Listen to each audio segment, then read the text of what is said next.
Chapter 621, Critical Question. Bai Zemin. As Bai Zemin regretted over the misfortune and wondered how to appease those who were fighting in the hope of seeing their loved ones again, but still raising their weapons for his cause, the soft voice of Wu Yijin's mother served to bring him out of the gloom in which he found himself. Yes. Sun Ling did not know what Bai Zemin was thinking. She had no way of knowing.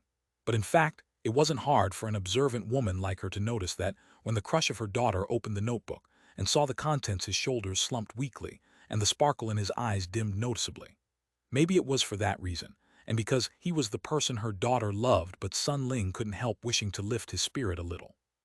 I know that there are not enough words to ease the pain, and that no matter what word it is can never truly soothe the death of a person. However, I'm sure that your fallen comrades would definitely not blame you for the deaths or disappearances of their loved ones. Sun Ling said with a comforting smile on her face. You are only a little over 20 years old, but you managed to travel thousands and thousands of miles in the midst of this world where death lurks around every corner. I'm sure there were more than a few times when the weight on your shoulders caused your knees to weaken, but even then you did not give in. Look at you now, didn't you keep your promise? You led your team safely this much. Now, instead of mourning for those who are not here, wouldn't it be better to think about how to help those in need? Bai Zemin looked at the woman in front of him and sighed in his heart. Without realizing it, he couldn't stop 5 words from escaping his mouth. I am sorry, Aunt Sun. You're sorry, Sun Ling blinked. Why are you apologizing to me? No, it's nothing. Bai Zemin shook his head after regaining his composure.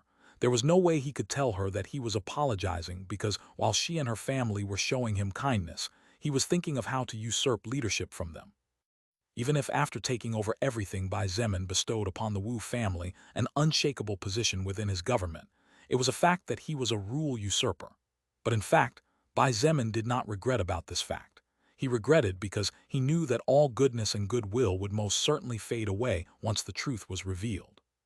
Just at that moment, and as Meng Qi and Wu Yijin continued whispering quietly words that only the two of them could hear, another person appeared in the doorway of the spacious living room. Oh, what a surprise! Everyone looked toward the entrance and immediately found Wu Keqian taking off his coat, proof that he had clearly just arrived home. Besides, judging by the tired expression on his face, it seemed that he had a lot of work recently which had kept him from sleeping properly. Uncle Wu, how are you? Bai Zemin stood up out of respect as he wondered what kind of situation was causing a second-order soul evolver to be so tired. The reason Bai Zemin respected Wu Keqian was because the man was not only Wu Yijin's father, but also because he had somehow or other helped his family. Moreover, even though Bai Zemin had yet to tour the base, from what he had seen so far it looked like Wu Keqian was a ruler of good quality, another reason why Bai Zemin respected the man. Oh, young friend, I wish I were better. Wu Keqian smiled bitterly and turned to his daughter to greet her. Wu Yijin seemed calmer about the sentimental situation in which her family had become embroiled, and of which Bai Zemin had learned 2 days ago thanks to his father casually mentioning it. She greeted her father with a kiss on the cheek and even smiled without pressure, proof that she was really getting better at accepting that times had changed. Wu Keqian greeted his wife with a gentle kiss on the lips, and Sun Ling even responded with a light caress on his face, much to the relief of Wu Yijin, who, upon seeing the interaction between her parents, smiled brightly. Bai Zemin was also relieved to see that everything seemed fine, at least on the surface. Honestly, he didn't mind polygamy or monogamy as long as all parties involved accepted it. If everyone accepted it willingly and could be happy, why would they have to worry about what people would say? Screw society's thoughts, a society that no longer existed as a whole. Young lady, it's you. Ha ha ha, it really is fate. To think that you were actually this Bai Zemin guy's younger sister. Wu Keqian looked really happy about seeing Meng Qi. Mayor Wu, how are you? Meng Qi replied with a respectful expression on her face. Stop calling me mayor anything. Wu Yijin's father waved his hand and said in a self-mockery voice, just call me Uncle Wu, child. My title as mayor of Changping District is just an empty title that has no use for anything now. At most, it could only be used to transmit the radio signal, but with the electricity out it's not even good for that anymore. Meng Qi only smiled slightly in response and didn't comment further on the matter. Being honest with herself, Meng Qi knew that while she respected and in a way was grateful to Wu Keqian, she was also slightly disgusted. However, Meng Qi also knew that the current world order was no longer the same as in the past, and it was questionable if it would ever be again. so the matter of Sun Jai could only be ignored as much as possible. "Father, did something happen?" Wu Yijin asked once her father took a seat. Wu Keqian sighed, and as he took a sip of the tea Sun Ling poured for him, he nodded. 2 days ago, one of our unmanned drones found a city under construction about 1,500 kilometers from our current position in a northerly direction. According to reports, the number of survivors working is at least a few thousand, so we can assume that it is a faction with considerable power. What? The eyes of Sun Ling widened in shock, and she couldn't help but point out in disbelief. But how can such a thing even be possible? Didn't we unite all the small factions in the north under our rule after wiping out the bandits who abused of their power? Due to her disbelief, Sun Ling did not notice that the expression of the two young people sitting in front of her changed slightly, as well as that of her daughter sitting next to her. The same was true for Wu Keqian, as due to mental fatigue at the possibility of a powerful enemy, did not allow him to be aware of his surroundings, as he continued to explain in a low voice.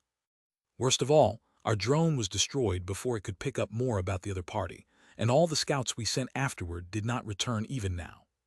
Bang!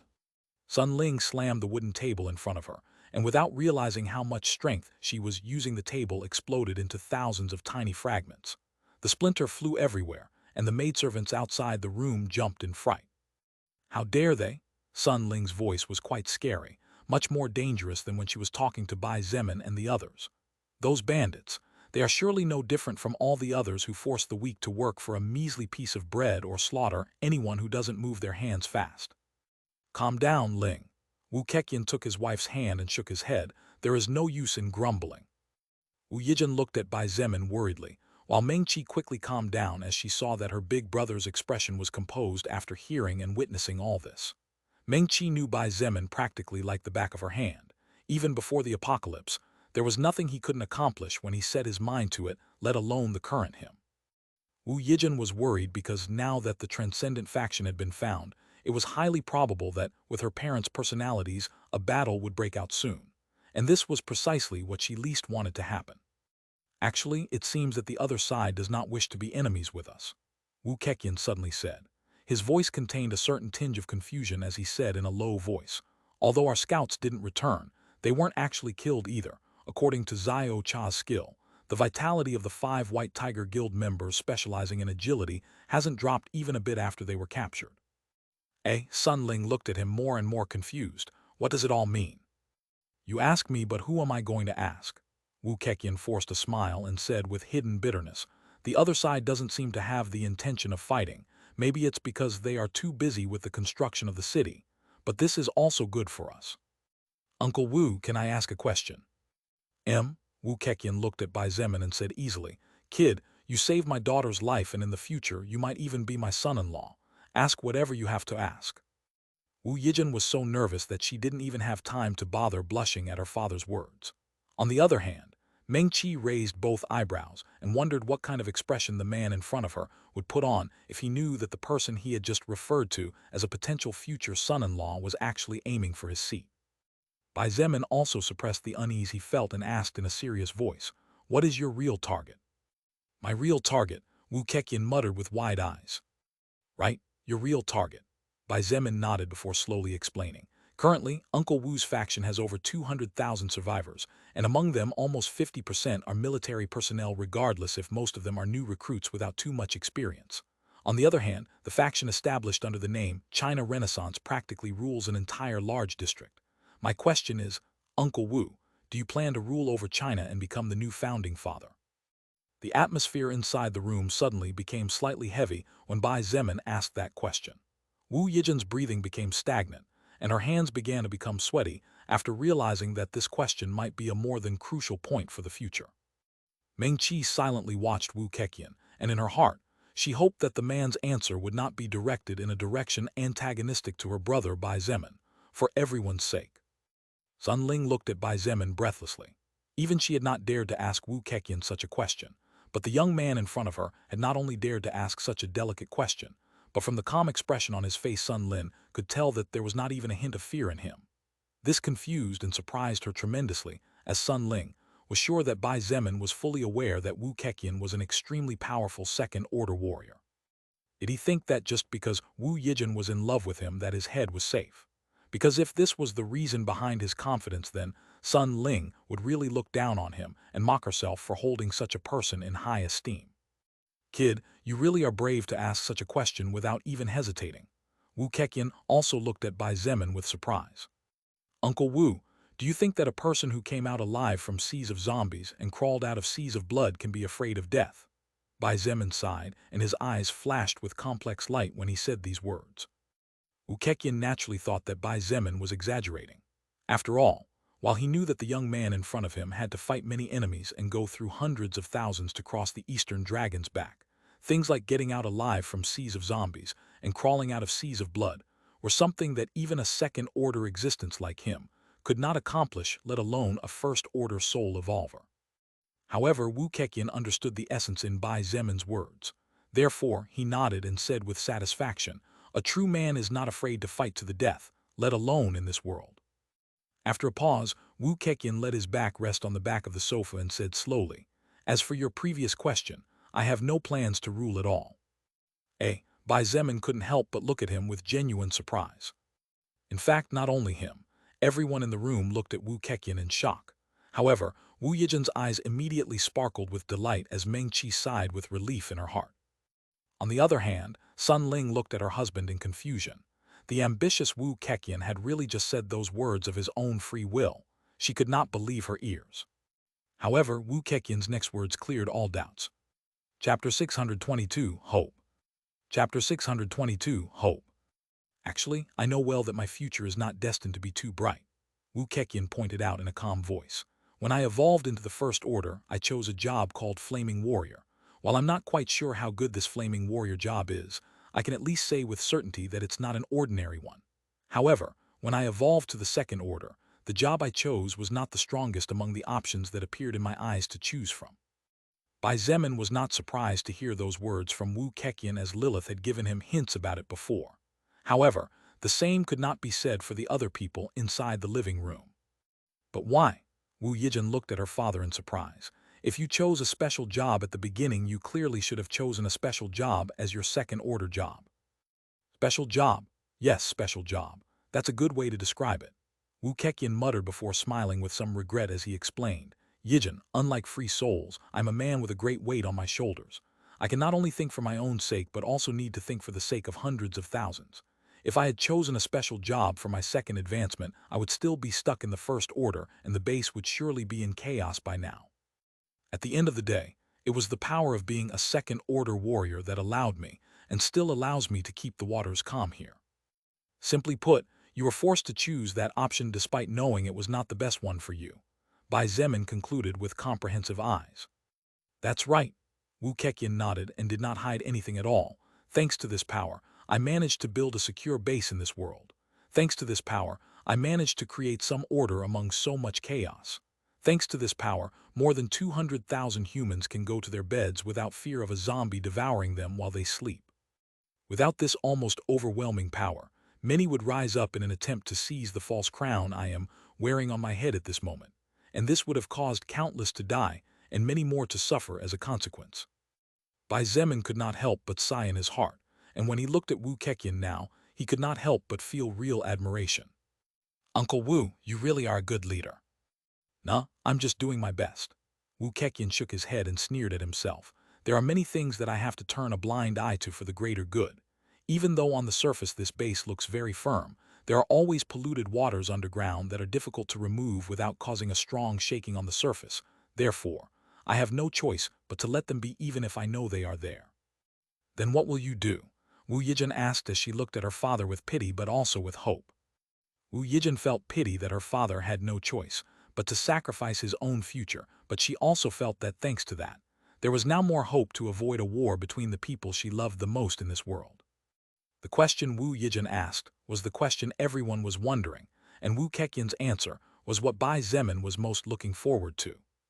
Naturally, I will hand over my power when the highest leader manages to reach here, or until when we manage to reach him, Wu Keqian said in a resolute voice. The highest leader, Sun Ling was surprised. You mean the president? Right. Wu Keqian nodded and said calmly, Mr. President Chunyuan will definitely be able to unify the country again with my father's help, and wipe out the dangers attacking our race will be a matter of time. Once we can connect with China's Central Command, I will hand over all my power well. Although I will lose many of my current privileges, I will also gain many others. It's not as if I'm doing this only out of kindness, as I also have a family to care about. The eyes of Bai Zemin flashed weirdly as he heard these words, but he said nothing, and instead kept silent, waiting to see how this situation would unfold a little more. But father, Wu Yijin hesitated for a moment and with somewhat evasive eyes finally couldn't help but point out, what will happen to Bing Zhu? Bing Zhu? Wu Keqian looked at her in surprise before his eyes flashed with understanding. That child, Bing Zhu, even though she has her reasons for hating her father, for better or worse she carries the blood of the Qianyuan family in her veins. But even if we put aside the fact that she is the daughter of the president, the power of that girl is more than enough to take a high and firm position within the new government that will lead China into a new era. Wu Yijin's eyes filled with sadness as she heard her father's words. Her family did not know Shangyu and Bing Zhu well enough to know that she hated her father to the marrow of her bones. Wu Yijin doubted with all her heart that her good sister would ever forgive Qianyuan Wenqin, and it would already be a miracle if she didn't cut off his head with her sword once they met. Uncle Wu, may I ask a question? Bai Zemin raised his hand again and asked to speak out of respect. Wu Keqian looked at Bai Zemin and Meng Qi before slowly saying, "It seems like you already knew about Bing Zhu's background, but your younger sister didn't. Although that's also normal considering that you traveled together with Bing Zhu all this time. Go ahead and ask." Meng Qi's eyes were brimming with surprise, and her little mouth slightly gaped open after hearing that the person she was so curious about for the past few days was actually the daughter of the nation's president.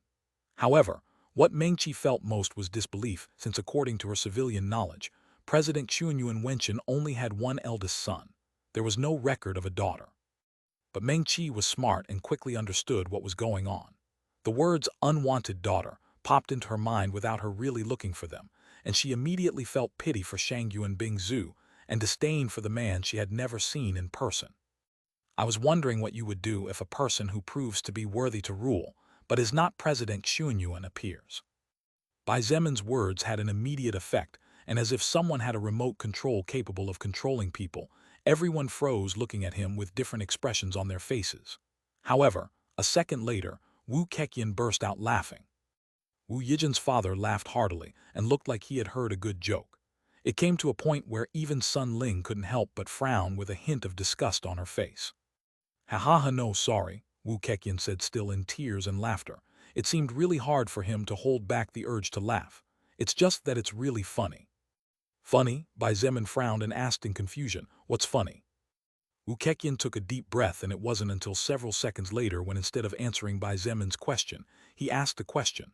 "Bai Zemin, let me ask you something instead. Have you ever in your life seen a human take on an adult lion in full power in hand-to-hand combat? I'm talking about before we humans could evolve, long before." Bai Zemin stared at him and blinked for a couple of seconds before shaking his head. In the past, he was just another member of society, the son of a family of normal salaried workers, a normal student. His life was the representation of normality, so it was impossible for him to have seen something as crazy and out of all common sense as what Wu Yijin's father had just said. "I did see something like that with my own eyes," Wu Keqian said with a serious voice and reverence. "It was about 15 years ago when it happened. My father, Mr. President, and I were on our way to one of the deepest forests outside Shanghai, when due to unexpected technical problems the helicopter had no choice but to land in the middle of nowhere. My father and I lived our whole lives in the city under the protection of armed guards. Try to imagine how nervous we were back then, after losing even the capacity to communicate with the outside world due to the loss of signal." Wu Keqian paused as if recalling something impressive before continuing to narrate. However, Mr. President was the complete opposite. Even though he was the highest authority and his status the most prestigious of all, he kept his calm and indifferently took up his double-edged sword to lead the way to the exit with nothing but a compass. But we didn't get very far when a lion that was having a feast with the corpse of an ape came our way. I still remember how my legs weakened at that moment, seeing that huge creature and those bestial eyes watching us attentively. It really is worse than you can imagine. Now, try to imagine a man cutting a giant lion into two pieces with a single slash. Wu Keqian looked at Bai Zemin and said in a deep voice, "Mr. President's agility naturally wasn't able to keep up with the lion, but with masterful steps, he dodged each of the beast's attacks. Neither my father nor I saw how it happened. All we saw was a sharp flash of light, and the next instant the lion was on the ground roaring in pain as blood and internal organs poured out of the two halves. This was the first time Sun Ling heard such a story. The same was true for Wu Yijun. Therefore, both of them are really shocked. However, Meng Qi and Bai Zemin were the most shocked. If the president had finished off the lion after the apocalypse, then there would be no shock at all. But the matter was completely different if this had happened before the evolution of living beings. A human killing a lion with a single slash. Such a thing could only be possible in fantasy movies or books, but never in real life. The president was already powerful before, so it's a fact that his current power will definitely be many times higher than mine. Wu Keqian sighed before slowly saying, aside from his strength, the president has his status which will allow him to more easily lead the country. Also, while his rule might not be perfect, it is a fact that he ranked as one of the best presidents China has ever had in history. Bai Zemin closed his eyes and shook his head, much to Wu Keqian's confusion. Then he opened his eyes and with a faint smile said softly, Uncle Wu, you still haven't answered my question from before. What would you do if a person who proves to be worthy to rule but is not President Xuanyuan emerges? Wu Keqian froze and looked at Bai Zemin with increasingly serious eyes. For the first time, he realized that the young man in front of him was definitely more than what he showed on the surface, to the point that even someone like him no longer dared to treat lightly. After thinking deeply for more than a full minute, Wu Yijun's father finally said, in the hypothetical case, if some person ever appears and demonstrates leadership ability good enough to bring back the peace of our motherland, and if that person holds enough power to head off possible takeovers. Wu Keqian looked Bai Zemin in the eyes and said in a serious voice, then I wouldn't mind handing over everything to that person. Chapter 623, Second Order Shangyuan Bingzu and Changes. Chapter 623, Second Order Shangyuan Bingzu and Changes. Just as Bai Zemin and Wu Yijun sighed in relief in their hearts, as if they had finally found a way out of the seemingly dead end they had been facing lately, Wu Keqian continued. Of course, just because I am willing to hand over the leadership position to that person doesn't mean that if tomorrow someone stronger than me comes along, I will simply hand everything over on a silver platter. His voice was calm and matter-of-fact as he said, at the end of the day, even if there is someone stronger than me somewhere, I doubt that person can really beat me if I use my troops. As I said before, it takes more than strength to lead. Bai Zemin frowned slightly before his eyes suddenly flashed as if he had understood something. He looked at Wu Keqian with a smile and said, I see. Although it is indeed risky, if I were in Uncle Wu's position I would probably take a similar decision. Wu Yijun, Meng Qi, and Sun Ling looked at each other as they heard Bai Zemin's words followed by Wu Keqian's laughter. None of the three women had any idea what these two men were talking about, as at the end of the conversation there seemed to be some sort of coded message there. Oh, I almost forgot. The father of Wu Yijun suddenly clapped his hands once as if to get everyone's attention, and as he looked at Bai Zemin he said with a smile on his face, Zemin, do you have something to do tonight? Excuse me. Bai Zemin looked at him in confusion as he thought to himself, sorry, Uncle Wu, this daddy is not interested in men. Then Wu Keqian explained the reason behind his words. Good thing, isn't it, big brother? Meng Qi asked with a cute smile as she walked beside her big brother. What do you mean? I'm talking about according to Mayor Wu, it's possible to avoid war and could even end both sides without breaking relations at all. Meng Qi pointed before tilting her head prettily and saying in a whispering voice, although I didn't quite understand the last part. In fact, you could say that this conversation eased my worries a bit. Bai Zemin nodded. However, just as Uncle Wu stated, he won't hand over everything just because someone better showed up. Meng Qi, imagine you are an English teacher like our mother, but one day a teacher suddenly appears who is better than you in every aspect and is even willing to work for less money. Will you give up your job just because your students will get a better education? Of course not. Otherwise, I wouldn't be out of a job. Besides, it's not just about teaching or salary, it's also about attitude. Who knows if the new teacher will be able to maintain his or her attitude after a certain period of time has passed? Right. Bai Zemin nodded and said in a serious voice, apart from strength and ability, Uncle Wu also needs to understand what kind of person he is to whom he will be handing on a silver platter the lives of hundreds of thousands, and even the possibility of ruling over China. Remember that unlike in the past, humans can now live hundreds of years if we evolve enough, so in contrast with before, a ruler can rule over the people for many generations. Therefore, attitude is also very important. "I see," Meng-Chi nodded but soon frowned and remarked, "However, big brother, wouldn't that take too long?" From the understanding that Meng-Chi had, her big brother needed to rule all of China in less than a year, though he surely didn't have the time to show someone else what kind of person he was. Moreover, considering that he was currently only reckoned as the ruler of a single district, it could be said that, were it not for the fact that Meng-Chi had a fairly good understanding of Bai Zemin's strength, she would doubt with all her heart that in such a short time, a person could accomplish such a thing. In fact, it would take too long. Bai Zemin nodded calmly, "But don't worry, Meng-Chi." He looked up at the sky and said mysteriously, "I'm sure that soon Uncle Wu will hand over his position willingly. I just have to wait a little longer." Meng-Chi nodded even though she did not quite understand what was happening, as she trusted the words of the young man walking beside her as if they were her own words. But in fact, the reason why Bai Zemin said that was because he could feel that, although the sky was clear, it was actually much more opaque compared to normal days. He was 90% sure that it would not be long before the Earth would fully evolve to its second stage, and Lilith advised him to prepare for the worst when such a thing happened. Unfortunately, when Bai Zemin asked her what she meant, she simply shook her head and told him that due to the soul record rules she could not say too much about the matter or else she would be punished. But there was also no need for her to say too much since Bai Zemin himself could draw his own conclusions just by feeling the mana around him acting slightly peculiar. "By the way, Meng-Chi, what will you wear tonight?" "Tonight? Oh, you mean the welcome party Mayor Wu prepared for Sister Yijun?" "Yes, by the way, Meng-Chi, since when did you and Wu Yijun become sisters?" "Don't ask so many questions, big brother. That's why you weren't too popular in the past." "Brat, are you looking for me to spank you like when we were little and you misbehaved?" "HMPH, you dare. Watch how I tell the father if he doesn't break your legs. Consider yourself lucky for now." "Hell yeah." As the brother-sister duo casually chatted, they headed on foot towards the western area, a few streets away from where the villa of Wu Yijin's family was located. Since it had already been several days after Bai Zemin and the others had arrived at the base, Wu Keqian actually kept his earlier promise and found houses for the whole group. However, Bai Zemin refused his since his parents' house was big anyway, and it was not as if he planned to stay in a fixed place considering all that he still had to do.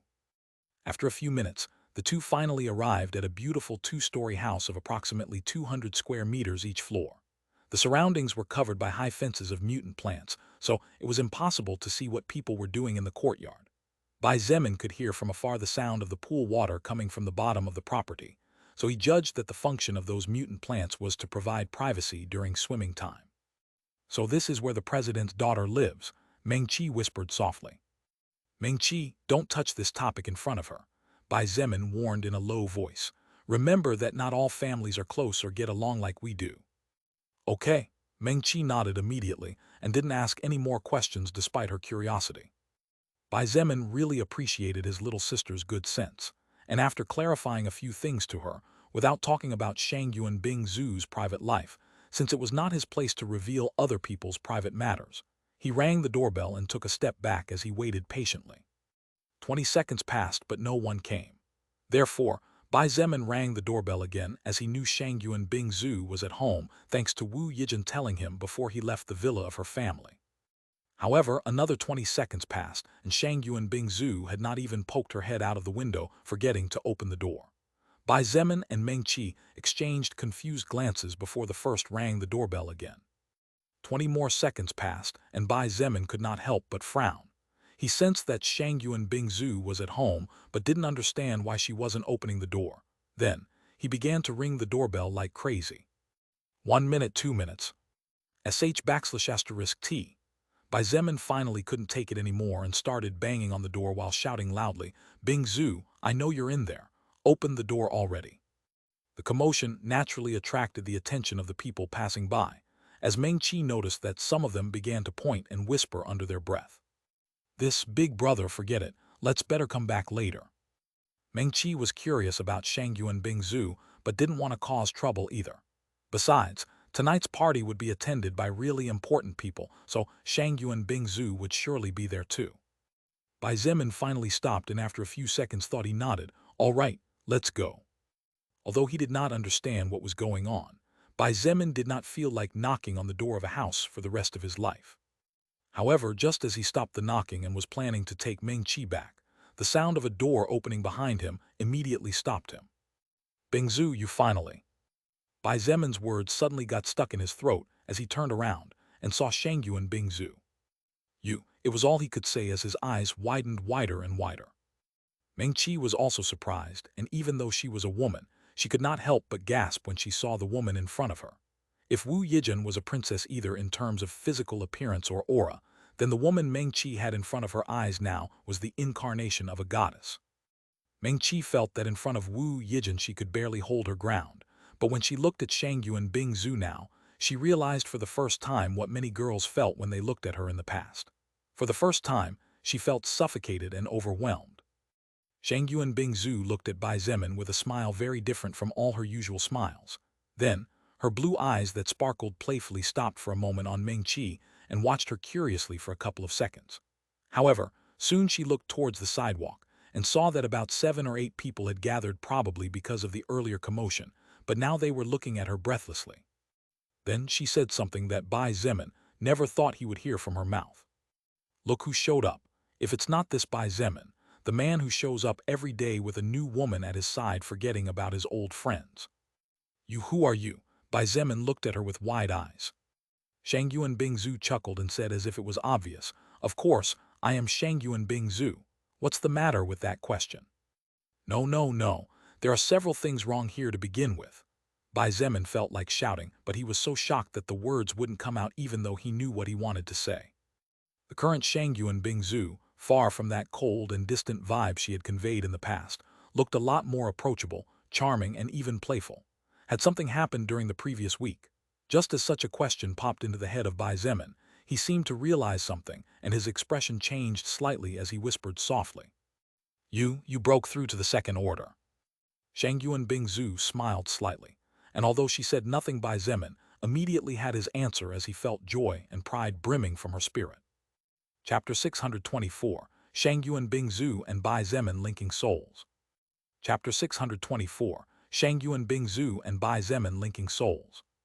The decorations inside the house that the government had gifted Shangyu and Bing Zhu within the privileged residential area were extravagant, to say the least. Not only was the house large enough to comfortably accommodate a family of up to 6, but even the cheapest paint that decorated the walls in the past could have been sold for more than 40,000 yuan, not to mention the furniture and the construction itself. However, both Ming Chi and Bai Zemin stopped being surprised by such things as decorative luxuries a long time ago. Instead, the two of them focused on the woman before them immediately after taking a seat. So, when did you break the barrier between the first order and the second order? Bai Zemin asked in awe as he looked at Shangyu and Bing Zhu in shock. Not only had she become more beautiful than before by a considerable margin, but the aura surrounding her body at this moment was a mix between ice and fire, especially tempting for any man with the power and desire to conquer a challenging woman. What was most remarkable, however, was that Bai Zemin could feel how the soul power of Shangyu and Bing Zhu was pure and strong enough at this point to present a slight threat to his life. Considering how strong Bai Zemin was on this point, it was not difficult for him to judge that Shangyu and Bing Zhu at present should be able to face an initial third-order existence without any problem, and in fact, her chances of victory would definitely not be low. Shangyu and Bing Zhu looked at Ming Chi with a hint of coldness and calmly asked, before answering your question, don't you think you need to introduce me and this young lady? Ming Chi already expected to receive this kind of gaze of Shangyu and Bing Zhu from the moment her big brother warned her about what kind of person she was towards strangers, so Ming Chi didn't feel awkward. In fact, she smiled in a friendly manner and introduced herself before Bai Zemin could say anything. How are you? My name is Ming Chi, and I am his adopted younger sister. Oh, Shangyu and Bing Zhu raised both eyebrows, and the coldness emanating from her receded considerably once she heard Ming's background, even though it didn't completely go away. She looked her up and down attentively, as if she was making sure of something before nodding and slowly saying, You really are pretty. Your big brother has told me a lot about you, even praised you as someone outstanding, so I've also been curious to meet you. It's a pleasure to finally have the honor. I can see that you really are an impressive young woman, even though this is our first meeting, Ming Chi. Ming Chi smiled slightly and said humbly, Even though I don't think I'm outstanding enough to catch the attention of someone like you, I'll accept your compliment. My big brother has talked about you a lot over the past week, so I was curious to meet you, one of the reasons for our visit. Shangyuan Bingzu raised both eyebrows and looked at Bai Zemin somewhat reproachfully as she said a bit doubtfully, "Your brother has mentioned me a lot, and here I was thinking that he had forgotten his old friendships, disappearing for so long without even caring about the life or death of others." The corner of Bai Zemin's mouth twitched a couple of times, but knowing that Shangyuan Bingzu was partially right, he said nothing. At the end of the day, the current world was becoming more dangerous by the day, so even someone as powerful as Shangyuan Bingzu could fall in combat if something unexpected happened, not to mention the others. Bai Zemin had become so immersed in his joy of meeting his loved ones that he actually subconsciously forgot to ensure the safety of other people who, in their own way, were also important to him. Haha, Meng-Chi laughed somewhat awkwardly before saying in a low and somewhat perplexed voice, "Your personality. It's a bit different from what I expected to find after hearing the description of my brother about you." Bai Zemin had previously told her that Shangyuan Bingzu was cold, indifferent, and did not measure her words when talking to other people. However, he had also told her that this was just her strong exterior, a kind of defensive armor that acted as a defense on herself, and thus avoided being harmed by others, in a way quite similar to the skill stone heart in Bai Zemin's possession, except that Shangyuan Bingzu did not seem to have any of such passive skill. But unlike what Meng-Chi expected, the woman in front of her was quite friendly and even joking, which confused her a lot as now she didn't know how to react. Regarding that, Shangyuan Bingzu sighed, and a glint of hidden bitterness flashed in her beautiful blue eyes as she said softly, "It's not something I can control in this kind of circumstance." "Is it because of your evolution?" Bai Zemin, who had been sidelined all this time, immediately intervened. "In fact," Shangyuan Bingzu nodded and slowly explained, "when I reached level 50, 3 paths presented themselves in front of me. The first path was called Frost Queen, a special job. The second path was called Ice Reaper, another special job. Finally, the third path was called Ice Soul Charming Demon. And of course, it was this last one the one I chose, as it is clearly a continuation of the path I have been walking since I chose my first job when I stepped into the First Order." "Ice Soul Charming Demon." Bai Zemin was surprised and quickly asked, "Bingzu, that job of yours increases your charm passively, doesn't it?" "Yeah," Shangyuan Bingzu nodded, and calmly explained while tucking a strand of silver hair behind her ear with a really charming movement. "My first order job increased my natural charm by approximately 20%, while my current job, Ice Soul Charming Demon, increases my natural charm by 35%, in addition to improving my outward appearance considerably." Bai Zemin looked at her with weird eyes and couldn't help but think on Lilith. At this rate, wouldn't Shangyuan Bingzu end up becoming something similar to a succubus in the future?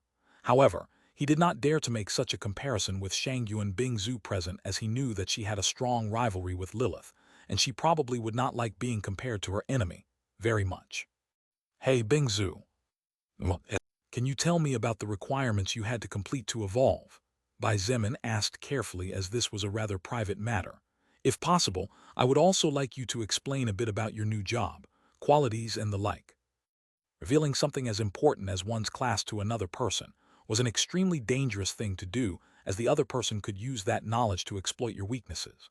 However, Bai Zemin could only really count on Shangyuan Bingzu in times of real urgency, such as the appearance of a single powerful enemy against whom numbers were but useless numbers. Precisely because of this, he needed to connect with her in a special way on the battlefield. However, Bai Zemin's concerns were unnecessary, as Shangyuan Bingzu nodded easily. In fact, she thought the same as him, and also did not fear that he would do something wrong to her, since their trust had grown to a very high point after facing so many dangers. Especially what happened in Oblong World during the Usra invasion.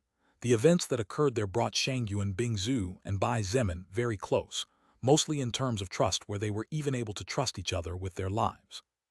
However, Shangyuan Bingzu suddenly thought about something, and instead of directly speaking to Bai Zemin, she extended a hand forward. Bai Zemin looked at the hand extended in his direction in clear invitation, and was forced to admit in his heart that were it not because he was used to Lilith, Shangyuan Bingzu's current charm might have clouded his thoughts for a moment. That's how beautiful and charming the current her was, every gesture dangerously perfect. "What's wrong?" he asked in confusion. "Let's link records," Shangyuan Bingzu said, leaning her body slightly forward so that a few strands of hair fell to the sides of her face.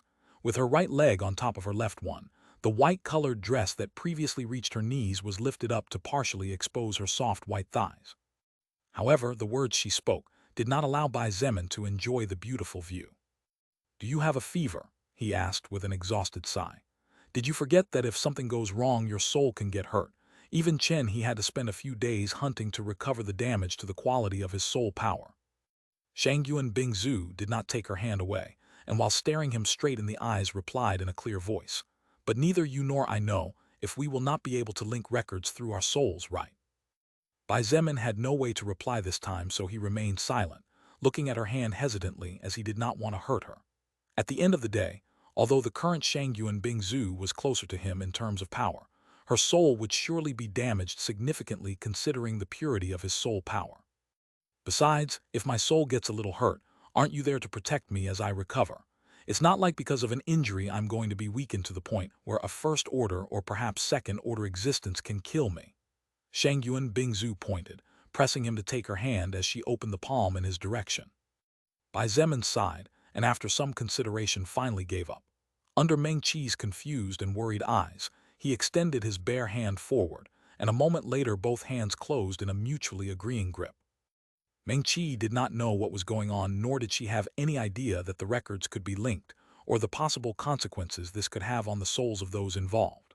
However, it was not necessary to know too much about the matter, or be a genius to realize that it was something dangerous, and not to be trifled with judging from the conversation she had just heard. That was precisely why she was worried and anxious, since the last thing she wanted was for one of the people most important to her to get hurt. "Are you really sure? I don't see the need to do this at all, and if you're worried about revealing such private information because of Meng Qi's presence, then we can wait until when it's just the two of us to touch on this matter again," Bai Zemin said in an attempt to persuade her. "In fact, I can go to the outer courtyard now for you two to chat more quietly." Meng Qi even stood up when she said this, as she was really worried about Bai Zemin. Besides, she also understood that what they were talking about here was extremely important and private, so an outsider like her, who did not know Shangyuan Bingzu at all, should not listen. However, Shangyuan Bingzu was a woman of strong and independent personality, so once she made her decision, it was practically impossible to change her mind.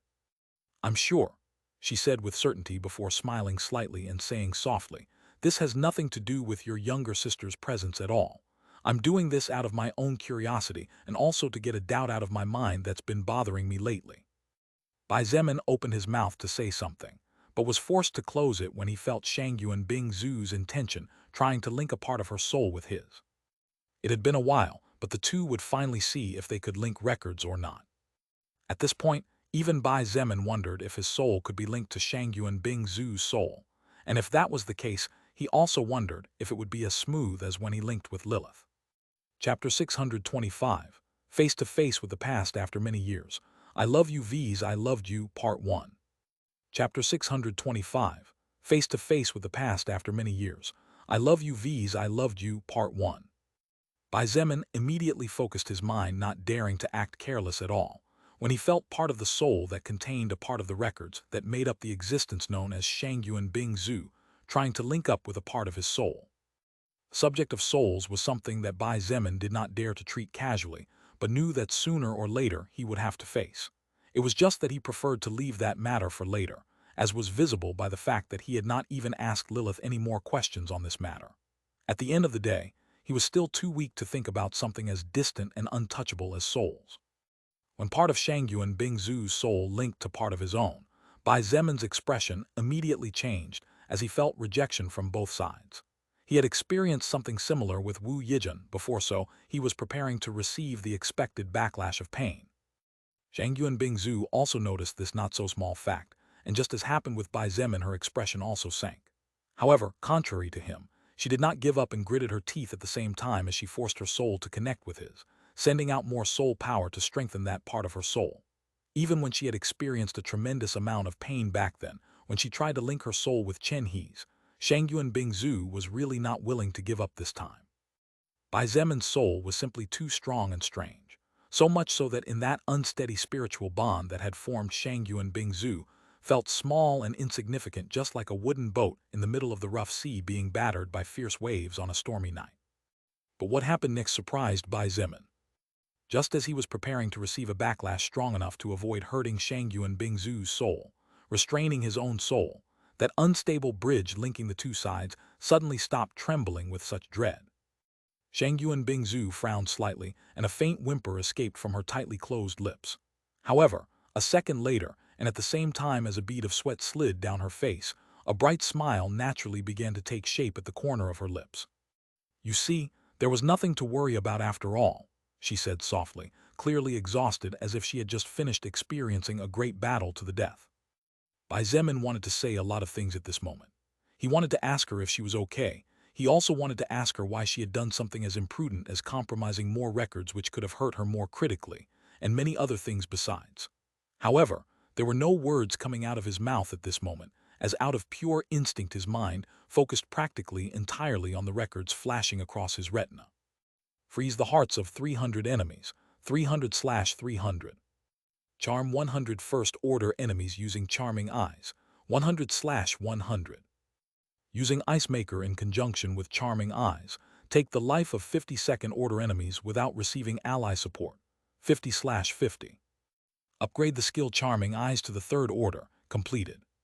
Upgrade the skill Ice Maker to the peak of the second order, completed. Experience your soul quivering with emotion, completed. You have successfully evolved and become a second-order existence. You receive the unique class Ice Soul Charming Demon. It becomes more difficult for you to fall under passive, active, or unique skills with the ability to affect your reasoning, feelings, or combat ability. Your natural charm increases by 35% and your beauty transcends to a new stage, officially setting you on the path of a charming demon. You receive the unique third-order skill level 5 Spirit of Ice. You have leveled up and reached level 80.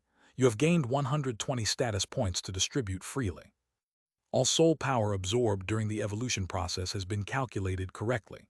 You gain additional stats: strength plus 520, agility plus 513, stamina plus 403, health plus 590, mana plus 492, magic plus 499.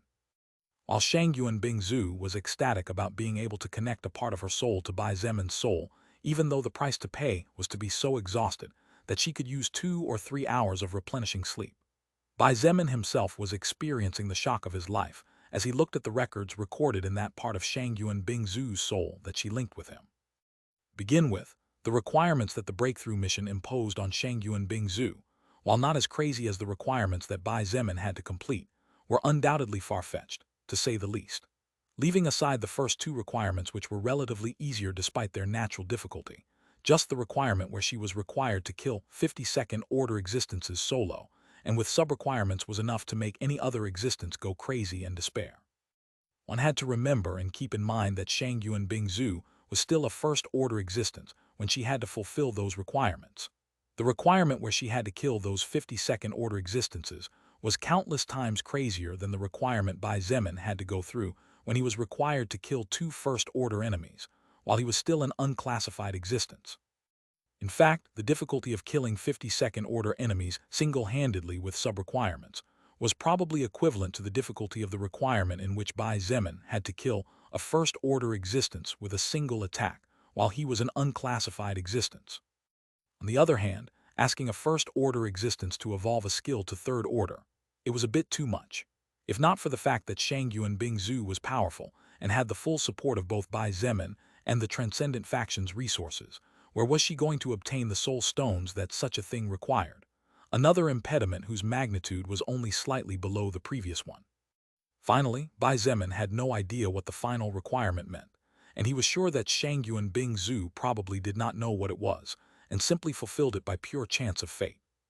Despite all this, it was clear that making your way to walk a unique path that had only been created for you and by you would definitely not have the same ease as making your way to walk a path that was walked by countless existences, and that practically everyone could choose. Besides, the rewards for walking that path, they were simply preposterous if not downright insane. Bai Zemin was literally breathless when he saw the insanely high number of natural stats that Shangyuan Bingzu had received. It was over 3,000 raw points for heaven's sake. Bai Zemin didn't know how high Shangyuan Bingzu's stats were before, but now, he was sure that at least when it came to pure stats, and not combat power, he wasn't necessarily above her in certain aspects. Of course, when it came to actual combat power with the destructive skills of Bai Zemin, Shangyuan Bingzu would have a lot of trouble fighting against him. But this did not overshadow the fact that the current her undoubtedly had plenty of the ability to give him a lot of trouble. However, after a moment's thought, Bai Zemin understood everything. No matter how one put it, Shangyuan Bingzu had killed dozens and dozens of second-order existences, while she was still a first-order existence. One of them was even on the verge of level 100.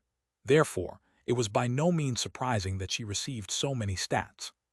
This made Bai Zemin excited to think about how crazy his power boost would be after he completed his evolution requirements and successfully acquired the Mystic Blood class.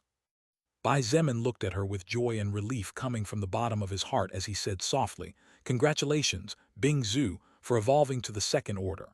Now your power must be close to mine." Shangyuan Bingzu forced a smile and shook her head as she slowly said, "In terms of statistics, yes maybe. But if it comes to full combat power, both you and I know that's not true. My current self can take on a third-order existence in the early levels, but I definitely wouldn't be able to take on a person capable of causing explosions like those in Oblong World, let alone threatening the safety of fourth-order existences." Bai Zemin said nothing regarding this as he was clear about the truth. At the end of the day, statistics did not represent the full strength of a person in the same way that levels did not represent the power limit of an existence. The power of the skills, the synergy of each skill, the purity of the soul power, the treasures, the equipment, etc., there were many variables to take into account. On the other hand, Shangyuan Bingzu was happy about another matter. "Hey Bai Zemin. I'm the first person to succeed in linking part of her soul with you other than you know who." In fact, Bai Zemin chuckled at the words of Shangyuan Bingzu and nodded. "Other than her, you're the only one who managed to create a link with me." However, he suddenly frowned and said somewhat worriedly, "But are you okay?" Just a little bit exhausted, that's all." She smiled refreshingly and waved her hand as if it was nothing, not even a bit of pain. Her, Meng Qi's cute ears twitched like those of a charming little animal, and she couldn't help but look at Bai Zemin with suspicious eyes as if she was asking him for explanations. "I'll introduce her to you later, Meng Qi," Bai Zemin announced in a firm voice, perhaps too firm for the content of his words. For some reason, Meng Qi felt that the resolve behind the words of her big brother had a much deeper meaning than just introducing her to her they were talking about. However, Meng Qi didn't know why she felt that way, but she did know that even if she inquired further she would probably get nothing considering how stubborn Bai Zemin was. "By the way, Bingzu." "Yes." "This change in your personality has to do with the skill spirit of ice."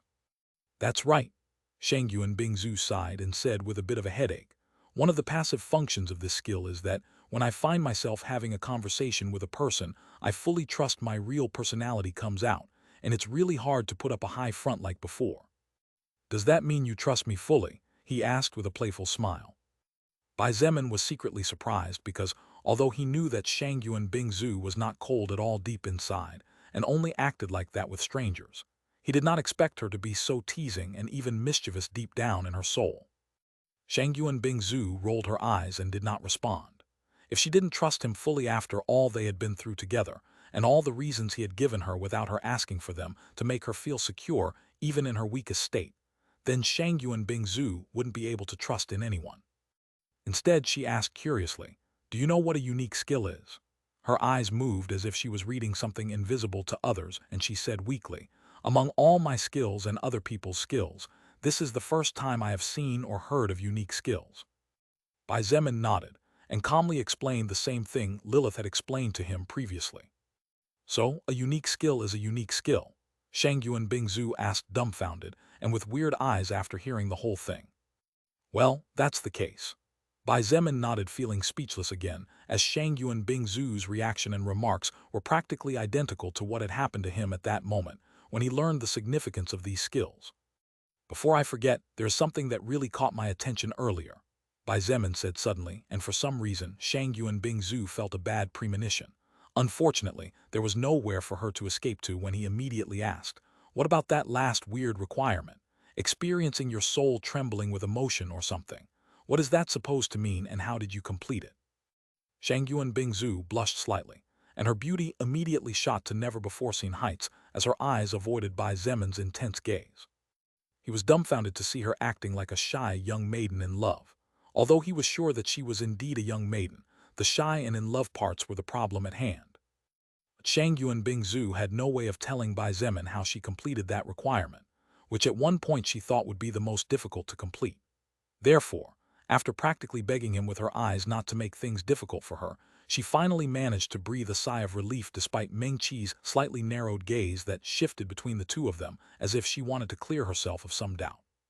The three of them continued to chat, mainly with Bai Zemin and Shang Yuan Bingzu catching up as there were many things they needed to inform each other about after not seeing each other for a full week.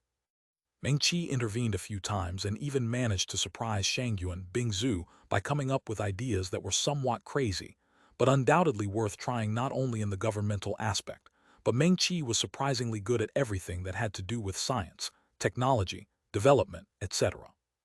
About 2 or 3 hours later, Shang Yuan Bingzu looked at Bai Zemin and suddenly said, "By the way, are you also going to the party tonight?" Of course, he nodded and asked despite knowing the answer, "What about you?" "There's no way I won't go considering this is for Yijun." Shang Yuan Bingzu pointed out the obvious before continuing. "I heard that there will be all the big shots going this time to finally meet Princess Wu. There might even be some with intentions of getting engaged to her. But all kidding aside, this will be a good opportunity to meet the most influential figures in the base." Chapter 626, Face to Face with the Past After Many Years. I Love You V's I Loved You Part 2. Chapter 626, Face to Face with the Past After Many Years. I Love You V's I Loved You Part 2. After chatting for a while more, Bai Zemin left Shang Yuan Bingzu's house, alone. Meng Qi seemed to want to chat a bit more with Shang Yuan Bingzu, so instead of leaving together with Bai Zemin, she asked the mistress of the house if she didn't mind if she stayed another while, to which Shang Yuan Bingzu shook her head as she also wanted to at least try to get along with Bai Zemin's family, and so far the sweet but smart Meng Qi had liked her. After leaving Shang Yuan Bingzu's house, Bai Zemin's destination was Zhangde's house. There he met the young man who spoke only as much as necessary and rarely smiled, acting like a little servant taking care of his mother. The sight of Zhangde anxious to please brought a rare smile to the face of Bai Zemin, and after wishing them both good luck, he left so as not to disturb the reunion of the mother-son duo. Before leaving, however, Zhangde's mother, whose name was Xuan, tearfully thanked Bai Zemin for all he had done for her son all this time, and because she knew that if it were not for him, this reunion would probably never have been possible. Bai Zemin simply shook his head and told Xuan that there was nothing to thank him for. At the end of the day, Zhangde was no longer a mere subordinate and could be considered a rather close friend of his. Having fought together practically since the beginning of the apocalypse, regardless of the difference in power, it was inevitable that some camaraderie would form between the two of them, though helping Zhangde to be happy naturally was something Bai Zemin would do if it was possible. Although Xuan was a bit malnourished since before reuniting with her son, she was barely able to maintain her existence by working in a workshop where they were in charge of making clothes using mutant beast hides. Her problem was nothing that a bit of mutant meat soup couldn't solve.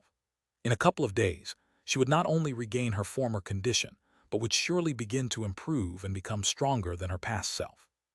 After leaving Zhangde's residence, Bai Zemin also made sure to visit Kai Jingyi and Nangong Lingxin. Both girls lived together, and like Shang Yuan Bingzu and Zhangde, they did not accept maids in their house. Having strangers continuously hanging around them would be bad considering they were spies, trying to get as much information as possible about the base. Finally, Bai Zemin tried to visit Chen He, but the talented archer was not at home. Although Bai Zemin could not be sure if his guess was correct or not, knowing Chen he was probably hunting monsters or trying to break through the second order now that Shang Yuan Bingzu had advanced and become countless times more powerful than before. After making sure that everyone was fine and did not experience any major difficulties, Bai Zemin used his status to leave the base without too much hassle. If he were a normal survivor, it might be a bit problematic as he would surely have to explain where he was going and the reason behind his exit. After all, a normal survivor would definitely not survive for long outside the base walls, so it would undoubtedly be suspicious that a weak person would want to abandon the only defense that kept his life safe. Not to mention the fact that if a survivor were to get scratched or bitten by a zombie and then return to the base, just by accident passing the entry check, the chaos that would definitely arise was not something the higher-ups or anyone else wanted to see. After making sure that there was no one following him, even asserting himself with military-grade goggles with human heat-detecting features that Bai Zemin had casually borrowed from his father. His speed burst fully northward. Bai Zemin even activated the effect of his boots and also used lightning movement, boosting his current speed to over 1,300 kilometers per hour. In addition, he also made use of his strong legs, which pushed that speed to even higher levels. "It's amazing that even at this speed I can't break the sound barrier," he said with bated breath. It was really hard to maintain this kind of speed for too long, even with his current stamina, but without using overlap regeneration, he could only sustain it for 5 or 6 hours at most, not to mention the muscle exhaustion his legs were facing. The sound barrier is one of the strongest barriers a world has, even more now that this world is evolving. Lilith appeared beside him and pointed calmly. "Lilith, where have you been?" he asked immediately upon seeing her. She had been very silent the last few days, worrying him. Lilith didn't respond immediately, but Bai Zemin noticed that she was hesitating about something. "Lilith?" Bai Zemin stopped dead in his tracks, raising a huge cloud of dust which he casually slapped away. He walked over to her and looked into her eyes as he said in a soft voice, "I know there's not much I can do for you. At the end of the day, no matter how strong I look to be, I'm nothing more than a first-order existence. However, I hope that you can rely on me more. I can at least offer some advice or just serve as a shoulder of support for you. I don't know." Lilith was still hesitant, but as she felt the warmth transmitted to her cheek when he caressed her face, the worries in her heart began to subside. This made her not know whether to feel happy because she was experiencing strong emotions again, or sad because her mood was strongly linked to the young man in front of her. "It's nothing serious. In fact, it might seem silly to you." Lilith blushed as she said in a low voice, still enjoying the warmth his hand provided. "Tell me, I promise not to laugh." "Really?" She looked at him with suspicious eyes, to which Bai Zemin responded with a strong nod. Lilith blushed and dared not look at him, just like a young maiden in love about to profess her love. Then she said in a whispering voice, "Actually, I'm feeling a little jealous." "Jealous?" Bai Zemin blinked in surprise, and subconsciously the caressing movement stopped before he restarted it. Then he said with a frown, "Have I given you a reason to be jealous? If so, then I apologize. I really didn't mean to." "No, it's not that." Lilith suddenly stepped forward and walked into his embrace, surprising him. She put his hands around her waist before wrapping her arms around his back and saying in embarrassment, "That little bit, that woman with the surname Shangyuan is becoming very strong. Now she may even be the greatest helper on your development path. I, on the other hand, can do nothing but watch." Lilith had been feeling a bit sad the past few days because she was so strong that she was literally on completely different scales from Bai Zemin. However, in contrast to Lilith, Shangyuan Bingzu could and did walk at the same pace with him. Lilith was already in heaven, so it was difficult for her to interact with mortals.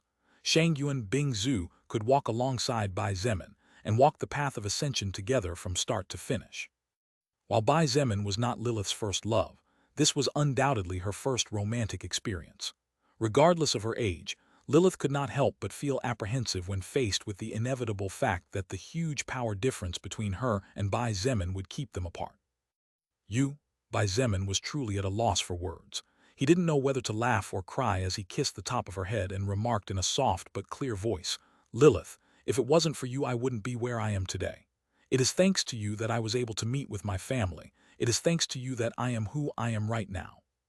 It is true that because you are a higher existence and I am a lower existence, we cannot intervene in each other's world physically, but that does not mean that you are not doing anything.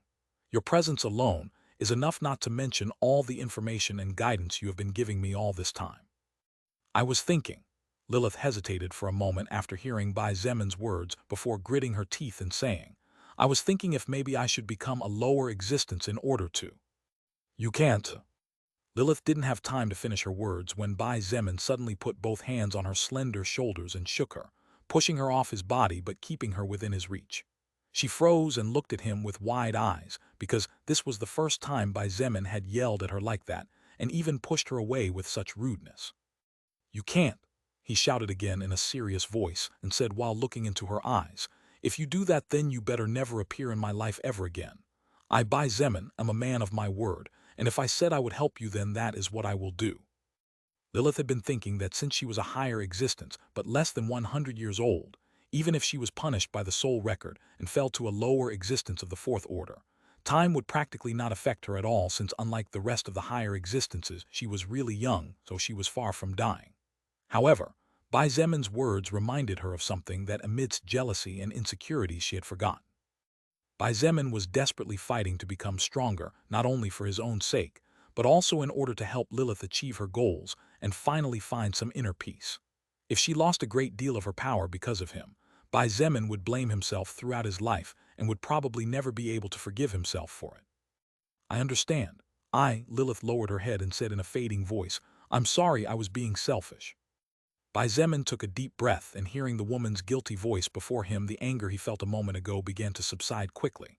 He drew Lilith back into his hug and said in a gentler voice, Lilith, even though I don't know why my stone heart skill hasn't evolved yet, I'm sure I really love you. Lilith's body shuddered when she heard his words and subconsciously clung to him tightly. Even though she already knew it, this was the first time Bai Zemin said it out loud. Many times, even when we already knew something, hearing the right words would bring strong emotions that we could not control, and Lilith's heart precisely began to beat strongly when she heard him openly state his feelings. Bai Zemin ignored his own nerves and tried to speak in a firm voice. However, he was so nervous that his palms began to sweat as if he was facing an invincible enemy. At the end of the day, this was the second time in his life that Bai Zemin confessed his feelings for a woman, considering that his first experience was far from pleasant, and ended with him returning home heartbroken, and with his personality changing tremendously as a side effect. It was normal for him to be nervous and fearful even though he believed to know the feelings Lilith had for him.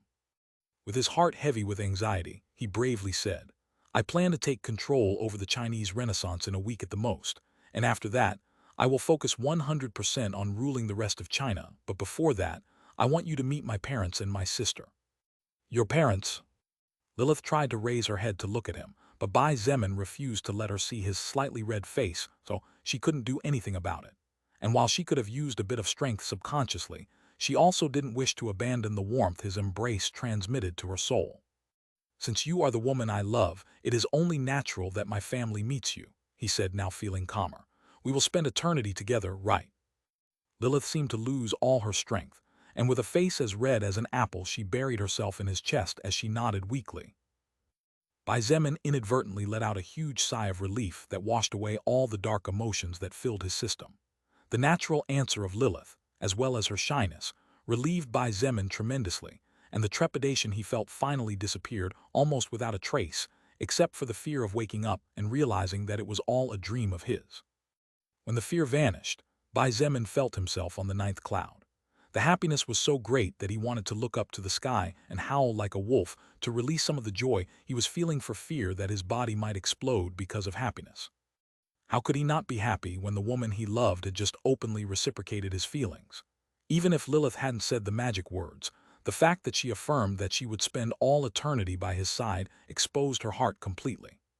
Thousands of thoughts and memories flashed before Bai Zemin's eyes as if a movie was playing in his brain. He never expected that the strange woman he met at that fateful moment when his life changed dramatically would actually end up becoming the woman he would be willing to die for. But little did Bai Zemin know that, in a matter of hours, he would be facing that distant past that many years ago had caused him a lot of pain and suffering. Chapter 627, Face to Face with the Past After Many Years. I Love You V's I Loved You, Part 3. Chapter 627, Face to Face with the Past After Many Years. I Love You V's I Loved You, Part 3.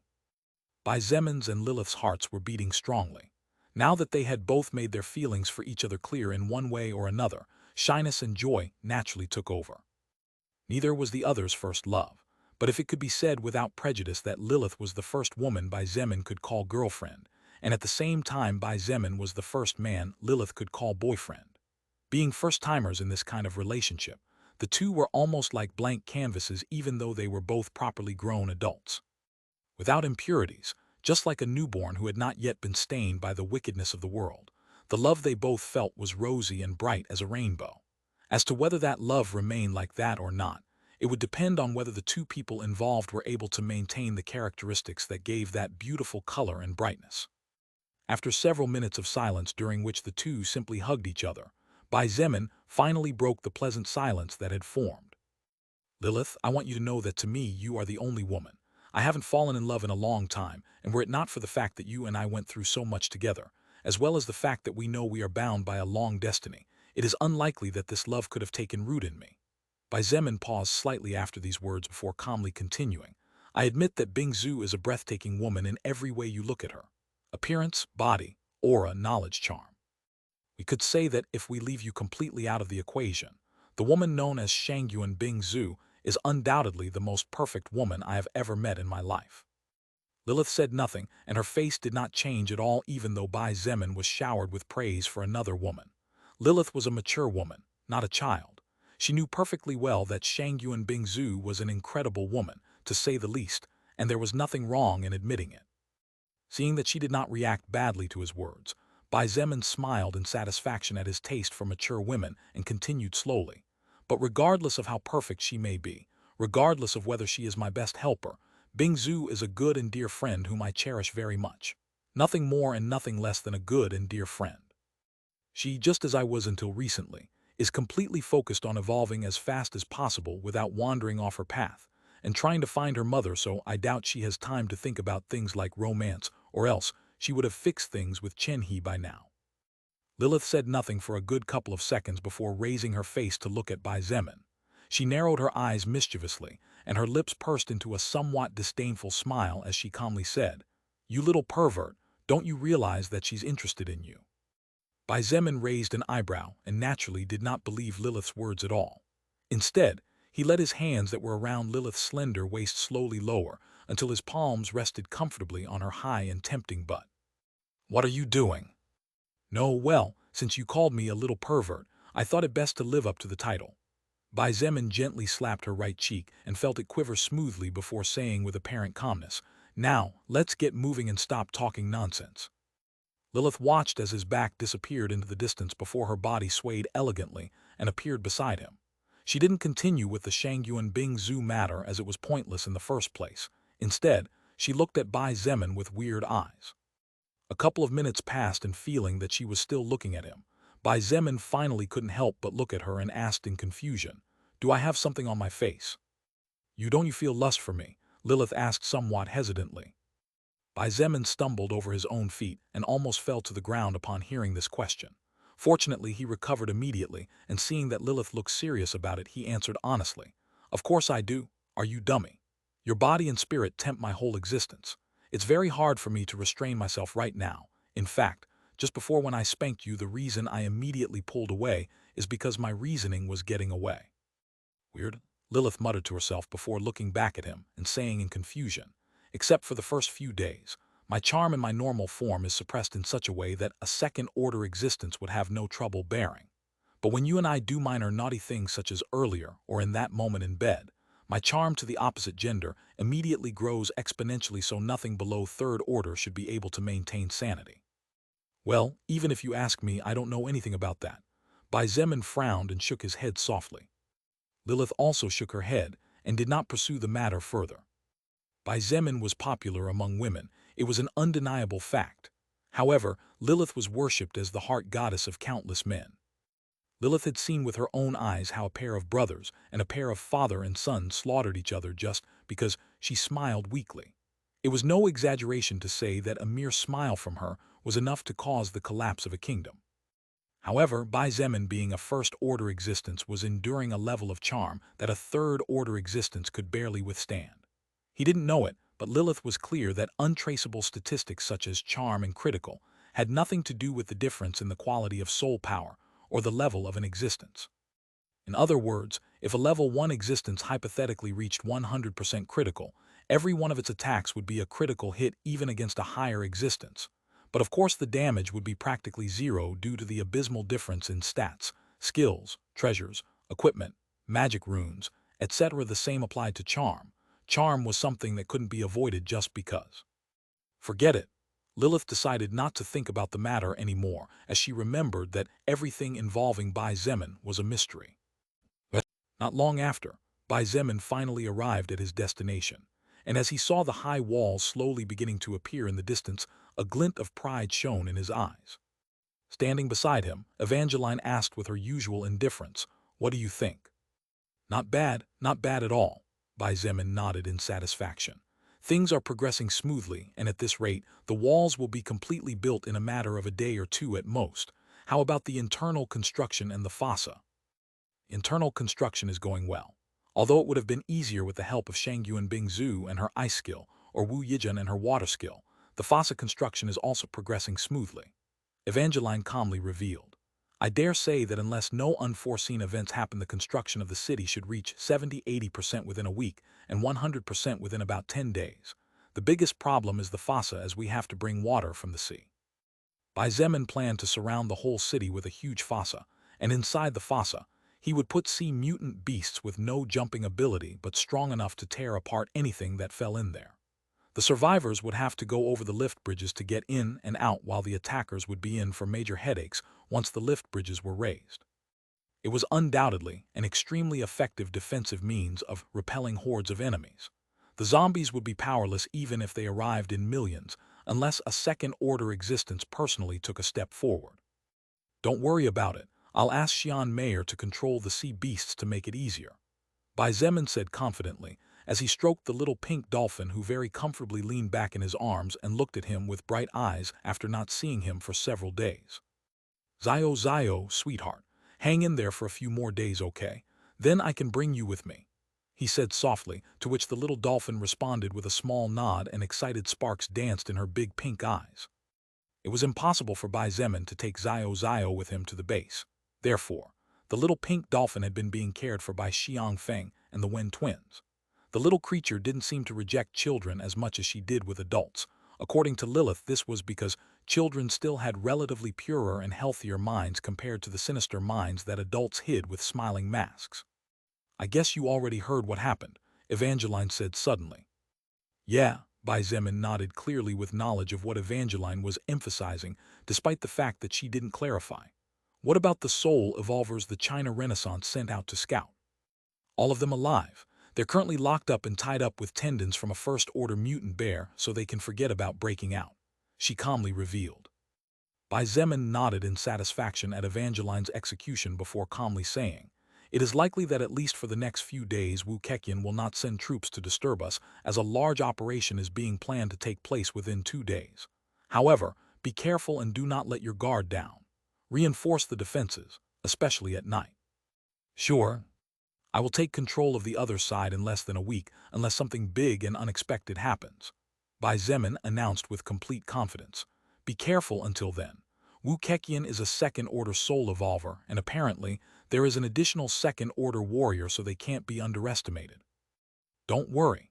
Evangeline revealed a rare but very beautiful smile as she slowly said, if it was before, a second-order existence could kill me in a matter of minutes. But with the subclass you granted me before you left, I'm confident that even a second-order existence will have to watch its neck if it doesn't want to lose its head. Bai Zemin also smiled slightly upon hearing this and nodded. He closed one eye and looked sideways at her as he said in a soft but firm voice, don't kill them. I'll do my best, Evangeline said with amusement before walking away and saying without looking back, you should go too, or you might arouse suspicion if you disappear for too long. Bai Zemin chuckled and shook his head. He stayed a couple of minutes longer and visited with his closest subordinates, as well as Xiang Feng, Luo Ning, and the Wen sisters before finally leaving under the teary eyes of the little pink dolphin. Approximately 2 to 3 hours later, Bai Zemin re-entered the Chinese Renaissance realm, so he slowed his advance speed considerably, and not long after that, the great walls built with giant trees filled with mana appeared in his line of sight. Time to get ready for that party, Bai Zemin said as he passed through the gate after identifying himself to the soldiers standing guard. Bai Zemin really wasn't a fan of parties, and even less so when it came to late-night parties intended for members of high society. While he had never been to such high-end parties, he had seen movies and read many novels that served as partial experience. You really base everything that happens in this world depending on the novels you read, don't you? Stop reading my mind, Lilipedia. Chapter 628, Face to Face with the Past After Many Years. I Love You V's I Loved You Part 4. Chapter 628, Face to Face with the Past After Many Years. I Love You V's I Loved You Part 4. Soon the sun fell, and the moon rose high in the clear sky, welcoming the night. Because electricity was no longer a luxury that mankind could rely on, A curfew had been put in place whereby after 20:00 survivors were strictly forbidden to leave their homes unless it was for a serious and verifiable emergency. After all, while several mutant-seeded streetlights had been erected on the main streets of the settlement, there were many uncovered areas due to the colossal size of the entire base. Without light, the criminals could carry out their activities with greater ease and tranquility, so to avoid major problems, a curfew was the only plausible solution until a proper and real solution could be found in this matter. However, while 90% of the base was almost completely silent, with the only sound being that of patrols using bicycles in an attempt to save valuable fuel or on foot, that small remaining 10% of the establishment was glowing brightly. Separated from the rest like gods in the sky away from the mortal world, the residents of the privileged area not only enjoyed privileges during the day, but also at night. Most of the young people went to nightclubs to enjoy the nightlife, and some went for walks under the moonlight. Streetlights that were automatically recharged during the day and turned on during the night illuminated the sidewalks such that even the most fearful would dare to go out at midnight. Tonight, however, the most powerful kept a firm grip on the belts around their children, and ignoring any sign of protest, dragged them with them straight to the Wu family villa. When the spoiled young masters learned that the daughter of the highest leader of the entire establishment had appeared, and a welcome party would be held for her, all grumbling disappeared without a trace, and they eagerly began to fix their costumes and meticulously brush their hair.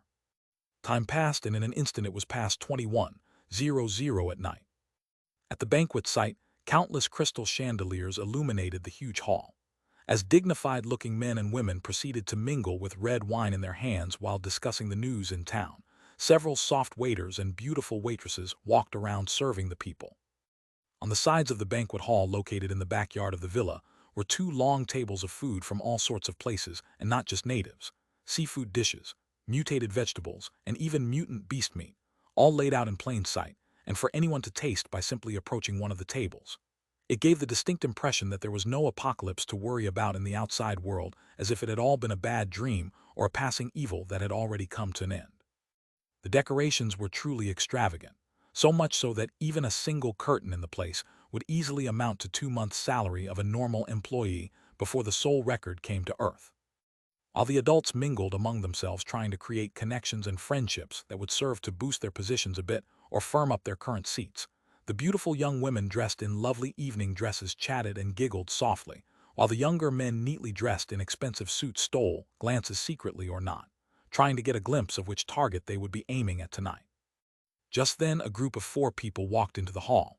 2 of them were men and the other 2 women, 2 young men, the second one clearly older, although one of them looked much younger in comparison.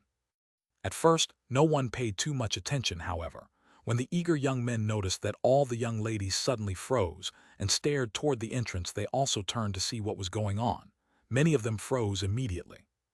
Like a chain reaction, the adults who were secretly controlling their children to keep them from raising problems in a place where they could not afford to raise them also looked toward the entrance and immediately realized what was going on. The youngest woman was clearly not yet in her 20s, but her beauty was undoubtedly number 1 when compared to any other young woman in the room, and only a handful of adult women could match her, barely using their mature charm. She was wearing a one-piece, calf-length, French blue dress that clung tenderly to her sweet body and ended with light ruffles at the bottom. She was wearing high-heel shoes, approximately 5 centimeters high, exposing her beautiful pearl-like fingers and toes. Her hair, as black as night, was pulled back in an elegant bun with a few strands that were clearly purposely disheveled to add charm and beauty to her overwhelmingly over-the-top face compared to any woman present. However, as surprising as it might seem, the beautiful young woman was not the one who really stole the spotlight this time, as would happen in 99% of situations. It was the younger man. Dressed in a black suit with a white shirt underneath and black leather shoes on his feet, Bai Zemin stepped forward confidently as he followed his family into the hall.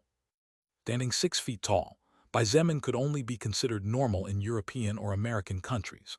However, in Asia, he was definitely well above average for normal men. Moreover, his body that seemed to have been perfectly sculpted by divine hands did not go unnoticed even with clothes covering it, while his practically transcendental face, enhanced by the purity of the records that made up his soul, was too attractive to be ignored. Bai Zemin's actual charm had long ago surpassed even that of famous supermodels or actors who captured the hearts of countless women. Therefore, it was no surprise that he now attracted attention in such a way. But since he was already used to it and didn't mind it either, he ignored all the female stares and walked forward with unhurried and unworried steps.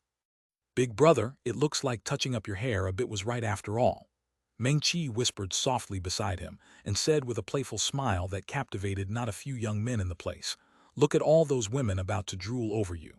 How does it feel to be popular?" Bai Zemin gave her a sidelong glance and silently appreciated his dear sister's natural beauty as he said quietly, "Don't be jealous. I'm just experiencing what it means to be popular for the first time in my life." Meng Qi covered her little mouth with one hand and her shoulders shook gently as proof that she was giggling quietly. But unlike the brother-sister duo who had already started having fun as soon as they arrived, Linger was not happy. "I understand that these young ladies are delighted with my son, and I commend them for their good taste, but what's wrong with these old ones looking at my child with those hungry tigress eyes? Don't they have any sense?" She complained under her breath. She complained quietly for fear of offending someone and causing trouble for her family. Bai Delan didn't know whether to laugh or cry as he gently took his wife's hand and silently tried to appease her. There was no way he was going to tell Linger that, while their son was indeed young enough to be the son of several adult women present, the point here was that he was not the son of any of them. As the family of Bai Zemin settled into a corner and began chatting quietly among themselves, some of the younger girls began to murmur quietly, but with astonishment noticeable on their excited faces. "Who is that young man? I don't know. There was such a handsome young man in the privileged area. Could he be the rumored Chen He who is said to be powerful enough to take the leadership of Team Number 7 of the White Tiger Guild, and so handsome that half of its female members approached him with the intention of smoothing things over?" On the other hand, the adults who knew things better and were more informed also began to whisper among themselves. "So that's Bai Zemin. Indeed, the son of Major Bai who recently appeared and turned out to be tremendously powerful. From what I heard, this Bai Zemin is the original leader of the team that Mayor Wu's daughter was a part of and who helped her get here safely. The Bai family will definitely receive privileges in the future."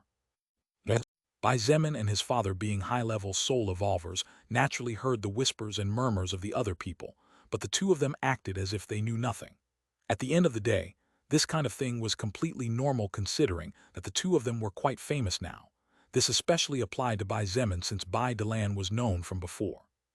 While Bai Delan was already a man who had seen the world and was too old to worry about such matters, Bai Zemin was the top leader of a faction with over 30,000 survivors, so his actual state was far from what anyone inside this hall. Worrying about insignificant looks or whispers had long since been put aside by him. Time passed slowly, and little by little more guests began to arrive. Approximately 30 minutes after Bai Zemin arrived, Zhangdu appeared at the entrance with his mother and quickly found the location of Bai Zemin and his family.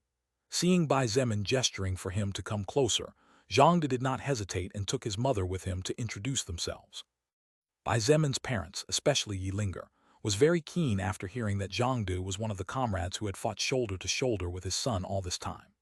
Bai Zemin's mother clearly noticed the poor nutrition of Zhangdu's mother, so she kindly offered to cook her various mutant vegetables with mutant meat to help in her recovery, forgetting that Zhangdu with his strength could give his mother what she needed. Even so, Zhangdu and his mother naturally understood the good intentions of the other party, and both immediately felt grateful. Especially Zhangdu, who knew who Bai Zemin really was and how prestigious Linger's identity was without her knowing it. Not long after the arrival of Zhangdu, two beautiful women appeared, and again, a small commotion was raised that somehow did not lose with the arrival of Bai Zemin. They were Nangong Lingxin and Kai Jingyi. The hot body of Nangong Lingxin was being hugged by a silver-colored Chinese dress. On both sides were two long slits that tantalizingly revealed her long legs, seducing men every time they appeared. After every step forward, she took just like a supermodel on parade. In contrast, Kai Jingyi was much less striking in her beautiful light blue dress. Although she was undoubtedly more beautiful than most of the women present, her body was small when compared to a curvaceous woman like Nangong Lingxin, and walking side by side really overshadowed her. However, only Bai Zemin, Zhangde, and Nangong Lingxin knew that this was actually an effect of Kai Jingyi's assassin job passively dimming her presence. It was close to 22, 00 hours, but Bai Zemin still saw no sign of Wu Yijun or her family, nor did he see Shangyuan Bingzhu or Chen He anywhere. However, after thinking it over, he understood what was happening, and a mocking smile appeared on his face automatically. Bai Zemin did not know that this small gesture, without him realizing it, had stolen the heart of more than one young maiden who was secretly watching him. Suddenly, the entire hall fell silent, and everyone's gaze was glued to the entrance as if attracted by a strong magnet. There, a family composed of a powerful and burly-looking man, a beautiful woman who looked about 35 years old, and finally, a young woman of about 20 years old. The eyes of Bai Zemin immediately focused on the young woman as soon as he saw her, and froze at the sight of her face. So this is what you call confronting the past after many years, Bai Zemin whispered in a voice only he could hear. A couple of hours ago he said I love you to a woman, but years ago he loved another girl. However, the girl in his memories was no longer the girl he loved, and even her appearance was no longer the same as he remembered. Even her aura had changed a lot. Chapter 629 Past Love, Feng Tianwu. Chapter 629 Past Love, Feng Tianwu. The black hair of his memories was gone, now being replaced by long straight hair as fiery red as fire that fell freely in a cascade down the back of the girl, who once held the most important place in Bai Zemin's heart, and whom he thought of most in those days. On the other hand, those soft eyes had gained a lot more resolve, and one could even see a flash of heroism and bravery flickering like a bright flame, which caused the weak not to dare to keep their eyes fixed on her for too long. Her body was not as sexy as Wu Yijin's body, and her proportions were closer to Shangyuan Bingzhu's, but slightly below in the chest area. The crimson-red dress matched her long hair and clung tantalizingly to her practically perfect body, but without affecting movement at all.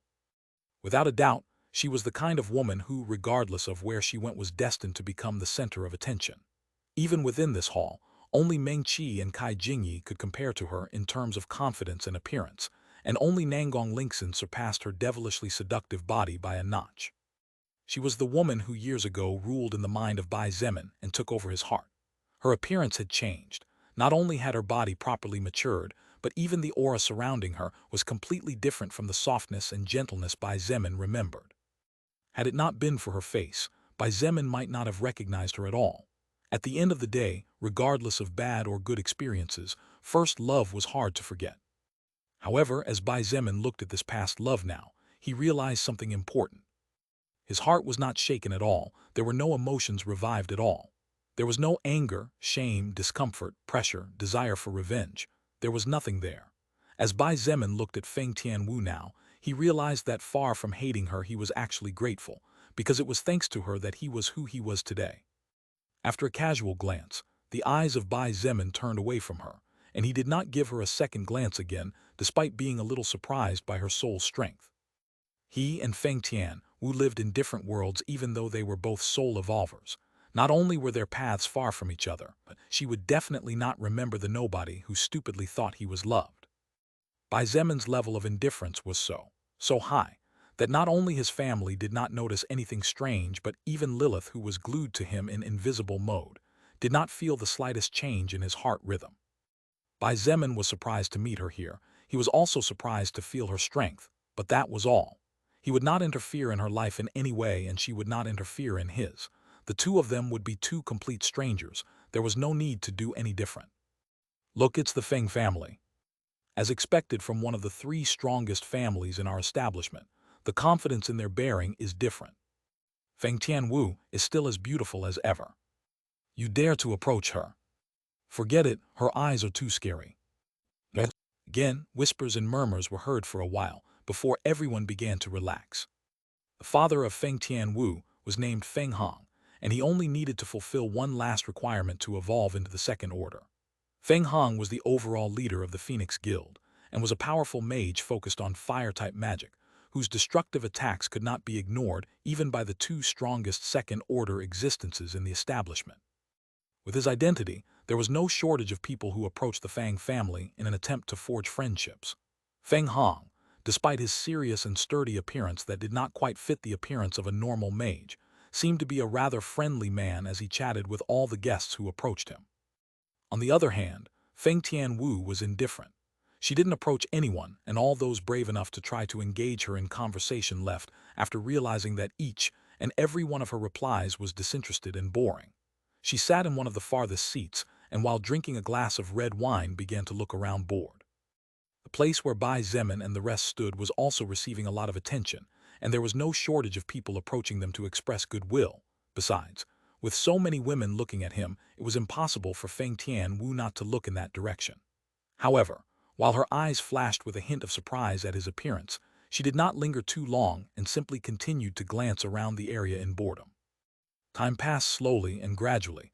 The needles of the clock began to approach 22 o'clock in the evening. The party was slowly entering the climax as even the soft music from the beginning started to play a little louder, livening things up and urging couples to dance on the dance floor. With the first young man daring and inviting a beautiful young lady, gradually, the center of the room filled with people of all ages dancing to the music. Eating like kings and drinking alcohol, the fun soon reached the point where the slight tension disappeared from the bodies of all the young people. Amidst laughter and jokes, new friendships of all kinds slowly began to take shape, and this also helped the adults to relax and get closer to other families that in the past they might not have been able to get close to. Bai Zemin and Meng Qi received many invitations to dance but both politely declined. While Yilinga chatted with Zhang De's mother and Bai Delan chatted with some smart big shots that after seeing the rise of the Bai family came over to say a few good words, the brother-sister duo chatted with each other quietly or laughed at each other's jokes.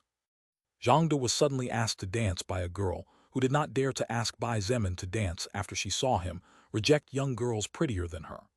The silent Zhang De looked at his mother in concern, but under her instigation, he accepted the young beauty's invitation and headed to the dance ground. How envious I feel right now.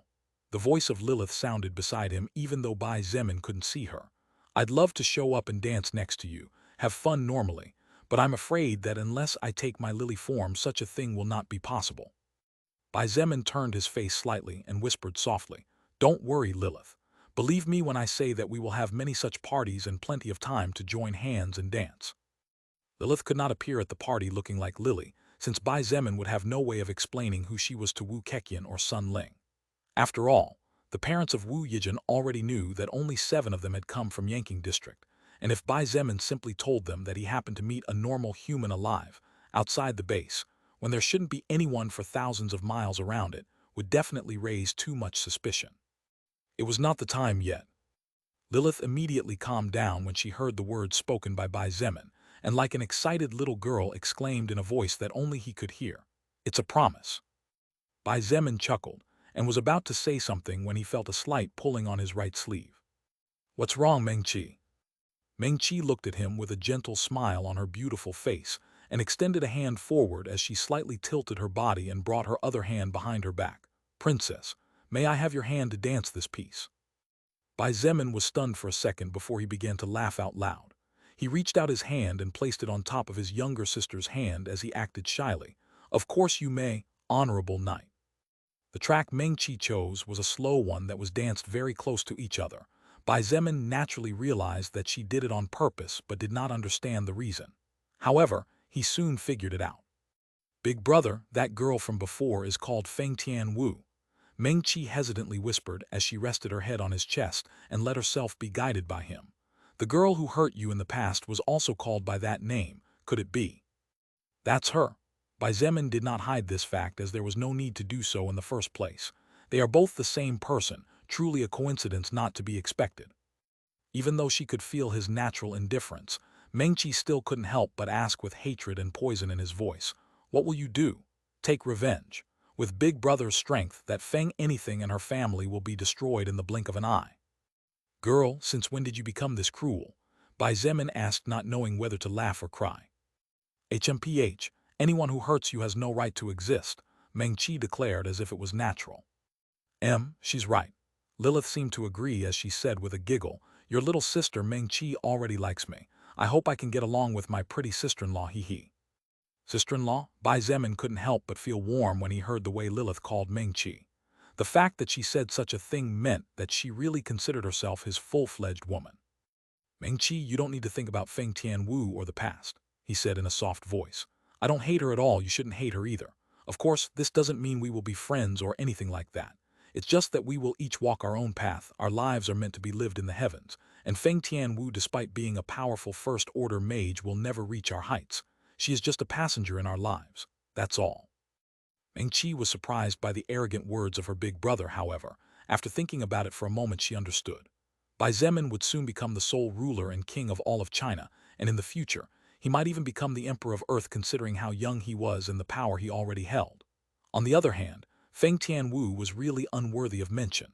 Therefore, after considering it for several seconds, she finally nodded in agreement. You are right. That Feng Tianwu woman will surely want to bang her head against the wall when she figures out what she missed. Bai Zemin chuckled and did not pursue the matter further. To him, Feng Tianwu was a case closed. She was part of his past and would always be part of his past. Bai Zemin did not immaturely deny it. However, the past was past. Now he had to live for today and look forward to tomorrow. After dancing with Meng Qi, Bai Zemin took her hand and was leading her back when suddenly the music cut out and the lights dimmed a little. When he and everyone else looked toward the door to see what was going on, what he found was a group of about 5 or 6 people. But the thing in question was that when Bai Zemin's eyes landed on the first person in the group, he couldn't help but cough under his breath. Damn, you must be joking. This daddy must be cursed by the goddess of fate or something. Chapter 630, Past and Present Convert. Chapter 630, Past and Present Convert. The eyes of Bai Zemin were focused on the face of the young man, located first from the left side, and, coincidence or not, that young man was the first person he saw among the people in the group that had just arrived. However, a bigger coincidence was the fact that Bai Zemin knew this young man. Inky black hair brushed back with pomade, a truly handsome face, strong body, tall. Dressed in his black suit, this young man really was good-looking enough to charm the heart of any young woman with just a smile from him. However, only those who knew him well understood that the slight smile that was always on his face carried disdain for others, arrogance, pride, and ego. Isn't this young man that little piece of sh/*t surnamed Sun and named Jai? Bai Zemin was at a loss for words. Several minutes ago, Bai Zemin had met the girl he once loved, even though he honestly believed they would never cross paths again. But little did Bai Zemin expect that the surprises had just begun, as apart from Feng Tianwu, he also ended up meeting Sun Jai soon after. Sun Jai was precisely the young man who in the past had been Bai Zemin's best friend, and who, after teaming up with Feng Tianwu, played a bad joke on him, and ended up with broken legs once Bai Zemin recovered from his depression. Why was Sun Jai in this place? Bai Zemin frowned and looked at the rest of the group that had just arrived and finally understood what was going on here. Can there really be such a coincidence in this world? My God! Bai Zemin really didn't know whether to laugh or cry when he saw that apart from Sun Jai and the one who seemed to be his father, there were also several people he knew very well in that group. Wu Keqian, Sun Ling, Wu Yijun, Shangyuan Bingzhu, and finally Chen He. It was the lineup of 3 women that really took the breath away from everyone in the hall, and even Bai Zemin gasped for a moment.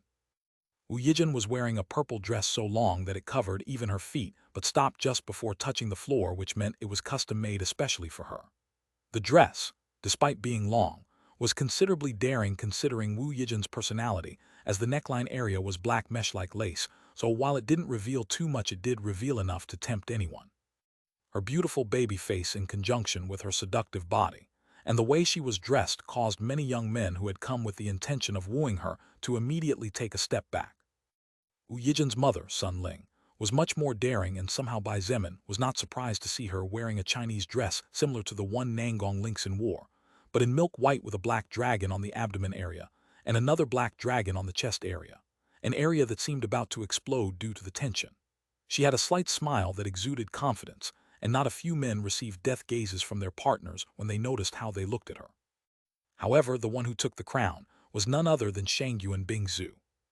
Shangyuan Bingzhu wore a night-black Western-style dress that, far from being revealing, was probably one of the most conservative in the entire hall, as not only did the sleeves cover up to the elbow area, but the chest area was completely covered, and the neckline was high enough to touch her small and delicate clavicle.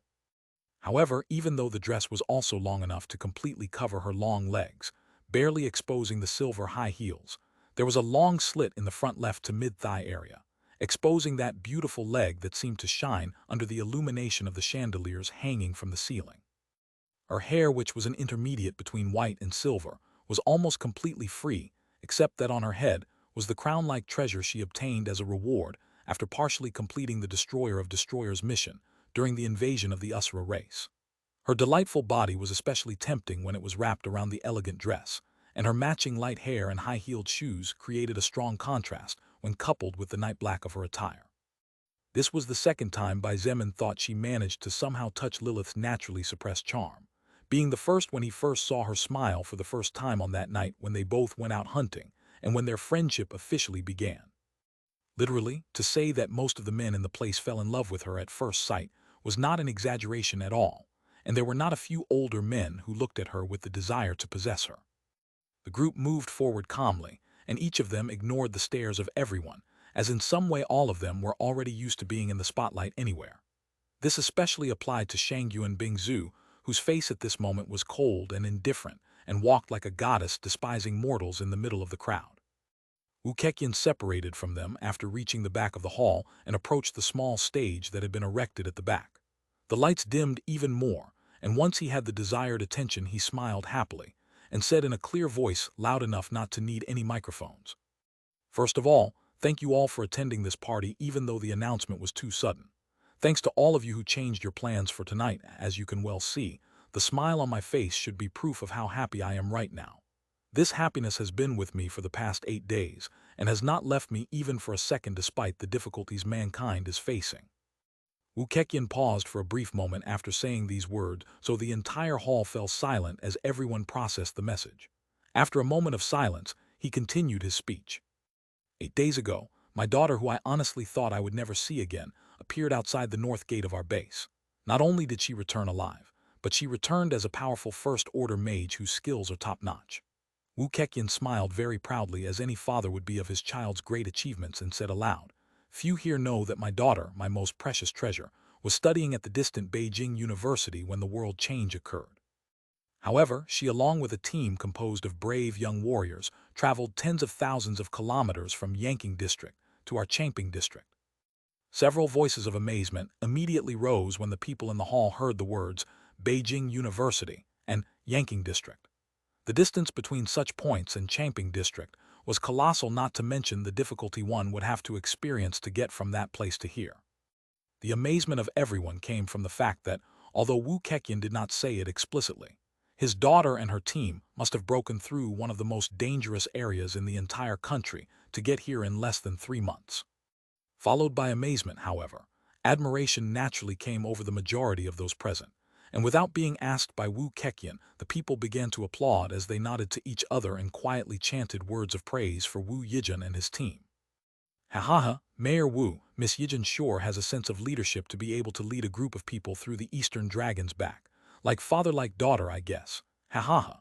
A pot-bellied man who owned several businesses in the most popular streets of the establishment stepped forward and praised loudly. The pot-bellied man's words naturally drew several nods from other adults, but only people like Feng Hong, Sun Yun, Sun Ling, Bai Delan, and a handful of others knew the truth.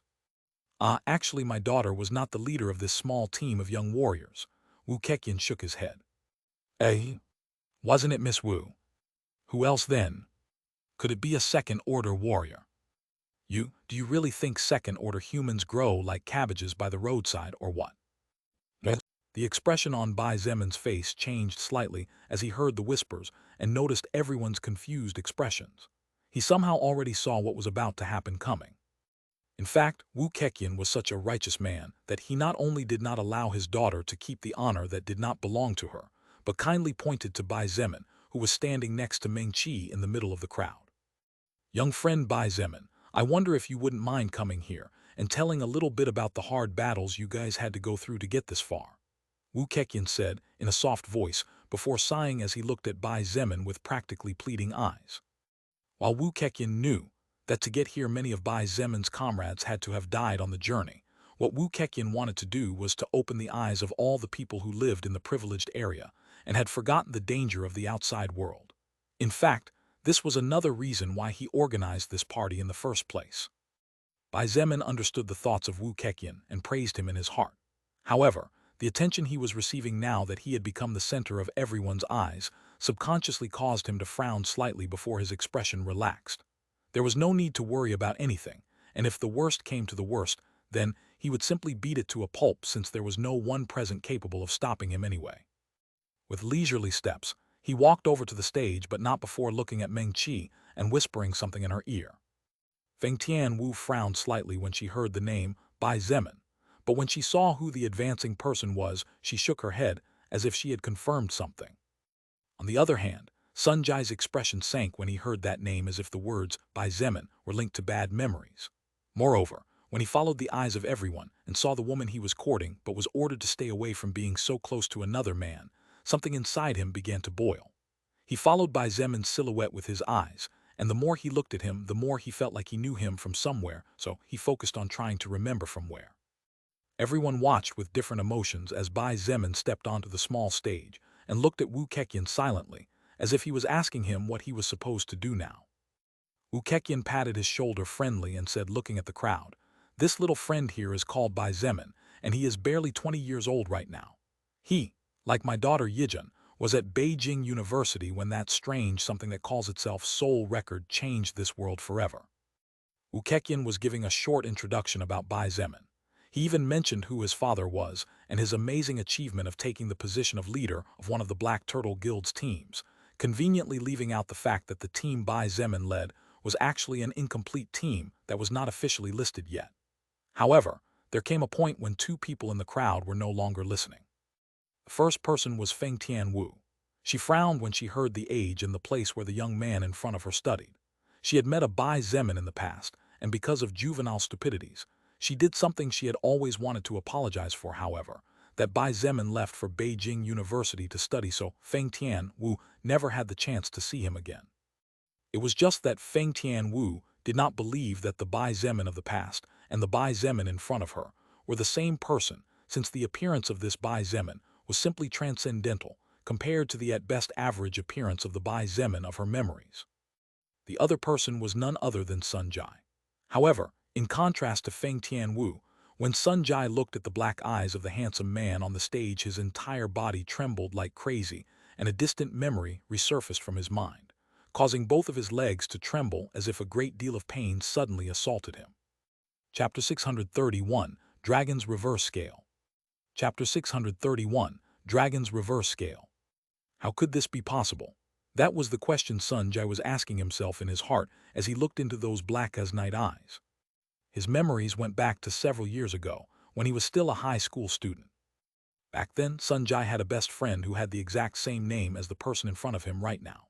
However, the truth was that the reason why someone like him, who came from a prestigious family and whose future was guaranteed, had befriended a young student whose parents were nothing more than a bunch of dirty cockroaches who had to wallow in the dust to maintain their small existence, was purely and exclusively because that Bai Zemin was by far the person with the best grades of all. While Sun Jai was not worried about things like grades, since regardless of whether he graduated or not, his family would surely settle for some good position in one of the companies they controlled. His own pride and arrogance would not allow him to let himself look like a fool in front of others. Therefore, by befriending the person with the best grades, Sun Jai believed that he could at least not look like a complete idiot. In fact, Sun Jai was not wrong. After giving financial help to pay the hospital bills of the father of that young man named Bai Zemin after he had broken his leg at work as a result of an improperly adjusted load, Sun Jai easily succeeded in gaining his friendship. From this point on, everything was easy for Sun Jai. That Bai Zemin, which Sun Jai knew, had some kind of weird capacity or bestial instinct, because Sun Jai could still remember how, before every exam, he would always point out with almost total accuracy the topics that the teachers would put on the tests. On one occasion, Sun Jai asked him how such a thing was possible, to which he responded that it was simply his instinct based on the number of times a subject had been pointed out by each teacher, or the importance given to it in class, as well as the personality of each one of them. Be that as it may, Sun Jai's grades began to rise so easily that even he couldn't believe it. It was practically like knowing the questions for the next exam in advance. However, during his senior year of high school and after they had been friends for 2 years, Bai Zemin confessed that he had been in love with a girl from a different class for more than 2 years. To Sun Jai's surprise, the girl Bai Zemin was in love with turned out to be none other than Feng Tianwu, the person his parents had engaged him to since the two families had been close for generations. After thinking about the matter for a couple of days, Sun Jai came up with a plan. Since high school was ending anyway and his grades were already so high, then why not play a little prank on his best friend?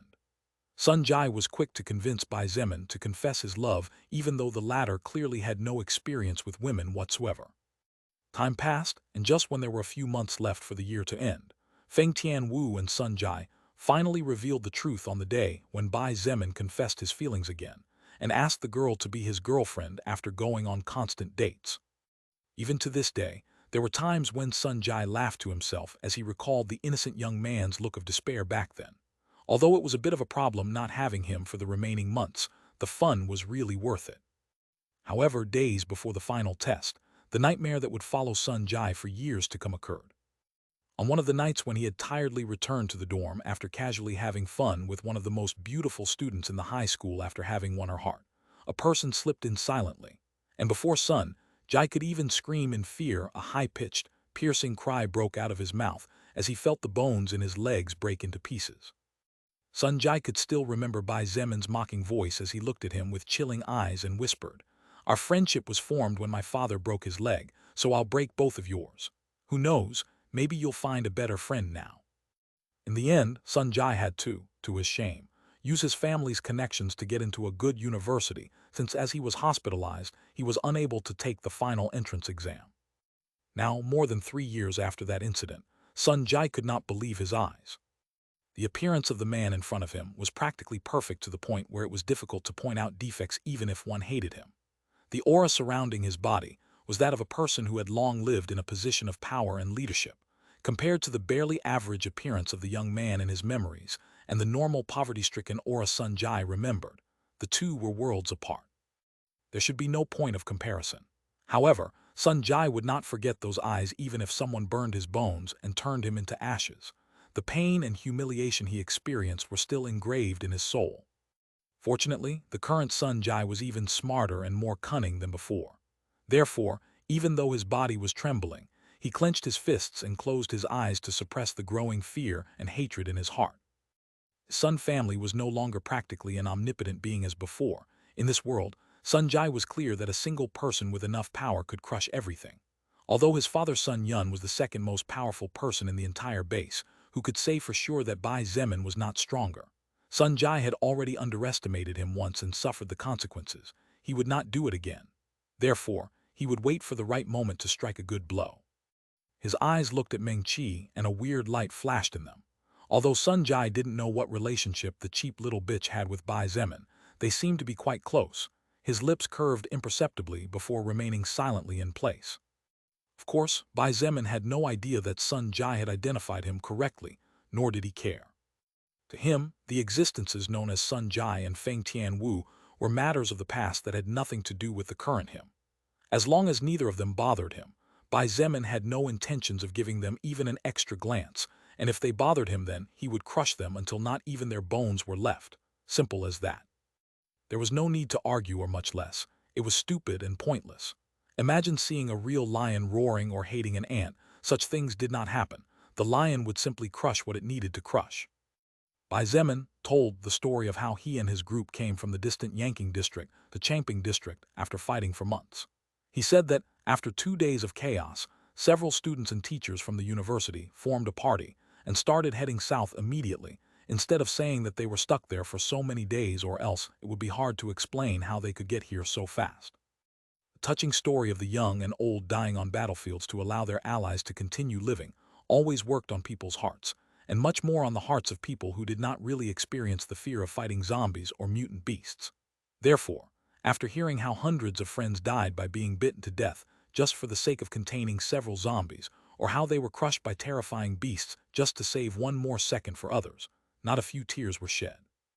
Even Shangyuan Bingzu and the others who knew the truth of the matter could not help but be a bit moved. They looked at Bai Zemin as if he was a great actor and would really applaud if not for the situation they were currently in. The foundation of our China Renaissance is undoubtedly strong and robust.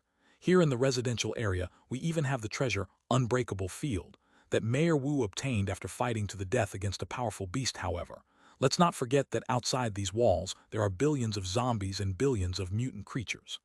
Bai Zemin said in a deep voice after finishing the fake story. Even if we are strong, even if our walls are high, We must not forget that considering the overwhelming number of enemies, only their numbers could forge a path of corpses to make their way here. Bai Zemin looked at Wu Keqian, and seeing the latter nod he sighed in his heart before saying with false enthusiasm, "We, the China Renaissance, have the obligation to regain the lost lands and rebuild the motherland. Even if many brave warriors fall in battle, among whom I include myself, we will fall as heroes who forge the path of peace with their blood. We will be engraved in the history books and our memories will live forever. For China. For China. For the motherland. Drive out the invaders." Bai Zemin's words had barely fallen when the more excited and easily manipulated young people began to shout loudly. Not long after, affected by the atmosphere, the older ones also began to roar at the top of their lungs to the point where the walls almost shook. The corner of Bai Zemin's mouth twitched slightly, and he almost vomited as he looked at these stupid people in front of him. The 90% of those present were useless people who were good for nothing, but here they were shouting like idiots, which made him really want to slap them to death.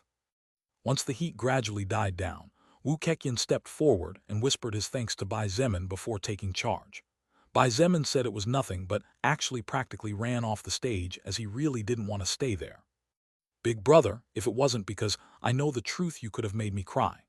Meng Qi covered her mouth and let out a chuckle as Bai Zemin approached her.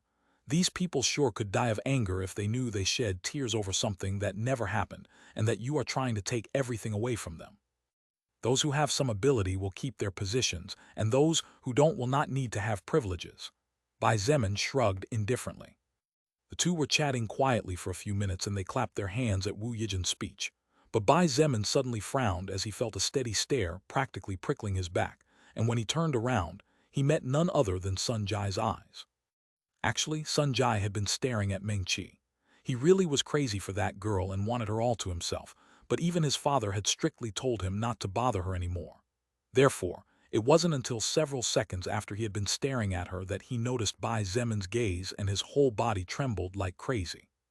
Bai Zemin's expression sank as he noticed the possessive desire and almost naked lust in Sun Jai's eyes as he looked at Meng Qi. If there was one thing he would never tolerate, it was disrespect towards his loved ones in any way. However, Bai Zemin was sensible, so instead of rushing forward like an immature child, he looked at his sister and asked quietly, "Meng Qi, do you know that man over there?" Meng Qi looked at the place her big brother was pointing toward and her expression face turned blue. She hesitated for a moment before nodding gently. "I know him. His name is Sun Jai." Bai Zemin nodded and looked at her as he calmly asked, "Do you like him or are you dating him?" "What?" Meng Qi looked at him in shock and without even thinking about it shook her head as she said loudly, "Big brother, are you crazy? How could I like that piece of human scum?" "I see." Bai Zemin nodded and patted her on the head before apologizing. "I'm sorry if I offended you." Meng Qi said something, but Bai Zemin wasn't listening anymore. The reason he asked that question before was only because if his sister liked Sun Jai, then Bai Zemin wouldn't make things difficult for either of them. At the end of the day, while Bai Zemin still felt some resentment in his heart, this resentment came from the fact that he knew Sun Jai had utilized him for years, and not because of what he and Feng Tianwu did to him. However, since there were no feelings involved then, there was no need to hold back. He did not care who the other party was, nor did he care whether the family of Sun Jai was powerful or close to the family of Wu Yijin. His family was untouchable and inviolable. This was his greatest pride. A moment ago he was giving an ardent speech, and now he was about to cause trouble. Every dragon had its reverse scale, and Bai Zemin's reverse scale was undoubtedly his loved ones. Now that he had finally found them after months of insomnia and not being able to eat to his heart's content, any offense was not allowed. Even a bad glance was not. Therefore, under Meng Qi's amazed eyes, he calmly walked through the crowd in Sun Jai's direction. Some things really could not be avoided, even if one wanted to avoid them, and it seemed to be that Bai Zemin's destiny with his best friend was really strong. Chapter 632, Arrogant and Dominant. Chapter 632, Arrogant and Dominant. Shangyuan Bingzhu had been watching Bai Zemin all this time, even while she was chatting with Wu Yijin's mother. She was undoubtedly the most beautiful woman among all the presenters, while Sun Ling was the most seductive, so the number of eyes gathering in their direction was not particularly small. However, both Shangyuan Bingzhu and Sun Ling were clear about their charm, and were used to receiving the stares of desire and love from the men, as well as the stares of jealousy and envy or hatred from the women. Therefore, as Wu Yijin stood on the stage finishing her speech, Sun Ling whispered how lovely her princess looked, to which Shangyu and Bingzu nodded. But although she had been paying attention to both Wu Yijin and Sun Ling, Shangyu and Bingzu's attention was mostly focused on Bai Zemin. At first, she did not understand where he was going, but when she saw his expression, Shangyu and Bingzu's expression changed slightly. She tried to trace a line with her eyes following his gaze, and when she saw Sun Jai frozen in fear, Shangyu and Bingzu's face turned slightly pale. She had found out a couple of hours ago that Sun Jai was actually the person who had been harassing Ming Qi, and it was also only recently that she had learned that the reason Bai Zemin's father had visited Wu Yijin's house back then was to earnestly ask the Wu family to keep the man as far away from Ming Qi as possible. Shangyu and Bingzu herself had had to tolerate Sun Jai's unseemly looks all this time, and apart from putting up with the fact that he was Wu Yijin's cousin, another reason was that she did not want to ruin the plans that Bai Zemin had. However, it seemed to be that something bad occurred in these few minutes outside of her knowledge. "Bingzu, what's wrong?" asked the confused Sun Ling, who was standing next to her, as she noticed the change of color in her face. Shangyu and Bingzu sighed and said quietly to no one in particular, "Now we can only hope that the worst doesn't happen." Sun Ling did not understand what Shangyu and Bingzu was talking about, but soon she would.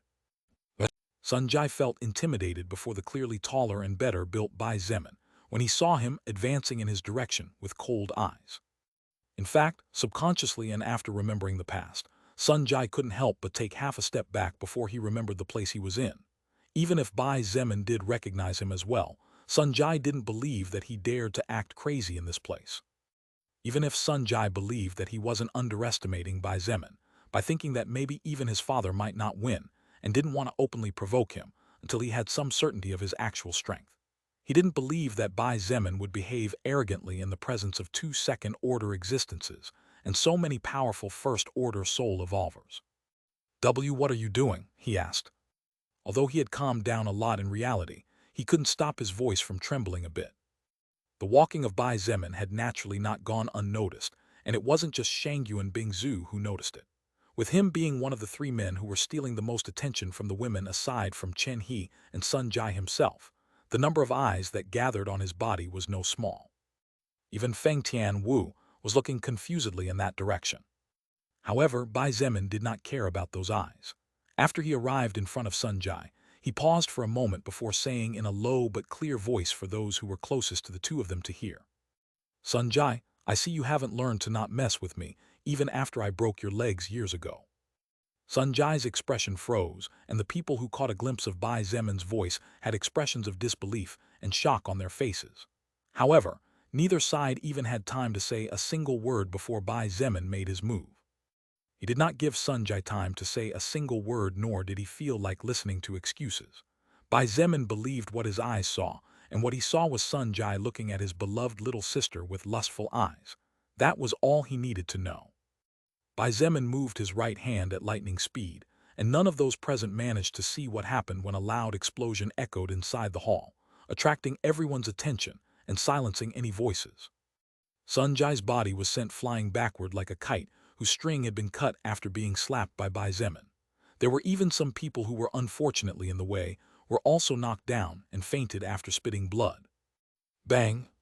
Sun Jai's body hit the opposite wall of the hall before falling to the ground. His head was covered in blood, and his eyes had gone blank after fainting from the powerful blow. If not for the fact that he was a soul evolver with some passive skills that enhanced his defense and treasures that increased his normal stats, his head would definitely have exploded into pulp. The place suddenly fell deathly silent. Everyone's expressions froze, and they stared wide-eyed at the spot where Sun Jai's seemingly lifeless body lay for several seconds before rigidly turning their heads to look at the young man who was now rubbing his right palm on his pants as if he had just touched something dirty. Ming Qi also froze, but she quickly recovered, and her expression became indifferent. It was then when she noticed her mother and father walking in her direction. They both looked quite panicked and nervous about what was happening. "What happened?" Bai Delan asked in a low voice as he conveniently stood in front of his wife and daughter, as somehow he was sure that things were already beyond repair considering the situation. Ming Qi first took her mother's hand, who was as pale as a ghost. Then she proceeded to explain everything in a calm manner. On the other hand, Wu Keqian, Wu Yijin, Chen He, Sun Yun, Feng Tianwu, Feng Hong, and many other people looked at Bai Zemin in shock and disbelief. None of them understood what was going on. However, Sun Yun's expression soon turned white, and his whole body trembled with anger as he realized that the person lying immobile several meters ahead was his son. Bang! The aura of a second-order existence burst out, and everyone inside the hall immediately felt suffocated to the point where they fell to the ground. Even first-order existences like Bai Delan turned pale, as if they were suffering from some kind of sudden serious illness, and could barely stand on wobbly legs. Fortunately for Bai Zemin's family, however, a gentle breeze blew past them, and a beautiful figure appeared like a ghost. "You are?" Bai Delan helped his daughter and wife who were about to collapse before looking at the back in front of him in amazement. That silver-white hair and black dress was something that even he, a man dedicated to his family, admitted he could never forget, as the face of the woman whose back was currently facing him was simply too beautiful. "Thank you, Bingzu." Meng Qi sighed in relief as her eyes filled with bitterness at the clear difference between the two. "Bingzu," Bai Delan looked at his daughter in confusion. Since when had Meng Qi met such a powerful and beautiful figure? But Shangyuan Bingzu did not answer and simply nodded. Her expression was serious as she looked straight ahead and scrambled her brain trying to think for something to solve this. Bai Zemin looked at the person who was releasing his aura and was looking at him with burning anger.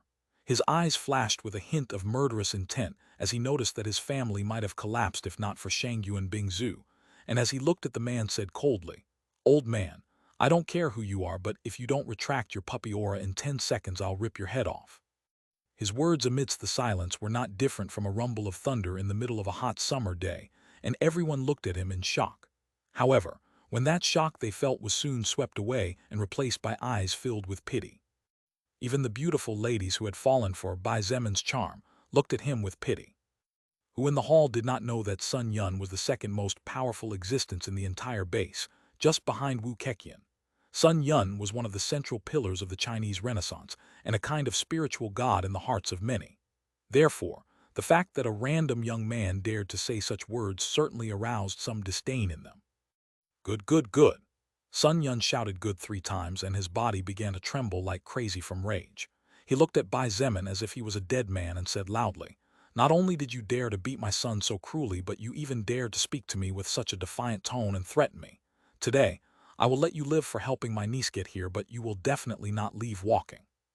"You have 6 seconds left," was Bai Zemin's reply, completely ignoring the words of the man in front of him. Swoosh! After he finished his words, a flash of golden light suddenly illuminated the hall, and in the next instant everyone was astonished to see that in the hand of the young man dressed in a suit now was an exquisite and elegant golden sword with mysterious opaque engravings on the guard and hilt. 4 seconds. Bai Zemin raised his sword pointing toward the ceiling and said casually, "Don't tell me I didn't warn you." If not for the fact that this man in front of him probably had some kind of relationship with Wu Yijun, Bai Zemin might have killed him at this point. Sun Jai was hurt in such a way just by a peek, so Sun Yun would definitely have suffered even worse. In fact, he didn't listen to a bit of the garbage Sun Yun said, or else he would have known that he was actually Wu Yijun's uncle. Sun Yun was as furious as a lion whose mating partner had been stolen. When had he ever been mocked like this? Never, much less by someone of the young generation who could easily be his son. "Enough!" An angry shout suddenly rang out, and an aura more powerful than Sun Yun's closed over him, suppressing his aura to a large extent. "Keqian," Sun Yun frowned and said with annoyance in his voice, "What are you doing? Calm down for a second, let me settle this." Wu Keqian looked at Sun Yun with seriousness and asked in a deep voice. Then he took out something from his pocket and threw it to him as he said, "You go and treat your son first, I'll give you an explanation later." Sun Yun looked at the small pill and after hesitating for a moment finally retracted his aura. He was a smart man and knew that his son had offended several people. Moreover, unlike most, Sun Yun noticed that the young man in front of him completely ignored the pressure of his aura, so while he did not fear, he also did not want to fight against an apparently powerful enemy unless there really was no other choice. Bai Zemin also kept his word, and upon seeing Sun Yun completely retract his aura he snorted coldly.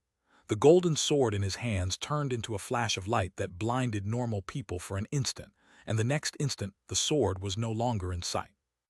Although Wu Keqian was really curious about that golden sword, He had a more important question, so he looked at Bai Zemin and said in a deep voice, Bai Zemin, I respect and appreciate you.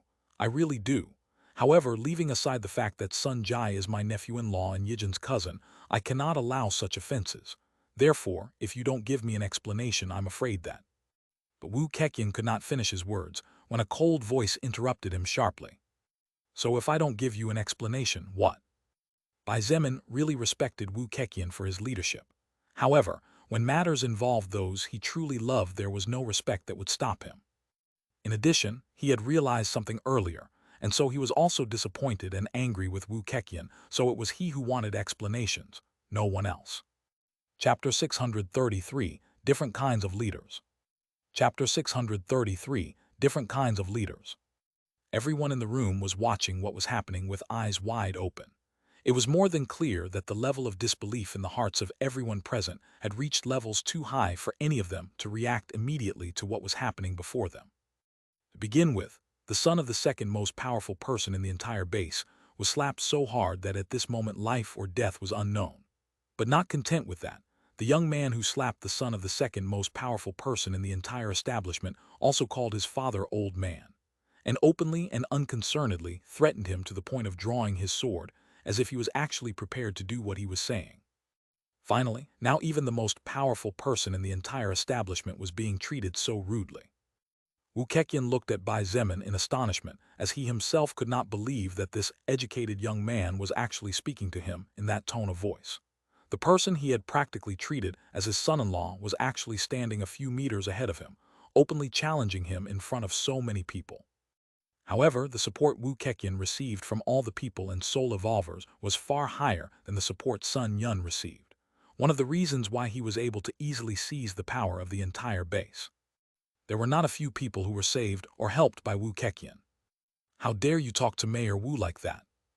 There was an anger-filled roar similar to a lion's roar, followed by an explosion. Bai Zemin looked out of the corner of his eye and saw a first-order soul evolver that seemed to have transformed into something similar to a bull charging toward him at full speed. However, just as Bai Zemin raised a hand, he saw something out of the corner of his eye and stopped his movement before ignoring that soul evolver. Swoosh! A shadow swooshed through the crowd before stopping right in front of the soul evolver transformed into a bull, surprising him. But the soul evolver transformed into a bull didn't have time to stop at all or change his action when the person in front of him clenched the fist and punched forward. Bang! The soul evolver with the transformation skill, who was actually a powerful level 38 warrior, looked like a rag doll hit by a truck as his body was sent flying like a meteorite backward, destroying one of the tables and smashing through the wall before being buried under a pile of rubble.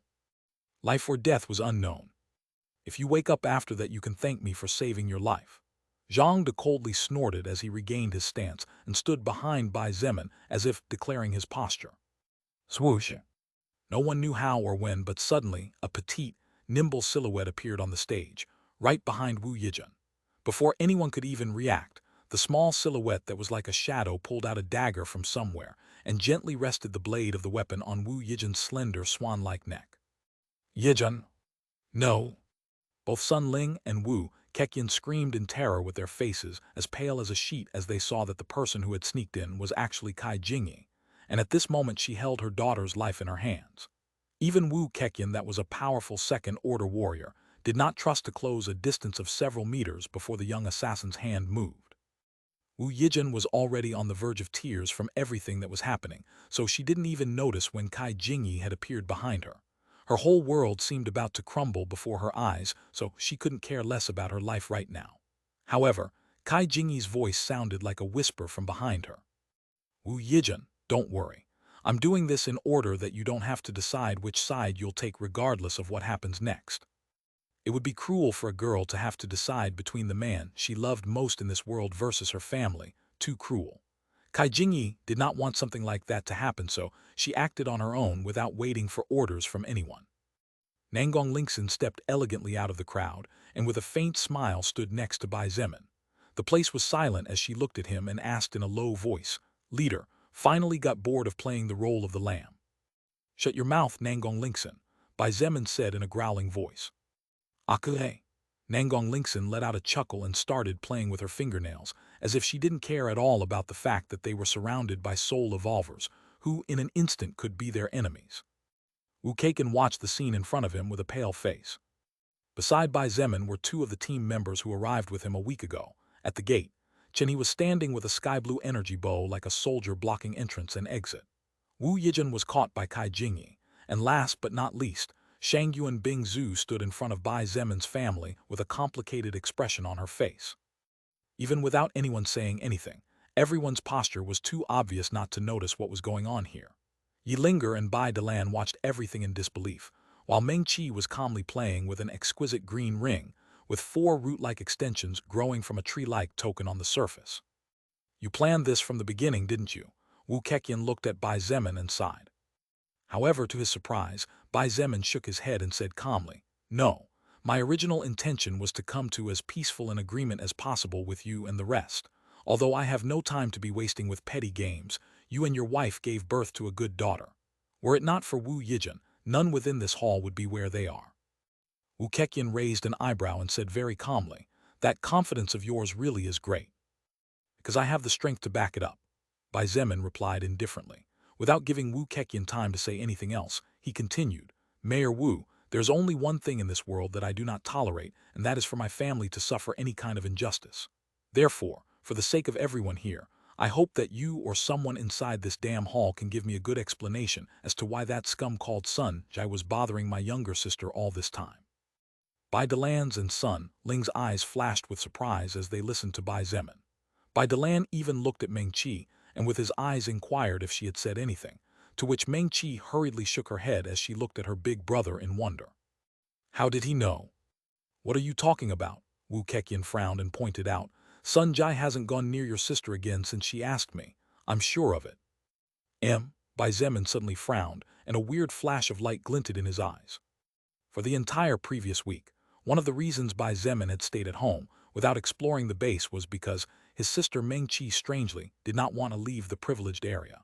Although this seemed somewhat unusual to him, Bai Zemin simply thought that she did not have the heart to go to the poorer areas since he knew how kind-hearted Meng Qi was. However, when Bai Zemin saw Sun Jai looking at Meng Qi with those eyes, he finally understood that the reason why Meng Qi didn't want to leave the privileged area was because of that little bastard who had probably been bothering her all this time. But now that Bai Zemin heard Wu Keikan say that Sun Jai had not approached Meng Qi since she asked him to, a thought appeared in Bai Zemin's heart which caused his expression to sink. He looked at Meng Qi and asked in a low voice but audible to all, "Meng Qi, could it be that the favor you obtained from Mayor Wu was spent so that little piece of Sun Jai to stay away from you?" Meng Qi hesitated as she didn't want things to escalate any further if possible. However, she knew that her big brother was far from being foolish, and even if she lied he would find out for himself, and by the time that happened things would get worse. Therefore, after several seconds of silence, she nodded her head silently. Contrary to the expectations of those who knew Bai Zemin, he simply nodded and did not look angry. On the contrary, he looked at Wu Keikan and sighed as he said quietly, "You have really disappointed me. I thought you were a good leader, part of the reason I was giving you time as I wanted to see what kind of leader you are. But now I see that you're really no different than any other piece of trash. You, a person who out of fear of another cannot do his duty properly, is not worthy to lead." Bai Zemin roared loudly, cutting off Wu Keikan's words. His voice was filled with anger that he barely seemed to be holding back. The ears of most of those present buzzed noisily, and their heads felt dizzy as they took several steps back. But Wu Keikan surprisingly wasn't angry at Bai Zemin's words or tone of voice either. Instead, the man's shoulders slumped slightly, and his expression turned bitter as he nodded. "You are right. It is precisely because I know that in this world I cannot lead that I told you earlier that I was willing to hand over my position to someone better qualified, and who proves to be able to do better than me." Wu Keikan knew that the fact that a citizen of his faction had to use a valuable favor to ask for something that by rule Wu Keikan himself should fulfill was not something to be proud of at all and had always been a thorn in his heart. However, what could he do? Wu Keikan was not an all-powerful being. There were priorities, and for the greater good, he had no choice but to ignore some things. "Remember what I told you before," Wu Keikan calmly pointed out. "Even if I know there's contaminated water underground, unless I'm willing to let the entire ground shake and risk many buildings collapsing, I can only let that contaminated water continue to run. In this chaotic world, avoiding major chaos was the wisest option. However, that's because you are weak, Bai Zemin said mercilessly. A capable leader enforces his rules to the letter, and anyone who does not follow them should be punished accordingly. Earlier, you spoke about separating the rotten fruits from the healthy ones, but in my eyes, it is nothing but foolishness.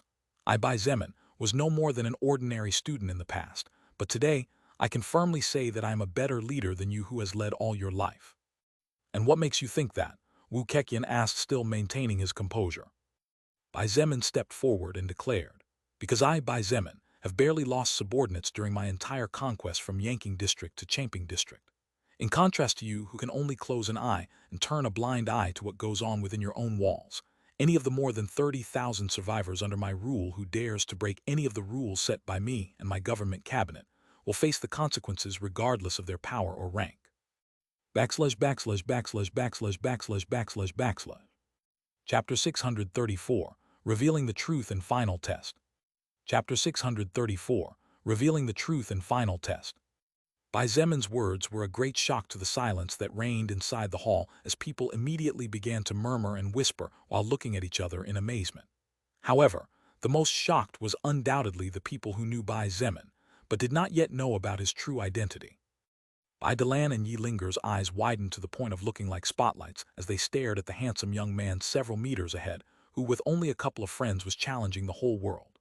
They knew their son better than anyone else.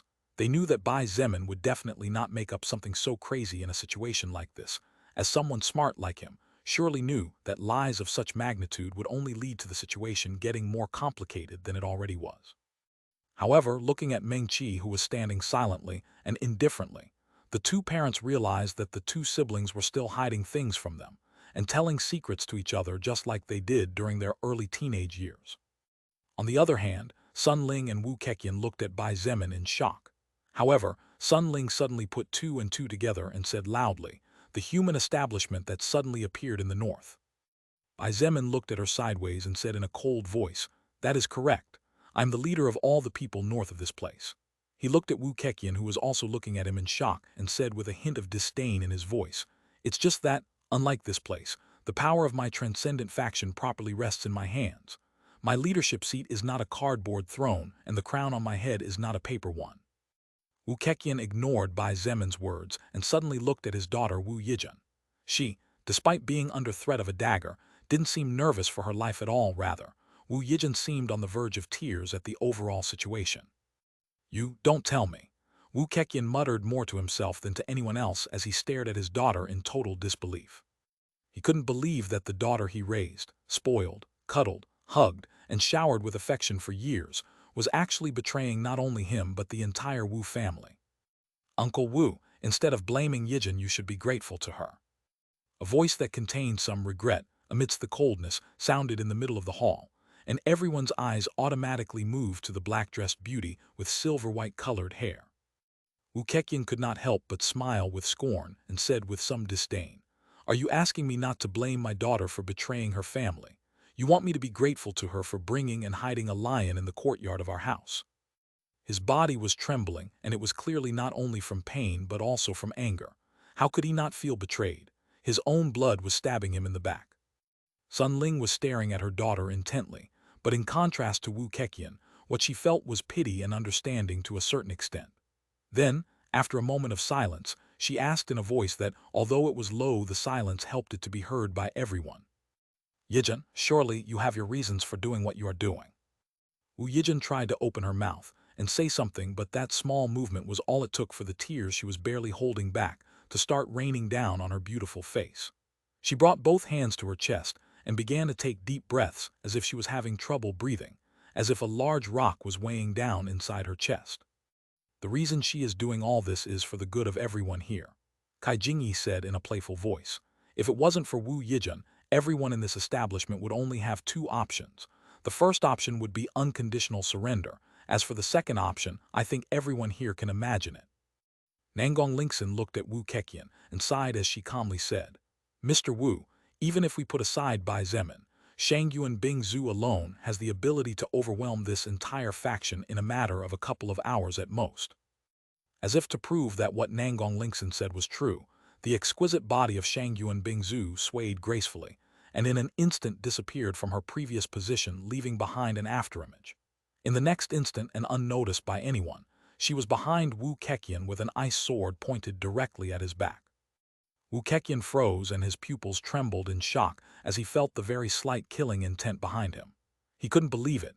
Even if he was distracted by everything that was going on, a second-order existence like him shouldn't be able to be ambushed so easily.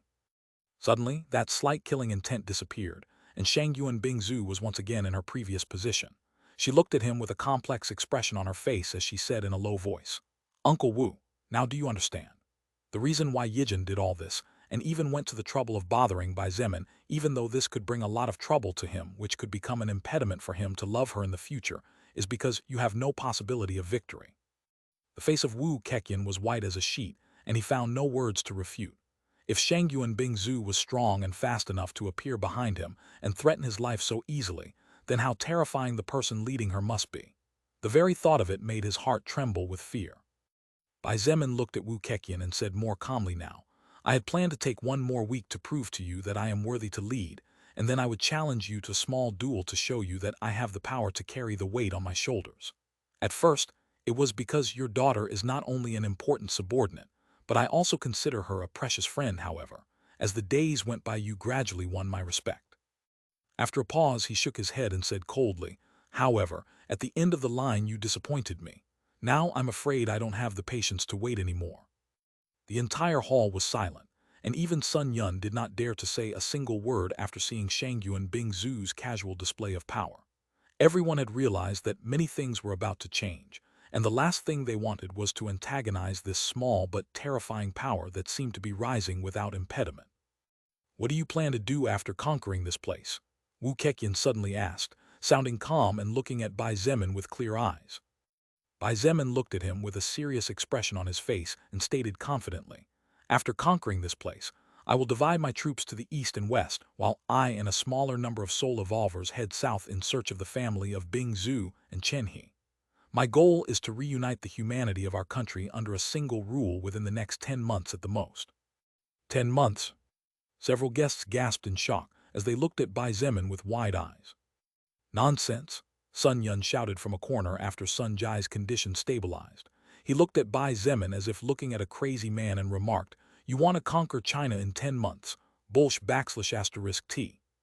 China was one of the largest countries in the world even before the expansion of the Earth.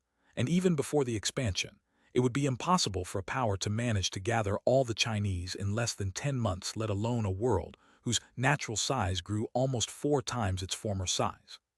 For all of you, it is impossible because you are weak," Bai Zemin said indifferently. His voice was neither high nor low. There was no pride or disdain as he calmly said, "But I have the power and ability to achieve it. In just a couple of days, I slaughtered over 20 million zombies and over 20,000 mutant beasts, among which there were almost 10 second-order existences and 2 third-order existences. I doubt there are many powers of such magnitude in China, which means it will be easier to conquer them." 20 million, Sun Ling whispered, and suddenly her body trembled as she subconsciously exclaimed in terror, "The zombies of the Eastern Dragon's back." Zombies from all the cities, towns, and villages surrounding the north and south of the Eastern Dragon's back were gathered under the main leadership of a zombie over the level 100. Bai Zemin said as he looked at Sun Ling calmly, "After slaughtering half by myself in about 2 days and 2 nights, I and the 7th Princess of the Eastern Sea formed an alliance due to certain circumstances, and wiped out the rest of the creatures on the bridge, which finally allowed me and my faction to make it this far." Bai Zemin ignored everyone's reaction and didn't care if they understood what he was talking about or not. He stared at Wu Keqian, who was also staring at him, and demanded in a firm voice, "Surrender. Although I am disappointed with you and your family, Wu Yijin has nothing to do with this. Besides, regardless of being my friend, she is one of the central pillars of my transcendent faction, so as long as I am still standing, you and the rest of your family will be able to live lives of luxury." Wu Keqian looked down before looking at Bai Zemin and calmly saying, "And if I refuse?" Bai Zemin narrowed his eyes and a glint of coldness flashed in them as he slowly said, "If you refuse, even though I am not going to kill you, I'm afraid you probably won't be able to stand up again for at least a couple of years." "Father, no," Wu Yijin shouted, finally finding strength. She looked desperate as she anxiously cried, "Surrender, just give up, you can't win." She knew very well how terrifying Bai Zemin was. She knew that if it weren't for her, he would have long since continued on his path of conquest after crushing any resistance that stood between him and his goal. He had always been doing it this way from the beginning, and each next result was each time more crushing than the last. "Uncle Wu, please just surrender," Chen He said from the distance. He sighed and shook his head as he said with complicated emotions, "You have no way of knowing how strong Bai Zemin actually is. I know it will sound crazy, but to say that his entire existence is a huge living and moving nuke is not exaggerated at all." However, Wu Keqian did not seem to listen to outside advice. He looked at Bai Zemin, and suddenly he disappeared from his previous position. The ground where Wu Keqian stood a moment ago exploded as a terrifying air pressure sent all the nearest people flying amidst desperate screams and cries. As for Wu Keqian, I really can't win." His voice was complicated, but there was no bitterness or regret. Bai Zemin's eyes were as calm as a lake as he gazed indifferently at the man less than 2 meters ahead. Wu Keqian had his right leg slightly bent forward and his left leg fully extended behind his body. His torso was bent forward, and his right arm fully extended while his clenched right fist was pointing toward Bai Zemin's head. "I guess I passed the test," Bai Zemin asked indifferently. His left arm was pointing 90 degrees upwards, and in his clenched fist was Wu Keqian's hand that, regardless of how much strength he put into his arms, could neither advance nor retreat. Wu Keqian raised his head, and his face was slightly contracted due to the pain transmitted from his right hand. He could feel his bones creaking slightly, and it was clear that the young man in front of him was holding back so as not to break them into dust. Wu Yijin finally couldn't stand when she saw this, and her knees gave out, so she began to fall to the ground.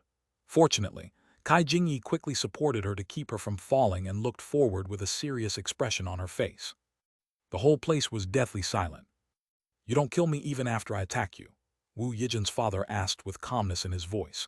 He even smiled unburdened and said indifferently, "If you have mercy on your enemies, I don't think you can achieve your goal within the estimated time frame." "Mercy?" Bai Zemin whispered, and his eyes flashed with a hint of self-mockery as he said quietly, "I'm afraid the word mercy no longer has anything to do with me, Uncle Wu. It hasn't for some time now."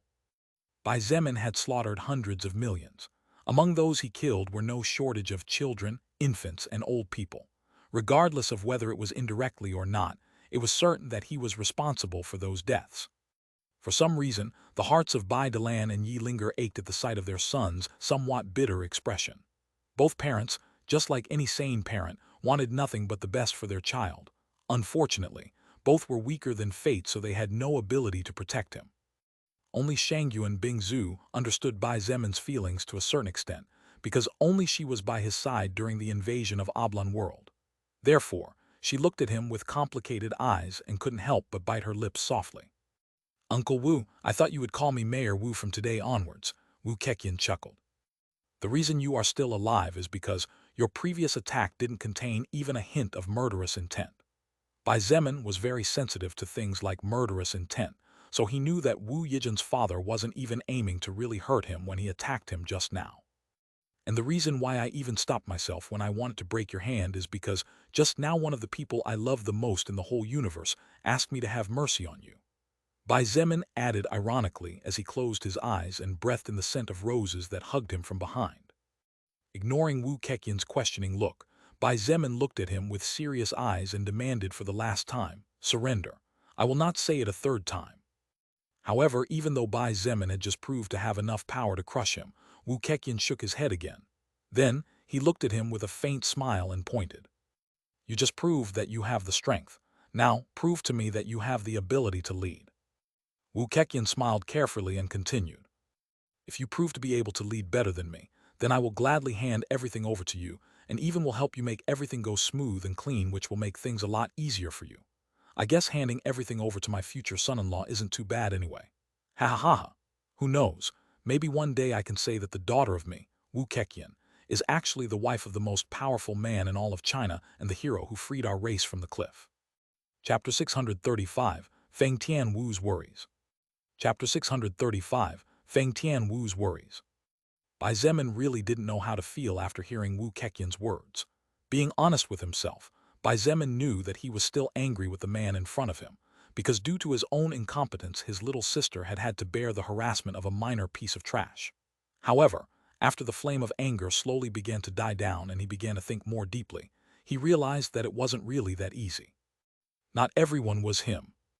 Wu Keqian had sacrificed his own potential and limited his future for the sake of forging a place as safe as possible in times of chaos, while humanity gained time to adapt and prepare for the sudden changes they had to face and would still have to face from now on. Just based on this fact alone, Bai Zemin knew that Wu Keqian was neither a bad person nor a bad leader. At the end of the day, what kind of selfish leader or bad person would put others before himself? None. However, Bai Zemin was used to the leader's word being heard. Therefore, in his eyes, any kind of problem that arose was not the fault of the subordinates or the people, but was proof of the incapability of the one who led them. Therefore, even though he was angry with Wu Keqian, he understood him as well. The two were two different men, and therefore the vision of leadership they had was different. Moreover, it was true that, unlike Bai Zemin's overwhelming power, Wu Keqian did not have all the power of the Chinese Renaissance faction completely in his hands. Therefore, it was natural that he could not do everything well as he would probably wanted to.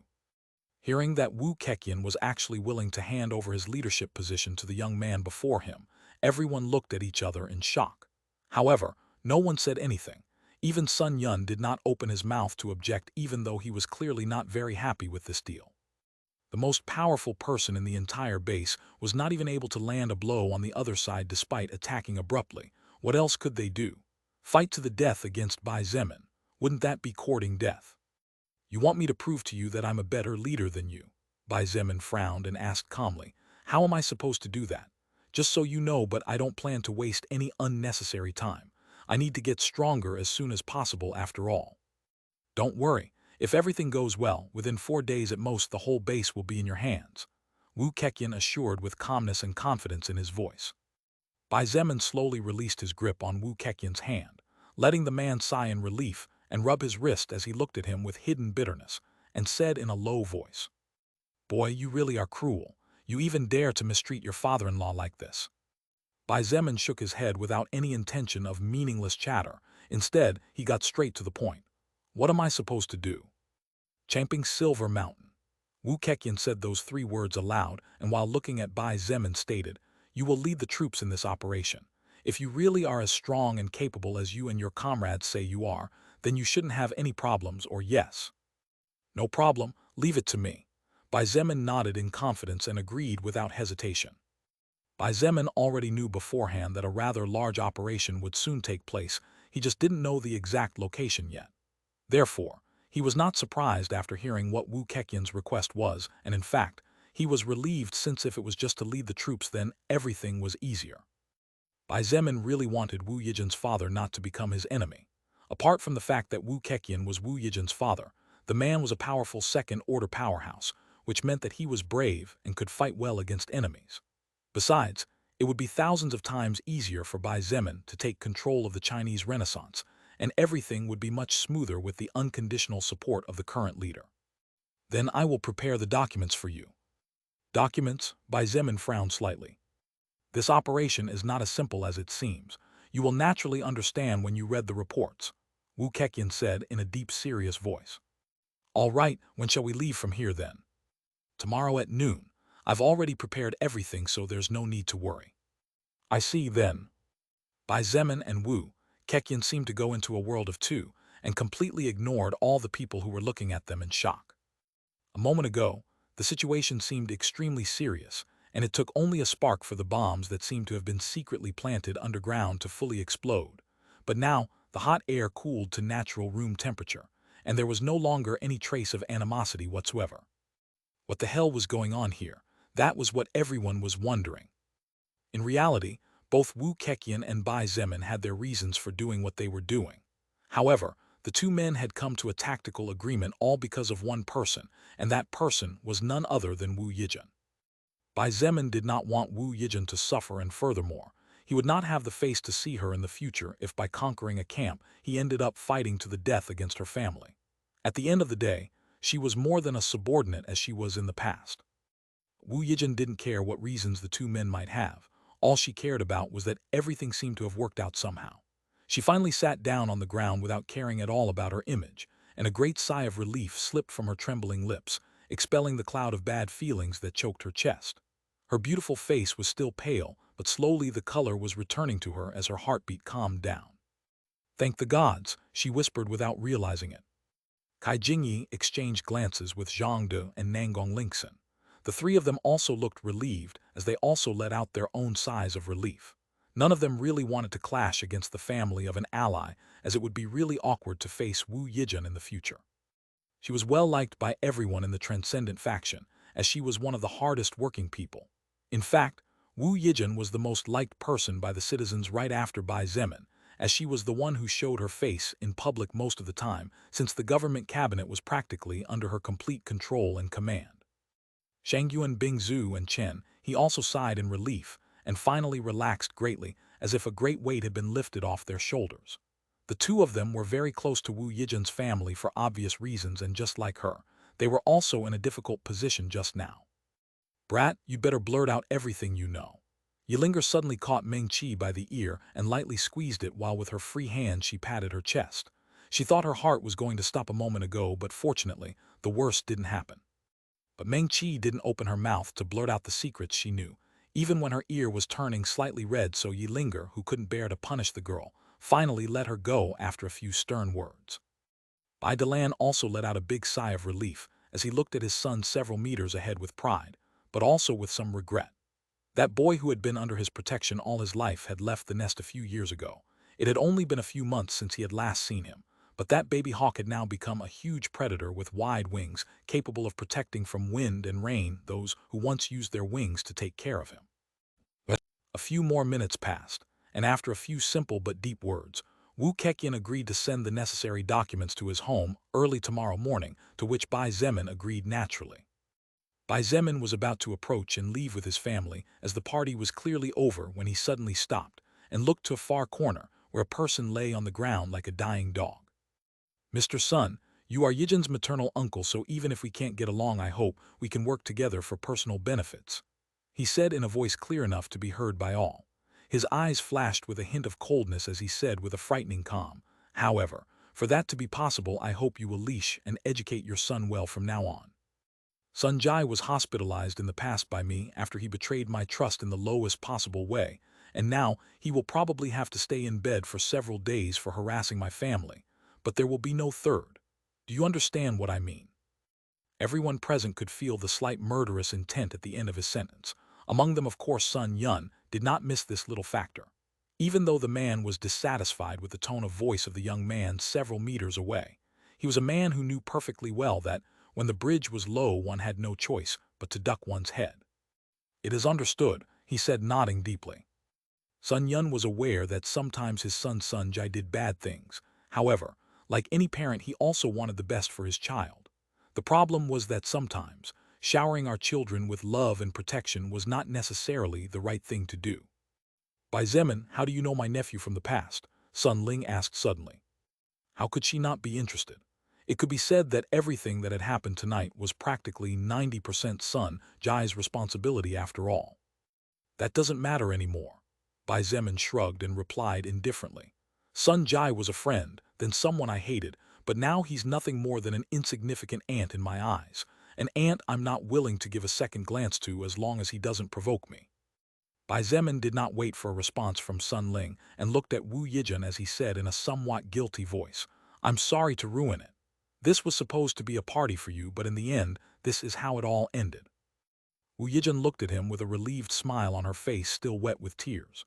She shook her head gently, and as she looked at him with her eyes slightly swollen from crying, she said softly, "It's okay.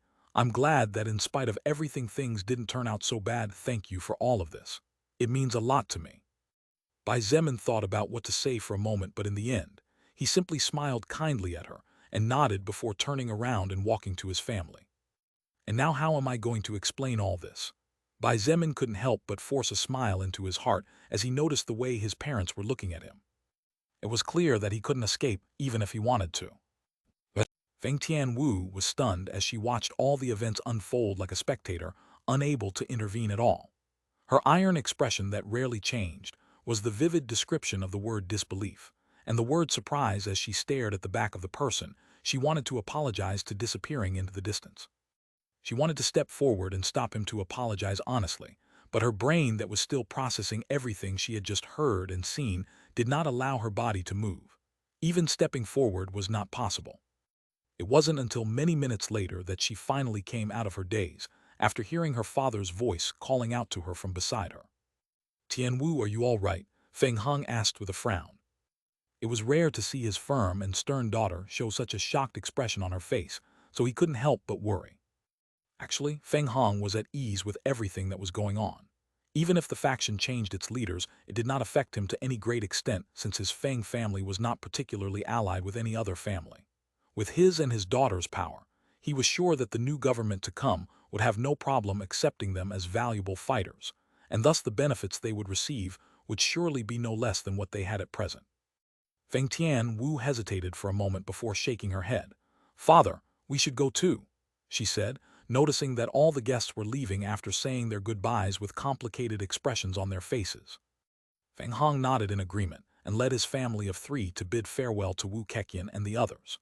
Regardless of whether the base changed its leader in the future or not, it was a fact that Wu Keqian was destined to be someone big not only because of his strength, but also because his daughter Wu Yijin clearly had a peculiar relationship with the young man named Bai Zemin.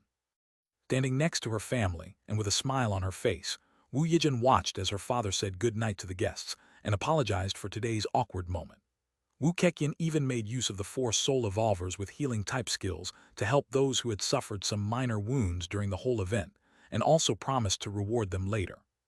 Suddenly, however, Wu Yijin felt someone staring at her. Being sensitive to all kinds of stares, she turned and met the clear eyes of a woman slightly younger than herself, but whose beauty did not lose much to herself. For some reason, Wu Yijin felt that this young beauty's eyes reflected many complicated emotions as she looked at her. However, Wu Yijin was sure that she did not know her from anywhere, so all she could do was incline her head with a big question sign on her face. But Feng Tianwu simply shook her head without saying anything. Her opportunity to apologize had passed once again. But this was not a good occasion to do it either, so she would do it during the mission that would start tomorrow, since she was also one of the soul evolvers that would be mobilizing. The only thing that worried Feng Tianwu a bit was that her apology might not be seen in the honest way.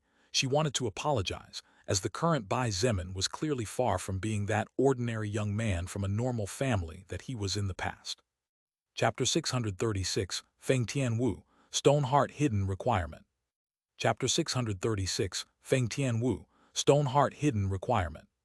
The next day it was around 12:30 noon when a large caravan composed of 5 buses, 10 off-road trucks, 4 jeeps, a cargo truck, a fire truck, and a tanker truck left from the south gate of the base where the Chinese Renaissance faction was settled. The soul evolvers and soldiers guarding the south gate watched nervously and intently as the fleet of about 20 vehicles modified to withstand the ongoing wars on this harsh world moved farther and farther away, until they became a distant dot on the horizon before finally disappearing.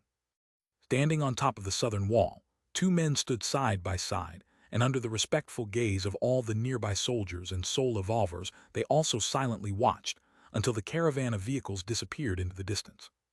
"Keqian, didn't you say you wanted to see how that young boy led?" Sun Yun asked curiously as his eyes were fixed in the distance.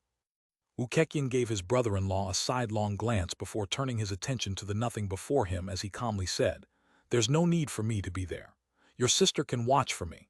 Besides, I doubt that a man my daughter chose is a useless and incapable man." While Wu Keqian wanted to go on this mission trip personally, as there were very important things that needed to be carried out, the base could not go that long without a second-order existence holding down the fort.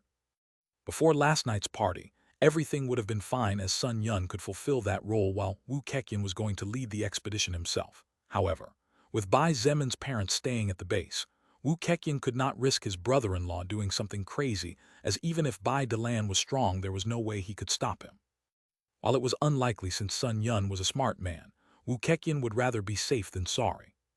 Of course, Wu Keqian did not know that the reason Bai Zemin felt comfortable leaving his father and mother at the base, even though he would be away during this time, was because his family was not unprotected at all. In fact, even if Wu Keqian himself dared to attack them, it was highly likely that he would lose his life in the process. There was no way Bai Zemin would leave without securing his loved ones first, let alone after all the commotion he caused the past night. //. Sitting in the military jeep leading the front load, Bai Zemin was rereading the documents he had already read earlier with a serene expression on his face. Champing Silver Mountain was very close to Xingshu Town and was composed of an extension of mountain ranges approximately 60 km long, a place loved by cyclists and also by tourists since near the scene there were several restaurants serving local food, a beautiful natural waterfall, 13 mausoleums, and many other truly picturesque sights to be seen. However, with the expansion of the earth, that mountain range probably expanded to over 250 km long, and all the beautiful buildings had collapsed. The thing was that actually, Champing Silver Mountain was also known as Silver Mountain Pagoda Forest, since in the middle of the mountain ranges, 5 large pagodas had been built during the Jin dynasty. With over 500 years of history, it was no exaggeration to say that the 5 pagodas were a national treasure that, even with the passage of time, stood firm. But how could those pagodas not have collapsed when the expansion earthquake shook the entire world? Bai Zemin frowned slightly as he came to this part of the report where there were several photographs taken by unmanned drones. It's also the first time I've heard of such a thing, interjected suddenly Wu Yijun, who was sitting in the front seat next to the driver. She was resplendent today, as for the first time in days, she was finally able to get a full night's sleep without being afraid of tomorrow. Except for the buildings in the privileged area that is protected by the treasure that Uncle Wu obtained, all the other buildings should have collapsed several days ago. Shangyuan Bingzhu, who was sitting to the left of Bai Zemin, pointed out. Bai Zemin closed the folder with papers and looked at the person sitting on his right. Mengqi, what do you think? In fact, instead of bringing his father with him, Bai Zemin chose Mengqi. He had 3 reasons why he made this decision. First, by bringing Mengqi with him, he could prevent Sun Jai from having some crazy thoughts. While Bai Zemin was not scared of problems, if he could avoid them then, it would be the better.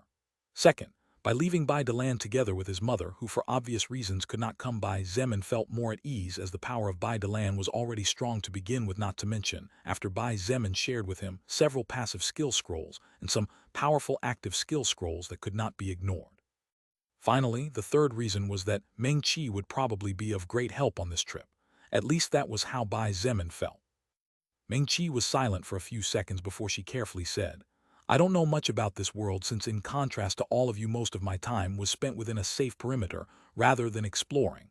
But in my opinion, it is possible that there is a treasure or a magic circle protecting the structures in that place. I agree. Wu Yijun nodded from the front. The 5 pagodas are located in the middle of mountain ranges, that is, in the middle of forests. It's weird that they haven't been knocked down by some crazy mutant beast or by the shockwaves resulting from the battle between a few creatures.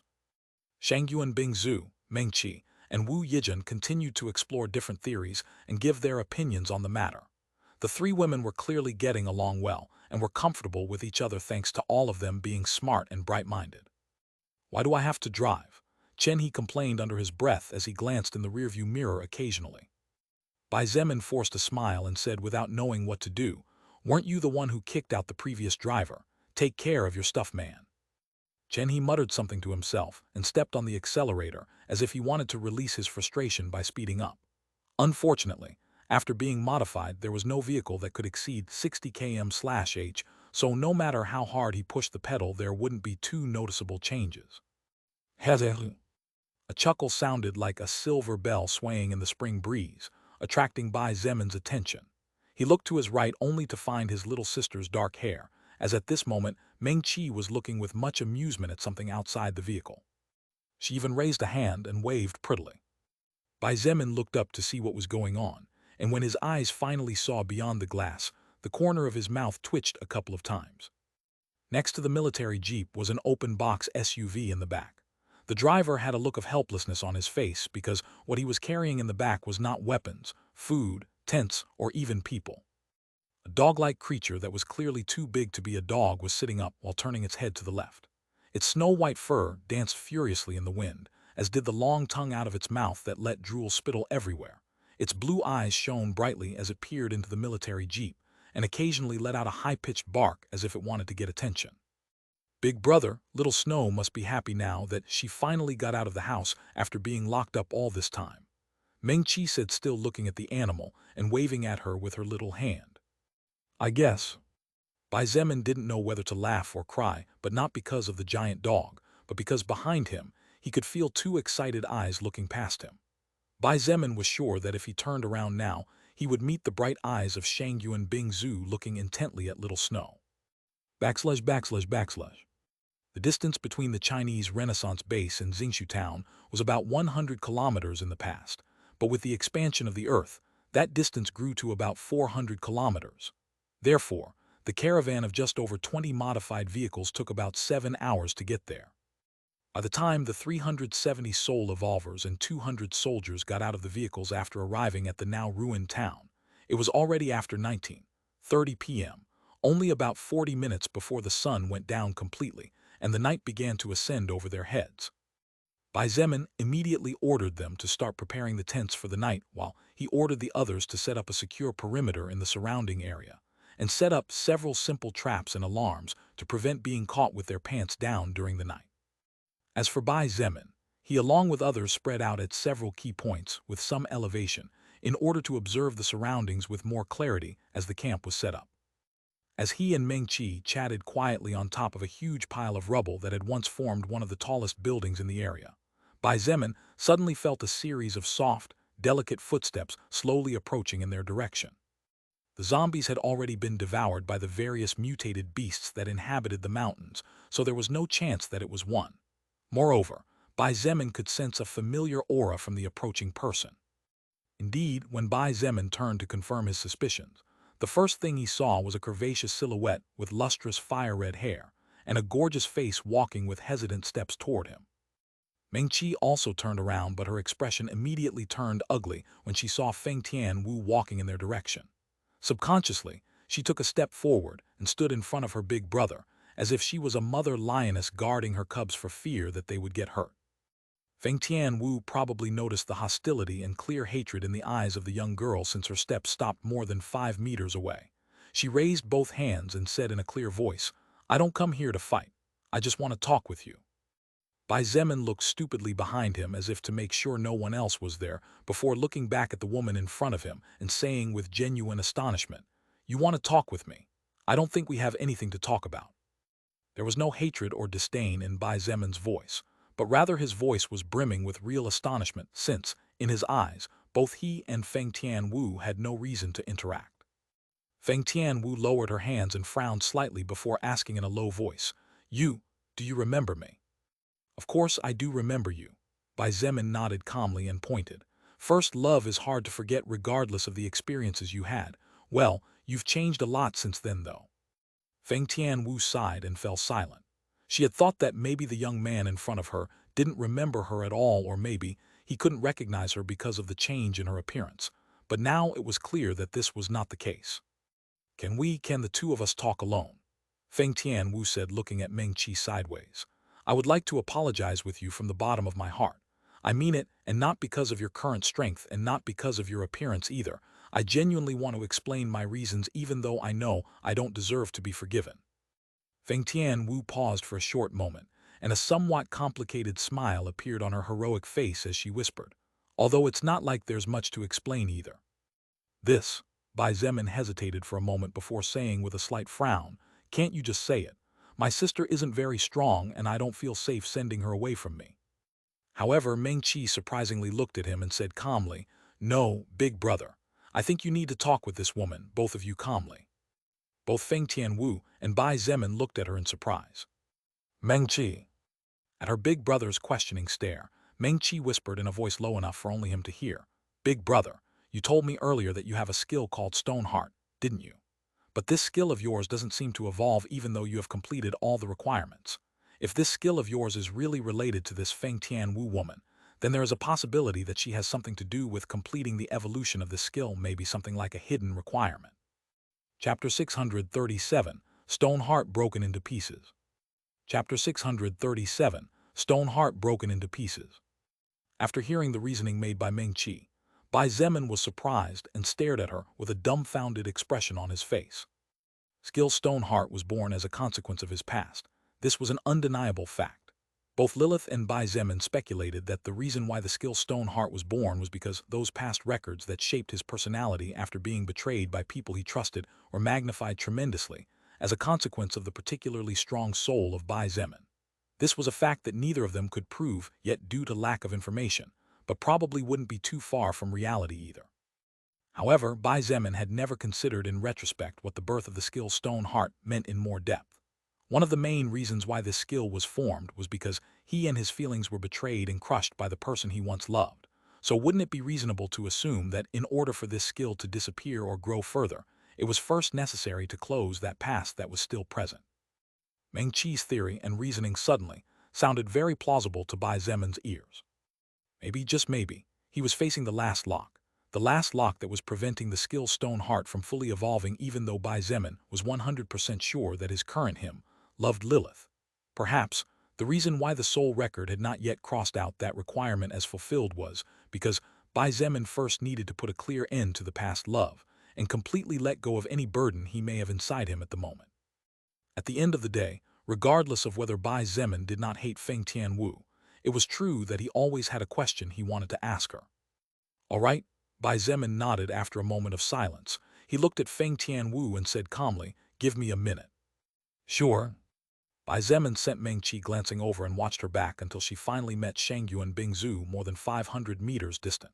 While he couldn't hear what the two women were talking about, he did manage to faintly watch as Shangyu and Bingzu looked in his direction curiously, her eyes mainly fixed on Feng Tianwu, which meant that at the very least Meng Qi hadn't told her who Feng Tianwu had been to Bai Zemin in the past.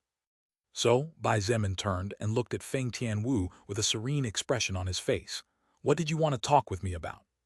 Feng Tianwu suddenly closed her mouth and seemed to have problems finding words to say. She had wanted to talk to the person in front of her for a long time, and now that, by things of destiny, the two of them met again many years later, she really didn't know quite what to say. She closed her eyes and took a deep breath before opening her eyes again. The eyes of Feng Tianwu met Bai Zemin's, and a glint of resolve flashed in her eyes as she bowed her head and said as honestly as she could, "I apologize for what I did to you in the past. I know you are well within your rights not to forgive me, and I will understand if you choose not to do it.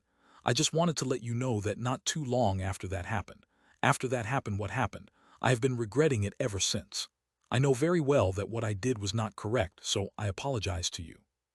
After saying those words, Feng Tianwu, who was an extremely proud woman to the point that her pride kept everyone away from her, did not raise her head immediately and instead remained silently looking at the ground. She, who only bowed her head before her father, at this moment looked like a weak criminal waiting for the verdict of the magistrate. Bai Zemin had no idea what kind of life the woman in front of him, a woman he had come to love and then hate at some point in his life, had led over the past few years. However, he could tell that Feng Tianwu had really matured a lot and grown tremendously as a person. The sincerity in her every word was more than evident, and the regret in her tone of voice was impossible to mistake. If she was frightened by the strength of Bai Zemin, or by the fact that in the near future he might be leading the entire base of the Chinese Renaissance, it was highly unlikely that her words of apology would come from the bottom of her heart. Bai Zemin remained silent for a minute during which, while he looked at her without saying a single word, Feng Tianwu did not raise her head to look at him, and simply stood there silently as well. "Okay, I forgive you." Feng Tianwu abruptly raised her head and looked at the man in front of her with surprise flashing in her pretty eyes. Bai Zemin smiled slightly and said in a sincere voice, "To be honest with you, Feng Tianwu, it's been a while since I don't hold grudges against you for what happened in the past. Not only do I not hold grudges against you, but the same also goes for Sun Jai. The reason why I beat him yesterday has nothing to do with our past, but because of what you heard during the party." This Feng Tianwu felt as if her tongue was tangled as no words came out of her mouth. She looked at Bai Zemin with wide eyes and really didn't know what to say as she could feel his honesty and the sincerity of his words. He was really forgiving her just like that. Feng Tianwu expected to be scorned, she even expected to be humiliated, but what she least expected was to receive such words and in such a tone of voice. She now did not know how she should react or what she should say. "Actually, I have always wanted to ask you a question. May I?" said Bai Zemin suddenly, taking her by surprise. Oh, of course." Feng Tianwu was still not out of her surprise, and before she knew it, she found herself nodding vigorously as if she wanted to at least clean up her past ugly attitude a bit despite knowing that answering a trivial question wouldn't do it. Bai Zemin nodded, and before he asked his question, he sat down on the large pile of rubble. He rested both arms on his knees and leaned his body forward as he rested his chin on his right hand and looked at the woman in front of him with calm eyes. "Do you want to sit down?" He pointed to his left. However, Feng Tianwu shook her head and began to feel very awkward. The more casual Bai Zemin treated her, the more embarrassed and guilty she felt. At this point, Feng Tianwu even wished he would yell at her, pointing his finger at her. Even if he hit her, Feng Tianwu would not complain at all. Unfortunately, in the eyes of the current Bai Zemin, Feng Tianwu was not worth it, and he had no real reason to humiliate her, as any hatred he ever felt for her had died long ago. Actually, the question I want to ask you is simple. Although it doesn't happen as often as it used to, and we could say it's no longer of great importance to me, occasionally this question pops into my head, and now that we're here I'd like to clarify it. Bai Zemin also rested the other half of his chin on his left fist, and while looking at Feng Tianwu with genuinely curious eyes asked in a perplexed voice, "Would you mind telling me the why?" "Why?" Feng Tianwu looked at him in surprise, as she was expecting a somewhat more direct question. "Yeah, I'd like to know why." Bai Zemin nodded, and as he changed his posture to a more comfortable one he remarked in a voice that contained some self-mockery, "Indeed, I know well that my appearance back then was nothing outstanding. My family also had no power. I had no money, except for my excellent grades. I know better than anyone that my past self was nothing compared to Sun Jai. But was it really necessary to go to such an extreme?" This was a question that occasionally pricked Bai Zemin's side, but there were no possible means for him to answer on his own. If Feng Tianwu had simply rejected him back then, Bai Zemin's feelings might not have escalated so high, and while he would be sad, he would accept it. But why did she have to do something that cruel? Feng Tianwu smiled bitterly when she heard Bai Zemin's question. She did not dare to look him directly in the eyes as she said in a low voice filled with disdain for herself. "There is no dignified reason, nor is there any logical excuse. The me of that time was just an immature brat who under the protection of her parents knew nothing about life. At that time, I thought I was in love with Sun Jai, mistaking my appreciation for his good looks as love. As you said, my then self could never have appreciated a person who came from an ordinary family and whose appearance was of little note." She finally seemed to gather the courage to look at him, and with a bitter smile culminated, "No one forced me. That's just the way my past self was. That sweet and kind outward appearance you saw was nothing but a big lie made up by myself." Bai Zemin's expression did not change at all as he listened to Feng Tianwu's explanation. When she finished, he finally brought both arms behind his body and rested his palms on the rubble as he raised his head to look up at the almost completely black sky. "I see," Bai Zemin sighed as a worry-free smile appeared on his face. "Thank you for answering, Feng Tianwu," he said suddenly, surprising her again. Bai Zemin lowered his head to look at her and said with a genuine smile, "Also, thank you for rejecting me back then." "Thank you? Are you thanking me for what I did to you?" Feng Tianwu's pupils twitched as her lips moved and she whispered in shock. "It sounds a bit crazy, I know." Bai Zemin slowly stood up and chuckled. With the end of the sunset behind him, as she looked at that figure standing tall like a mountain, for some reason that she could not understand at that moment, Feng Tianwu felt her heart clench a little. "But I am genuinely grateful to you." Bai Zemin stretched both arms to shake off the laziness in his body and said in a clear voice, "Thanks to you rejecting me back then, today I was able to meet the woman I genuinely love. A woman I do love for real, and not a fake image that never existed." Bang! Bai Zemin felt something deep in his soul shatter into pieces, and he immediately felt lighter.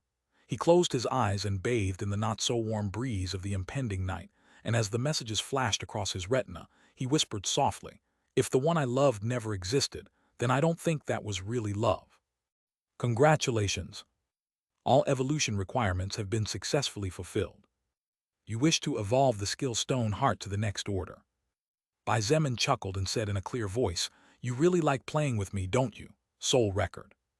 Although he did not give a 100% clear answer, maybe, the entity known as Soul Record, that seemingly omnipotent being who had the life of the entire universe in its control, understood his intention by feeling the beating of his now free heart.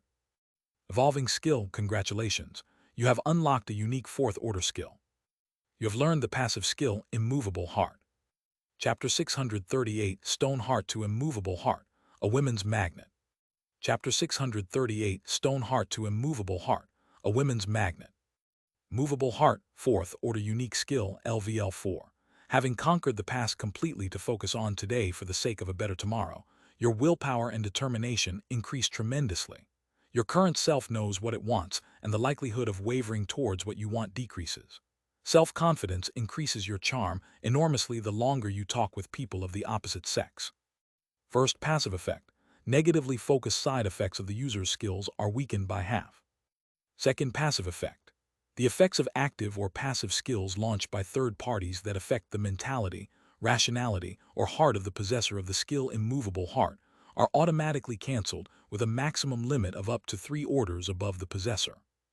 Bai Zemin slowly opened his eyes, and as the green letters disappeared from his retina to merge with his soul, he faced with a carefree smile, looking at the growing darker and starry sky.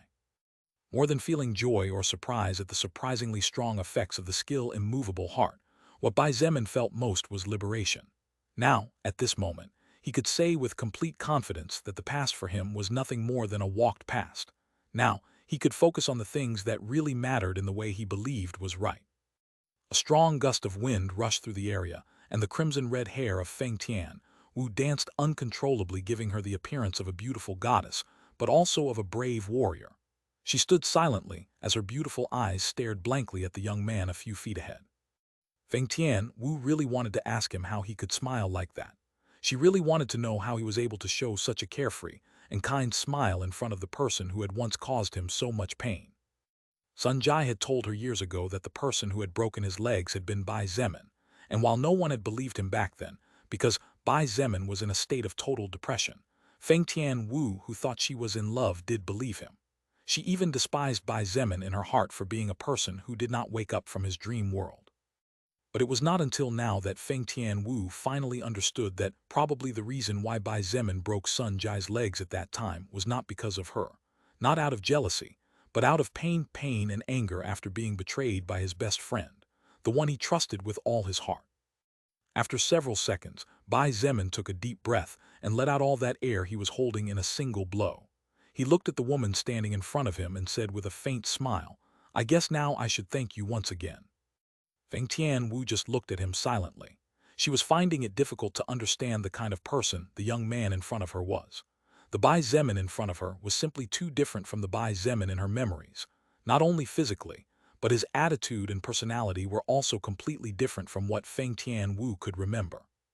The Bai Zemin in front of her looked countless times more confident compared to his past self, confidence which like a magnet attracted the eyes of others and made them rely on him. Moreover, the young man in front of her also looked determined and assertive, far from that Bai Zemin who looked at the world with hesitant eyes, just like a tiger that had been taken out of the forest he belonged to and thrown into the city. "You, what are you?" Her brain was still trying to process what was going on when her mouth moved of its own accord. Bai Zemin chuckled and shook his head slightly, without saying anything at the woman's weird question before him. While he did not hate Feng Tian Wu in any way and no longer held the slightest bit of resentment for the past, this did not mean that Bai Zemin had forgotten what she did to him. Having no resentment or hatred was very different from forgetting.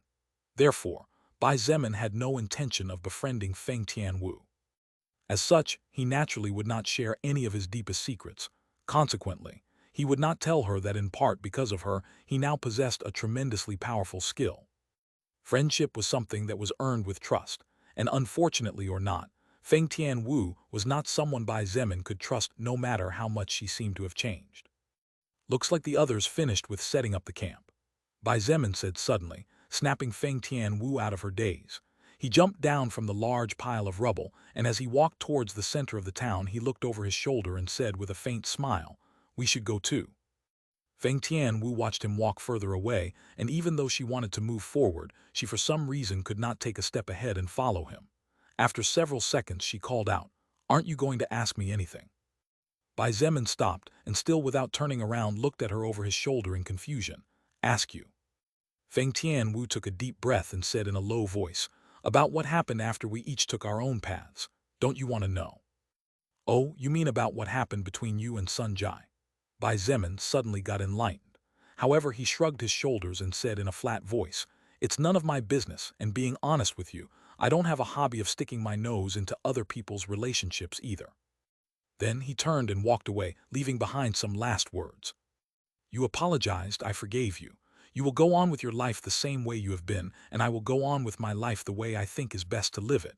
That's all. There is no more." Feng Tian Wu watched as his back disappeared beyond the turn of the corner, covered by debris that had been lifted as a means of partially blocking the wind. And after almost 2 whole minutes of standing in silence, she smiled bitterly and said under her breath, "For some reason, I now feel worse than I did before." But Feng Tian Wu was not a weak-minded woman either. She soon gently smacked her face, and her firm expression returned to it. Her footsteps never faltered again as she moved forward resolutely toward the central camp. But immediately after returning to the center of what had once been Xingshu Town, a place where more than 100 tents reinforced with all kinds of mutant animal hides had now been erected, Bai Zemin called several people and ordered them to inform the leaders of the respective guilds to meet him at his tent in 20 minutes. Then he made sure that the food preparations went smoothly, before finally making a quick inspection of the traps and alarms that had been set up in a 1-kilometer perimeter. The traps that had been set consisted mostly of a series of mines in irregular patterns, but whose locations were carefully thought out in such a way that even an existence with the ability to detect them would have trouble avoiding a safe path in or out. As for the alarms, they were actually several glass bottles held together by wires placed at ground level, so that a small hitch was all that was needed for the bottles to fall from high above and explode against the ground, acting as an emergency alarm clock in the event of an ambush. In addition, there would be patrols constantly changing shifts every 2 hours in order that the security guards would always be at their maximum possible strength. About 10 minutes later, Bai Zemin went into his tent, which had been set up in the center, right next to Sun Ling's tent, since they were both leader and deputy leader in this operation. There Bai Zemin met his little sister Mengqi, Shangyuan Bingzu, Wu Yijun, Chen He, Zhangde, Sun Ling, Nangong Lingxin, and Kai Jingyi. "Big brother." Mengqi stood up when she saw him, but suddenly hesitated and stopped herself from what she was going to say. She really wanted to ask how everything had gone, but with so many people present, maybe it wasn't the best idea, so in the end, she looked at him, hoping he would understand her questioning. Of course, having spent so much time together in the past, it was impossible for him not to understand something so simple. "Everything turned out fine, in fact, you were right." Bai Zemin chuckled and sat down on a cut tree trunk next to the large makeshift table that had been built using part of a mutant tree. They hadn't brought many luxuries on this operation, as it was meant to last only 2 or 3 days at most, and then they would return to base to report whatever it was they had found. Mengqi sighed in relief, and a beautiful smile naturally bloomed on her face, brightening the atmosphere tremendously. Bai Zemin walked over and under everyone's surprised eyes gently kissed the top of her head. "Thank you, Mengqi. If not for you, if anything happened to her before I could clear all this up, it's probable that I would never have been able to make it." The very thought made Bai Zemin tremble with fear, but also wonder at how mysterious destiny was sometimes. Mengqi just smiled sweetly and said nothing, even though she felt proud that she could help her big brother grow stronger. However, the same could not be said for the people inside the tent. Hearing the words "she" and "her," everyone realized that Bai Zemin seemed to have met with a woman, and somehow or other this woman was clearly someone important to him. However, no one understood what was going on, since other than those present, Bai Zemin should be unfamiliar with any of the other soul evolvers or soldiers who came to this operation. Only Shangyuan Bingzu frowned slightly as she recalled what happened a few minutes ago. However, despite her curiosity, she restrained herself from asking anything, since, like Mengqi, she also believed that it was not right to ask too personal questions when there were so many people present. Bai Zemin chatted with the people inside his tent for about 5 minutes when suddenly Sun Ling looked at him, somewhat puzzled, and said in confusion, "Little brother Zemin, is it just me, or has something in you changed recently?" In fact, it was not only Wu Yijin's mother who noticed the small but noticeable change in him. The past Bai Zemin talked and looked at practically everyone with a certain indifference and wariness, but the present him talked and looked at people with confidence and pride that seemed to come from his very soul, and as if he feared nothing and no one. "This, madam, could you please stop using the term little brother on my husband?" Lilith said suddenly, and a pout formed on her charming face as she said with hidden bitterness, "Only I can call him little brother after all." Of course, no one but Bai Zemin himself could hear Lilith, so he didn't know whether to laugh or cry when he heard her complaints. Moreover, it seemed to be that Lilith was really happy at this moment, since she even dared to refer to him as "my husband," even though she was usually quite shy about this matter. Consequently, Bai Zemin smiled happily, as the happier his beloved the happier he would naturally be. Indeed, Aunt's son. He did not deny it and said confidently, "You could say that after freeing myself from a certain minor burden, I am now something like a new man." "So I see." Sun Ling nodded and suddenly smiled like a little fox as she said in a joking tone, "Your current aura is really attractive, you know. Now even I feel like I could contend against my daughter for your future affection." "Mom." Wu Yijin looked at her mother in shock and embarrassedly kicked her under the table, making her jump slightly. "Girl, I fed you as a little girl and even raised you in the best possible way. Is it so hard for you to share your man with me?" Sun Ling said with fake tears in her eyes. Her personality was really mischievous as she suddenly sighed dreamily and said in a whispering voice, "I still remember when my little Yijin used to sleep with me in the same bed. But since she grew up, she no longer wanted to share a bed with me, embarrassed by her father." "Mother, stop it, or I'll get mad at you." Wu Yijin kicked her again with an apple-red face from under the table. But Sun Ling clearly wasn't going to stop just like that, as she suddenly took Bai Zemin's hands between hers and said in a pleading voice, "Little brother Zemin, no, big brother. It's up to you to let me sleep in the same bed with my daughter again. Since she won't sleep with me because of her father, then I have no choice but to sleep with you so that she won't refuse anymore." Bai Zemin, like everyone else inside the tent, was dumbfounded as he stared at the beautiful and seductive face of the woman in front of him, who was looking at him with shining black fox-like eyes as if he was her only hope. What the fuck was going on here? He wondered quietly in silence. Then Lilith's funny voice sounded next to him. "It's really interesting.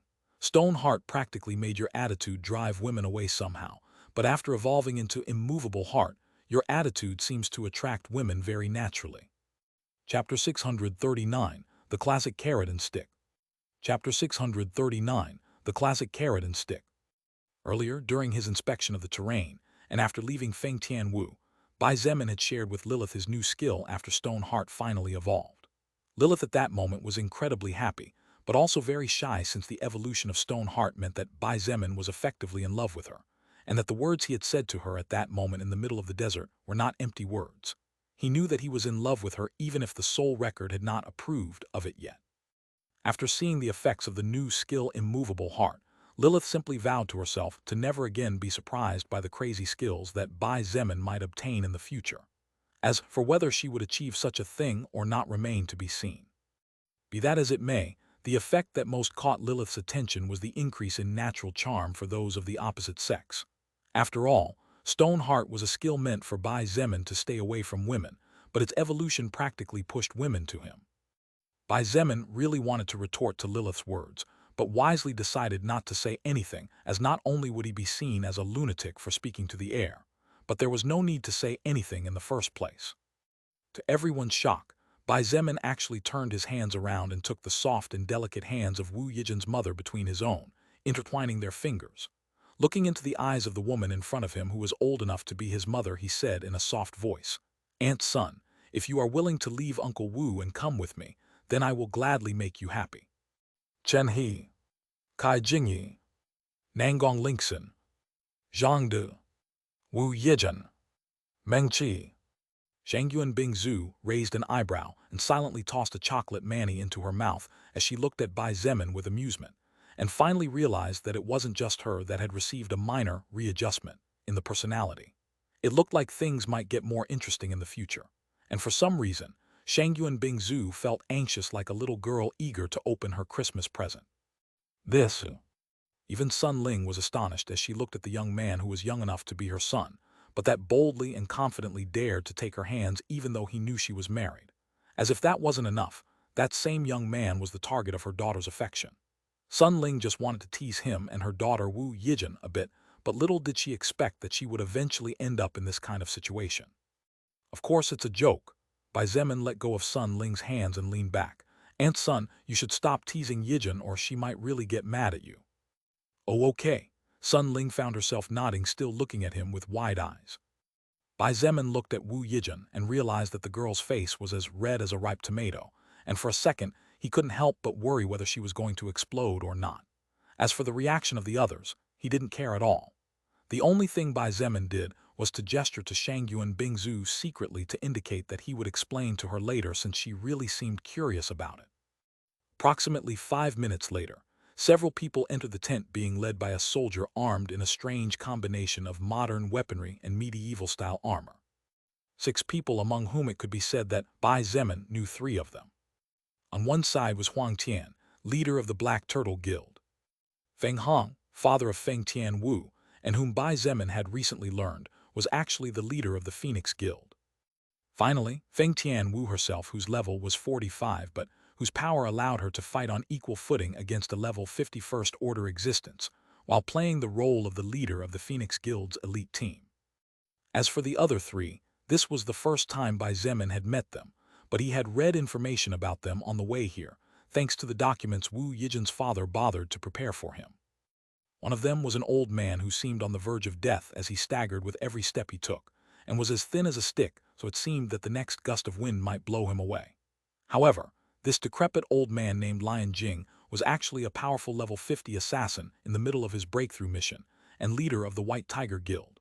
According to rumors, his special job was the reason for his current appearance, even though his life expectancy was stronger than ever. The other was a young man who looked to be around Bai Zemin's age and seemed friendly enough. Black hair, dark eyes, a rather handsome appearance, and wouldn't have anything too remarkable if it weren't for the green-scaled snake that coiled from the bottom of his right foot and ran his full height to the extension of his opposite arm. His name was Teng Hua, a powerful level 50 soul evolver close to breaking into the Second Order and leader of the Blue Dragon Guild. Finally, the eyes of Bai Zemin rested on the last person, and a peculiar glint flash shone in them. This last person was a woman who looked between 25 and 27 years old, quite beautiful with wavy black hair, an oval face, and a delightful body. However, none of this was the reason why Bai Zemin focused on her. This woman's name was Xia Ya, and she was the leader of the special forces of hidden soul evolvers that Wu Keqian had secretly formed without anyone else knowing about it. He called these special forces as the 5th Guild, the Killing Guild. The thing was that, surprisingly, Bai Zemin had no idea how strong this woman was. Was Xia Ya stronger than Bai Zemin? Was her soul power purer or so abundant that he could not compare? Neither Bai Zemin nor anyone who knew a fraction of his power would believe such a thing even if they were beaten to death. Therefore, Xia Ya probably owned a treasure that stopped any leakage of soul power. Thank you all for coming just as I asked. Bai Zemin nodded in their direction, standing up as a sign of respect for strong and brave people. Huang Tian, the old Liang Jing, Snake Youth Teng Hua, Feng Hong, and Xia Ya nodded toward him and saluted with respect. Feng Tian Wu did so as well, but clearly still felt a bit awkward as her eyes were erratic whenever she looked forward. All of us here are all people whose time is worth too much, so I won't beat around the bush, Bai Zemin said in a deep, serious voice, except for Xia Ya, whose mission was specially delegated by Mayor Wu to protect his wife General Sun and his daughter Wu Yijin. All of you and the troops below you will have to listen to my commands and follow them to the letter. This, Liang Jing looked at Bai Zemin with his small eyes and said somewhat hesitantly, "Leader, about the guilds." "That's what I was getting at, thanks for pointing it out." Bai Zemin nodded calmly. To this day, the 4 guilds have been fighting their own battles despite being on the same battlefield. While this is good in its own way, as dividing tasks is not bad, my combat style and leadership differ considerably from Mayor Wu's and probably any other commander you have had so far. Bai Zemin observed the expression of the new arrivals and noticed that Feng Hong, Liang Jing, Teng Hua, and Huang Tian looked somewhat dissatisfied. It was clear that the competition among the 4 guilds was fierce, and they all wanted to compete for merits and benefits. I don't care how strong each of you may be. If you don't know how to follow orders, then you are of no use to me. Numbers are important without a doubt, but I always aimed for quality rather than quantity, and considering my position as the founding leader of a faction with over 30,000 survivors, I don't think my approach is wrong. Bai Zemin showed no mercy with his words, to the point where Sun Ling, who didn't know him too well, became a little worried. At this rate, wouldn't the operation end up being a failure even before it officially began? But in fact, while 30,000 survivors might not be too much in the eyes of a colossus like the Chinese Renaissance, the important factor here was that those 30,000 plus survivors had been united under a single standard after being saved by an ordinary college student who did not have the support of any official title or power, as was the case with Wu Keqian at the beginning of the apocalypse. Suddenly, Bai Zemin smiled slightly and said with confidence, "I know you are not satisfied, and the only reason you are not saying anything is because you know I am strong.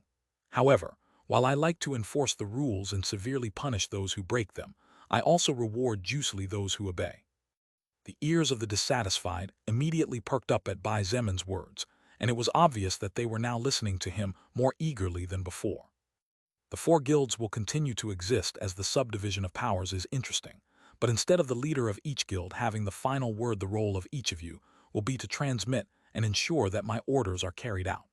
If any of you disobey, then once I take over the base you can dream of holding a high position regardless of how strong you are. However, if you perform well, I will reward each of you four with a second-order soul stone after my Transcendent faction and the Chinese Renaissance faction merge.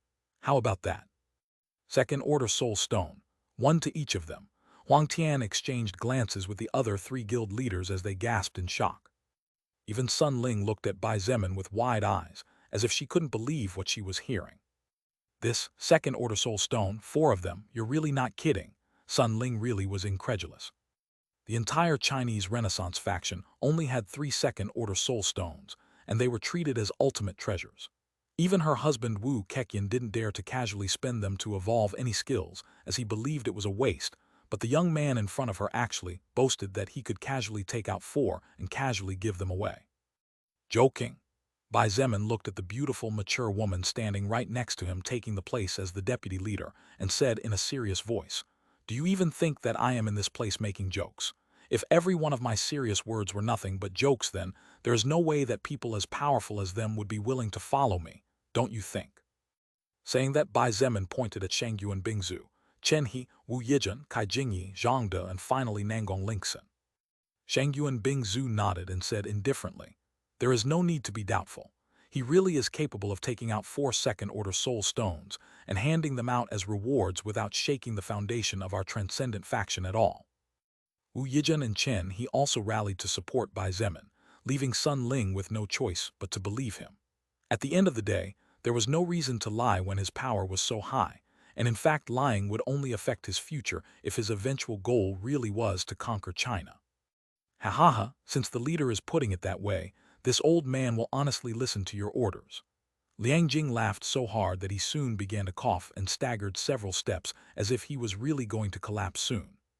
Feng Tianwu's father, Teng Hua, and Huang Tian nodded and quickly accepted Bai Zemin's proposition. What a joke! With a second-order soul stone, they could evolve their main skills to the next order, or if they wanted to, they could sell it to the base for enough resources to live a life of luxury for years. Bai Zemin smiled slightly, and his eyes glistened with satisfaction. And seeing that peculiar smile on his face, Shangyu and Bingzu and everyone else who knew the kind of person he was, and his means realized that by the time this operation was over, the strongest soul evolvers from the 4 guilds that had been sent on this operation would most likely become devoted to him. It was not the first time such a thing had happened, and it surely would not be the last.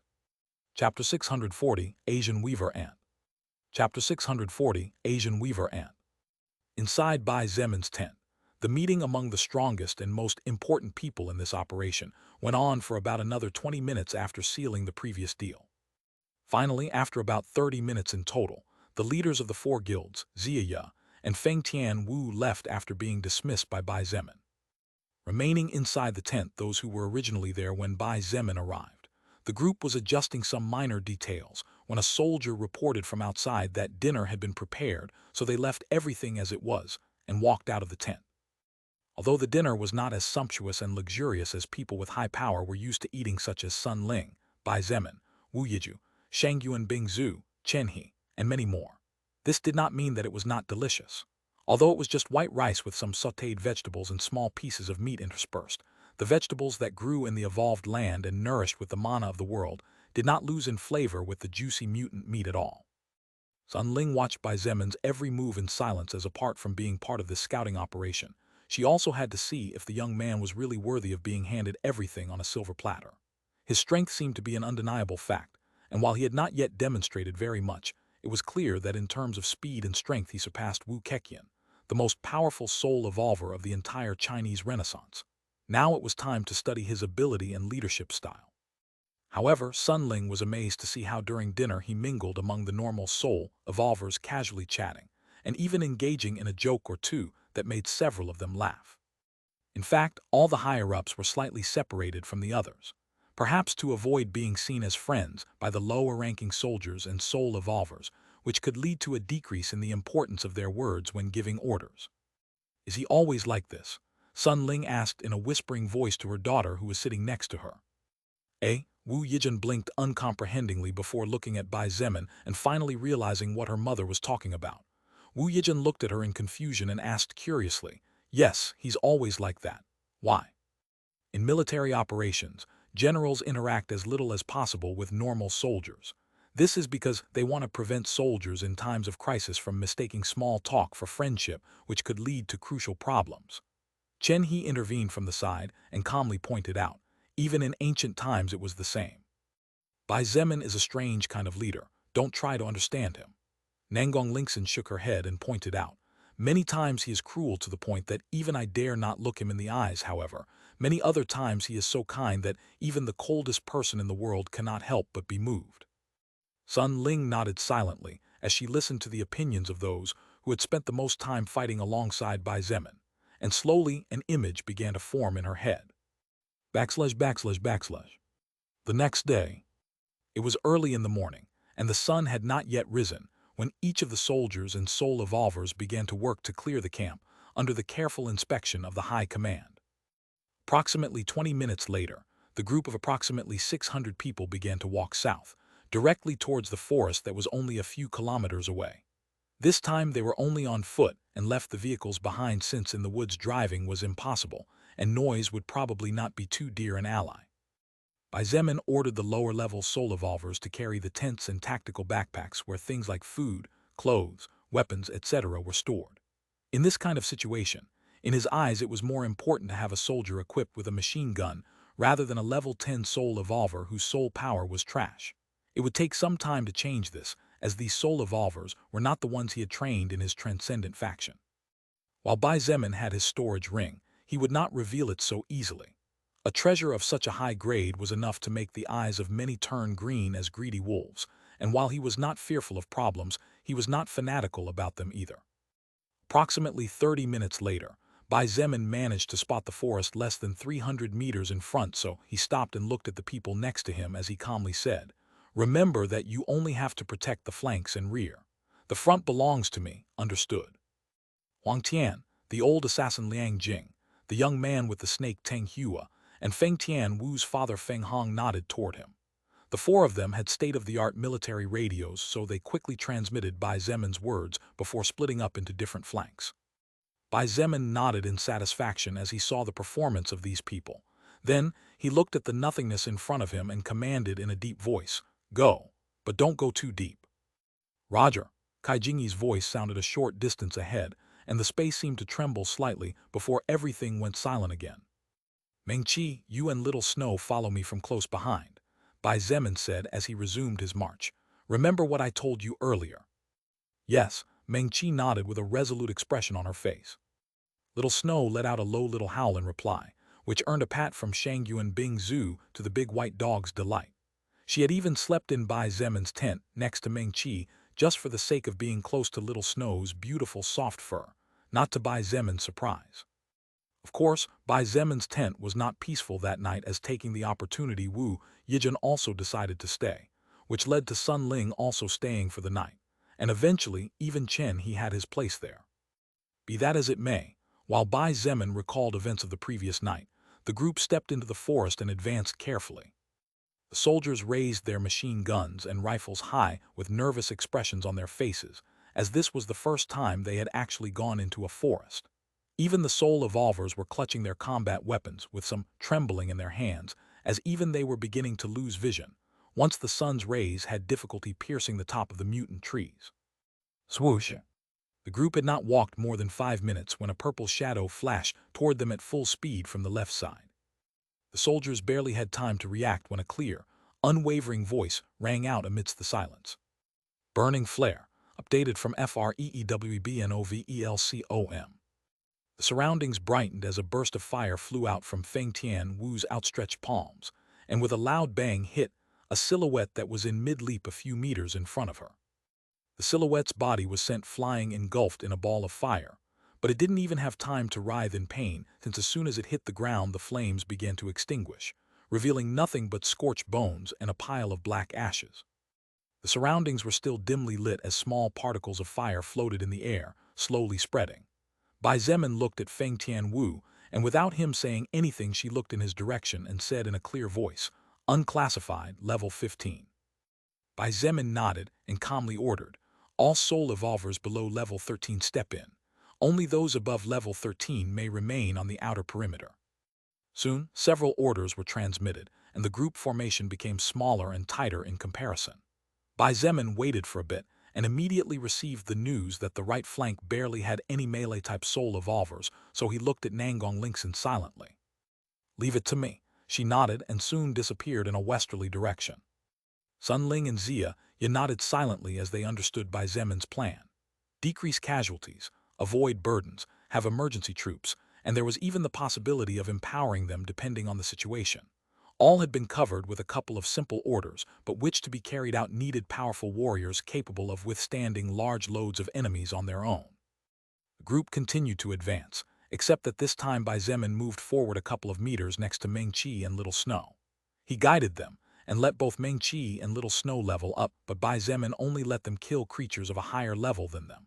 Of course, he contributed his little bit to greatly weaken those enemies, so that it was not difficult for them to obtain some of that soul power which was tremendously pure for them. So far, most of the enemies were coming from the front or the sides, but with Bai Zemin in front, and with soul evolvers of level 30 or above taking the reins on the flanks, they had not suffered any casualties even after they had been inside the mutant forest for about half an hour, and had walked for a couple of kilometers. Approximately another 20 minutes later, the trio hadn't taken more than a few steps into the darkness after taking the life of a level 24 unclassified mutant beast, when one of the bushes, a few meters ahead, trembled lightly. Bai Zemin had no time to say anything as Little Snow shot forward and disappeared into the shadows. Soon after, the big white dog appeared dragging the corpse of a large ant, whose color ranged from light green to reddish, which was over a meter long and over half a meter tall. "Ant," Bai Zemin's face changed slightly and he hurriedly but in a composed voice ordered, "Turn on the lights." Several mages in the center of the formation raised both hands to the sky and called out the name of different active skills. At the same time, two soldiers stationed at opposite points raised several flares and fired them into the sky. The flares, along with lightning, fire, and light magic, immediately illuminated everything for more than 1,000 meters around, and when the group that had not yet suffered a single casualty managed to see more clearly what was around them, they were almost scared to death. Mutant ants whose size was comparable to that of a dog in the past world were crawling carefully toward them, and at this moment they were no more than 100 meters distant. They stared at them with their large black eyes, and the antennae on their heads moved in cutting motions as sticky saliva slid out of their mouths and fell to the ground constantly.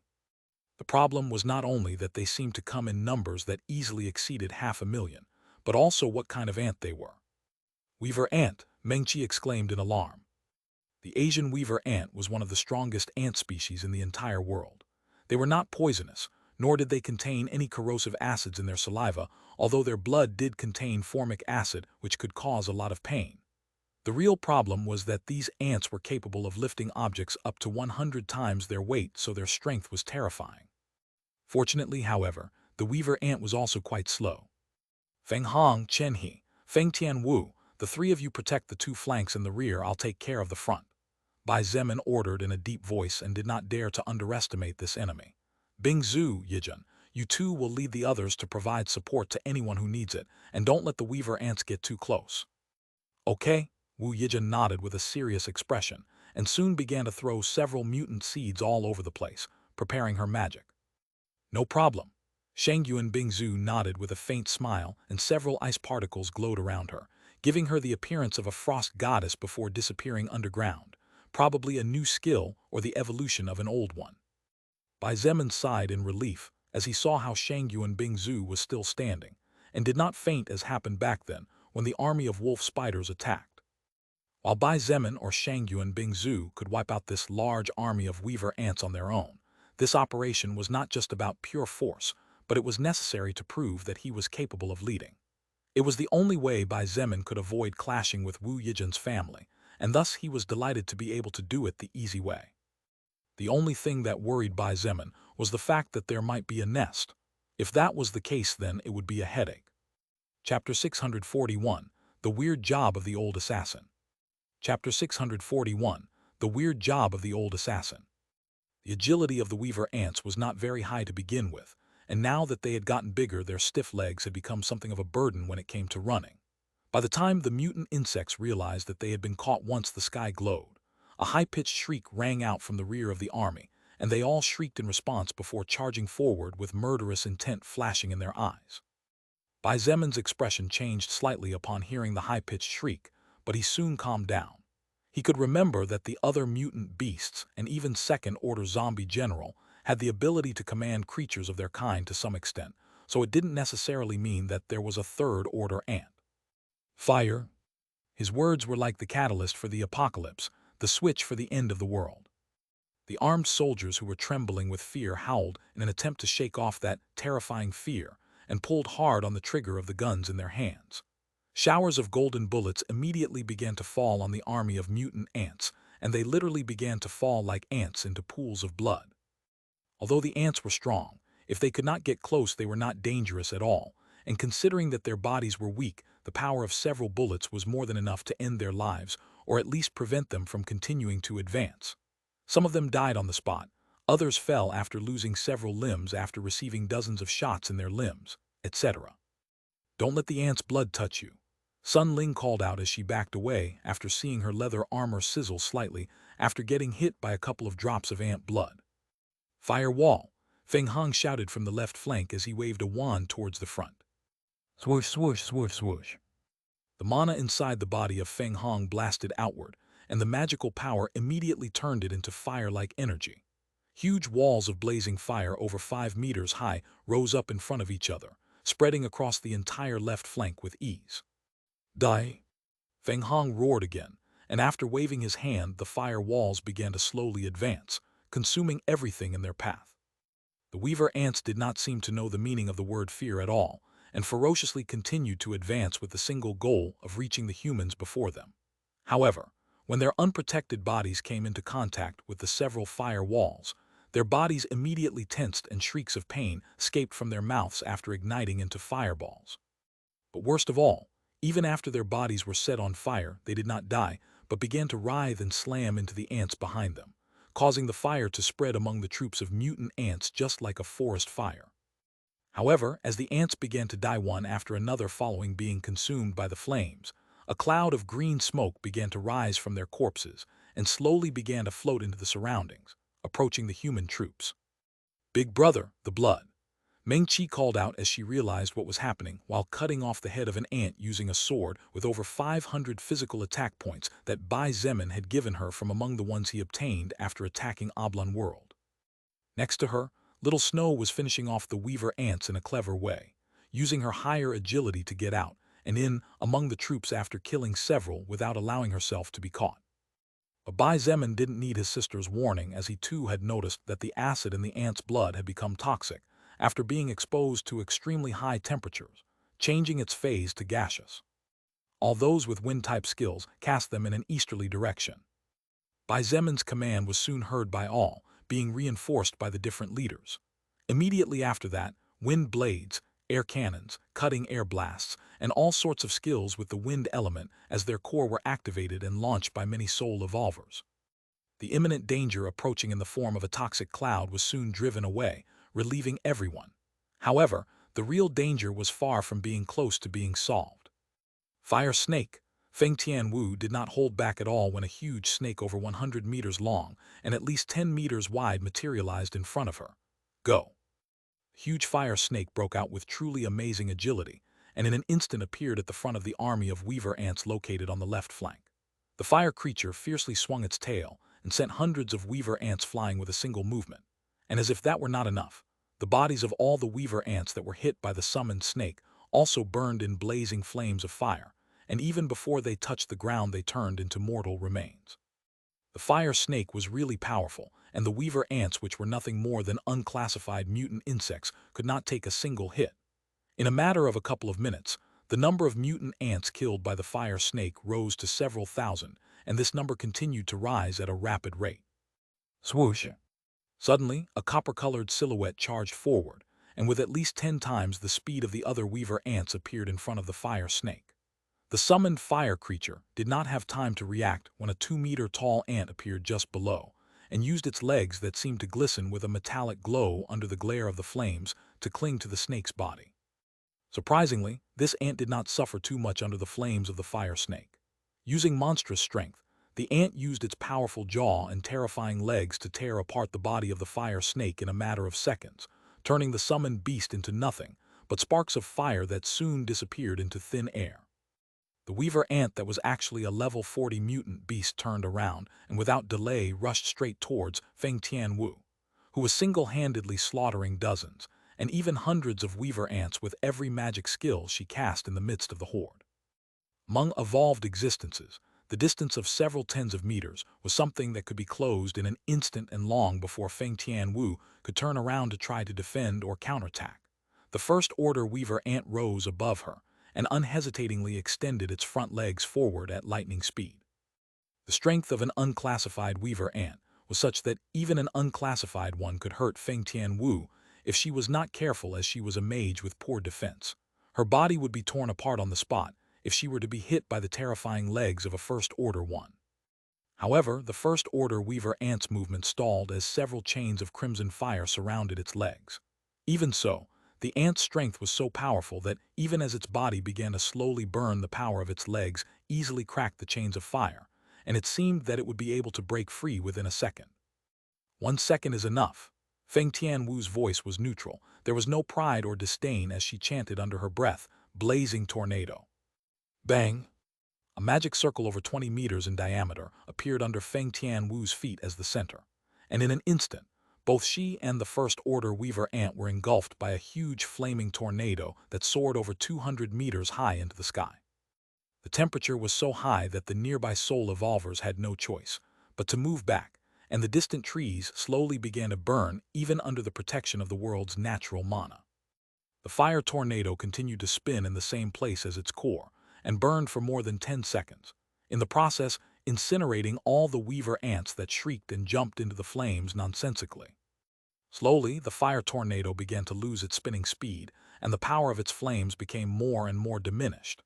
A few seconds later, Feng Tianwu was revealed once again. She was standing without any visible wounds except that she was panting very slightly. Behind her, a glowing emerald-green first-order soul stone fell to the ground, making a dull thud. As for the first-order weaver ant, there was no trace of it. Feng Tianwu paused for a moment to observe the other battlefields, and realized that everything seemed to be going very well if one took into account that so far no weaver ant had managed to get closer than 50 meters from the human group. The firepower of the soldiers could not be underestimated. Their firearms were even more effective than most melee soul evolvers, as the constant and fast bursts of gunfire created a large curtain, taking down the poorly defensive enemies with ease. On the right flank, Liang Jing was the person who was taking the MVP position by far. Even Nangong Lingxin had no choice but to admit defeat as she looked at the old assassin with a weird expression on her face. Liang Jing had just used his dagger to perform several lightning-fast slashes and end the lives of more than 20 weaver ants when his steps hesitated, and his body leaned forward, so he had to use his left hand to keep his face from hitting the ground. Swoosh!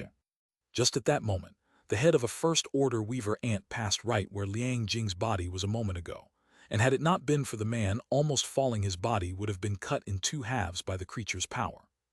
Liang Jing seemed oblivious of the existence of the first-order weaver ant right above him, and by pure coincidence, he slashed upward with his right hand, as if to gain momentum to get to his feet.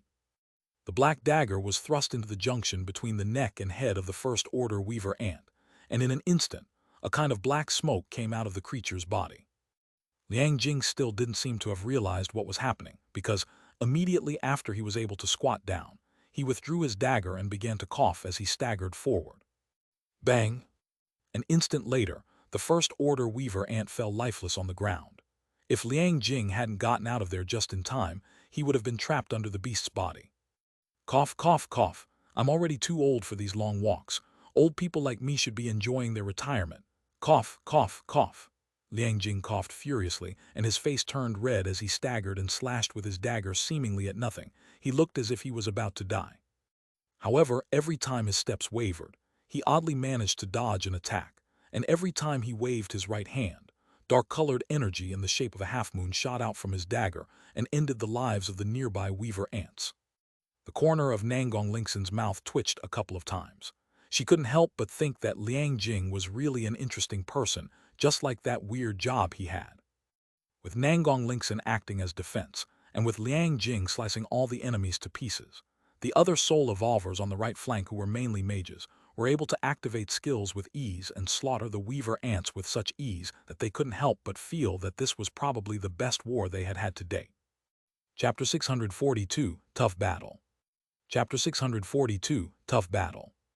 At the back of the human group, the weaver ants were also doing their business, using the ground as their domain and taking over the trees, falling from the sky like rain.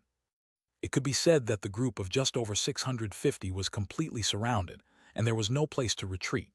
The only way they could get out of there was to open up a path of blood by slaughtering the weaver ants, but it didn't seem to be possible in the short term. Huang Tian carried a shield as big as he was at the front, and together, with approximately 120 soul evolvers, took it upon himself to keep the weaver ants at bay. The performance of the Black Tortoise Guild members was excellent, to say the least. On the other hand, in addition to a team of 50 soldiers armed with light machine guns and assault rifles that fired intermittent bursts giving their comrades time to change magazines, there was only one soul evolver present to slaughter all the weaver ants. However, even though there were only 51 attackers, the mountains of corpses belonging to the weaver ants began to grow slowly, and the number of slaughtered insects had risen to more than 200,000 in less than 15 minutes. The blue bow in the hands of Chen he had turned into the scythe of the Reaper, and the mana arrows kept flying in all directions. The power behind each arrow was not affected at all even after turning the body of a mutant weaver ant into a bloody mess, and continued to advance hundreds of meters, piercing at least several hundred and even thousands when the ants piled up too much. Explosive arrow. Swoosh. A blazing red arrow shot skyward before losing its strength and plummeting straight into the center of the army of weaver ants. A second after the arrow stuck into the shell of one of the ants, it exploded like a bomb, and everything within 50 meters was completely wiped out. Ha ha ha ha! Huang Tian laughed out loud and looked really happy as he shouted at the top of his voice. Fighting like this really is satisfying. To think that even after fighting for all this time against an army of terrifying ants, we didn't even lose a single man. The battle was going so smoothly that the leader of the Blue Dragon Guild had yet to step forward, and was only killing the odd first-order mutant ant to dull the boredom. In the center of the troops, Shangyuan Bingzhu and Wu Yijin had been reduced to nothing more than supporting roles at this point. While Wu Yijin used her skill to boost and communicate with the plants to restrict the movements of any weaver ants that managed to advance too close to the human troops, Shangyuan Bingzhu was the firefighter who put down the fire set by Feng Hong, Feng Tianwu, and other soul evolvers with fire skills.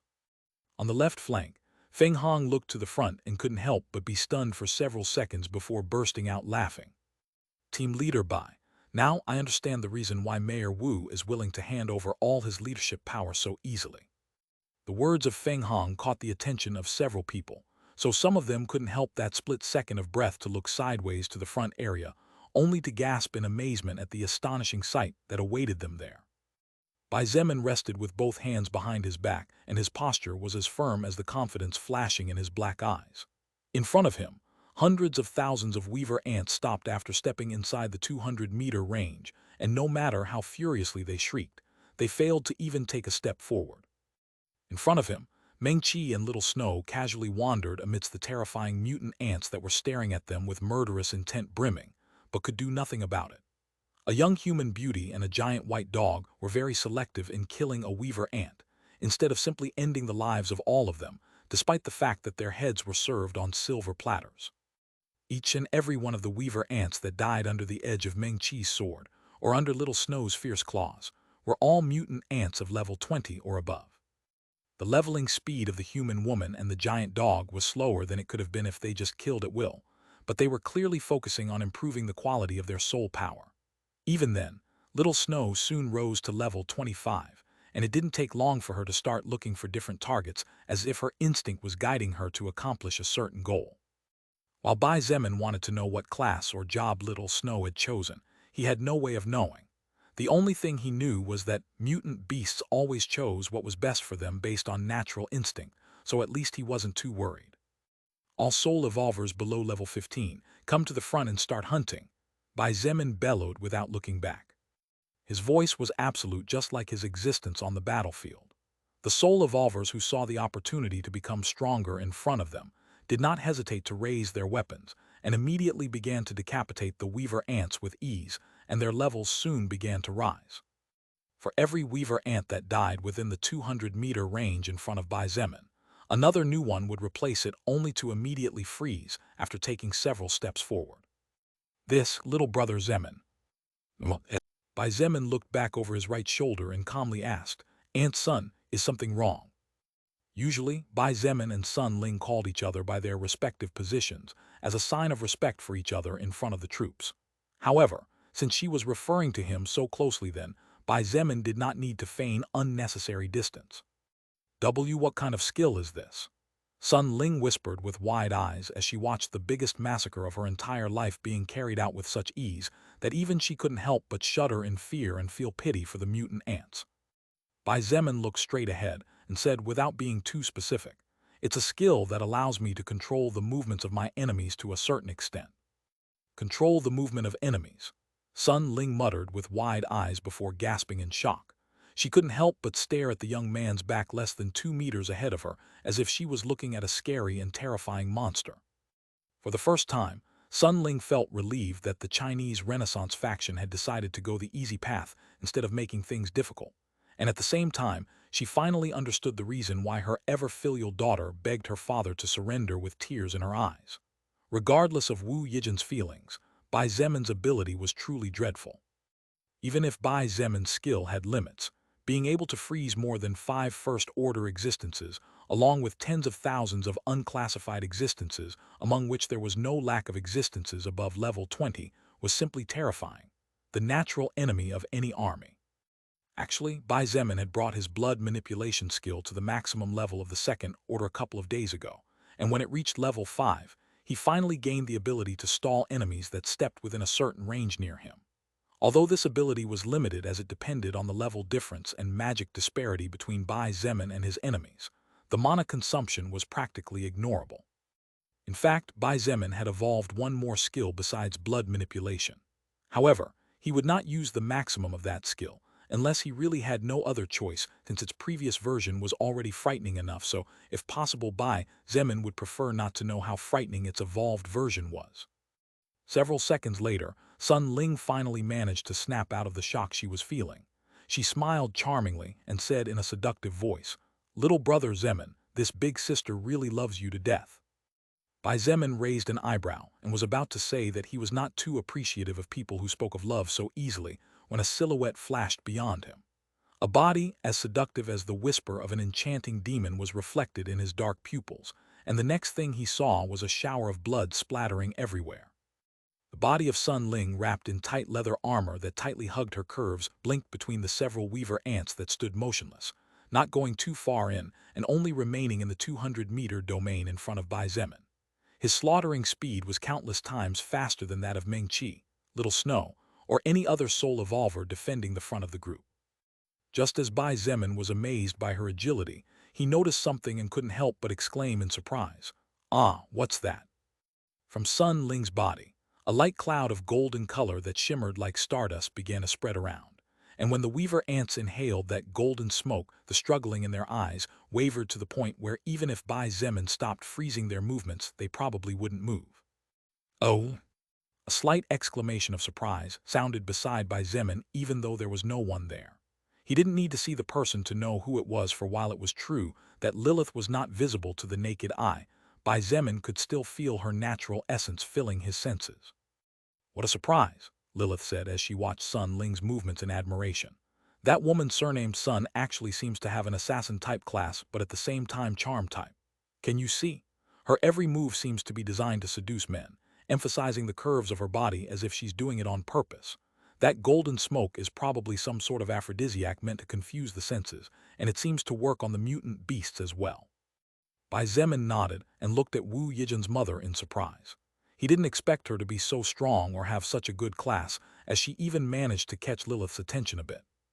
Sun Ling looked like she was really enjoying the moment as she occasionally let out charming giggles as she hacked to pieces all the weaver ants that crossed her path. With the help of Bai Zemin and making use of her fluid movements, as well as her high agility, the soul power within her began to grow rapidly. Time passed quickly, and in an instant, more than 100 minutes had flown by since the battle against the weaver ants began. The mountains of corpses several times had to be cleaned by Feng Hong or Feng Tianwu, as they were both the two most powerful soul evolvers with fire-type skills among those present. The number of weaver ants that had been killed definitely exceeded 5 million at this point, but even then there was still no end in sight. Like an endless sea with no shore to dock at, the flares and blazes that illuminated everything more than 1,500 meters around the human group revealed the seemingly infinite number of heads charging their way with resolve to fight to the bitter end. Finally, what Bai Zemin and everyone else knew would happen but hoped would not happen. "I am out of ammunition," shouted the first soldier with trembling hands and pain in his shoulder after enduring the recoil of his gun for nearly 2 hours without rest. As if the first shout triggered something, the other soldiers also began to exclaim about the lack of ammunition.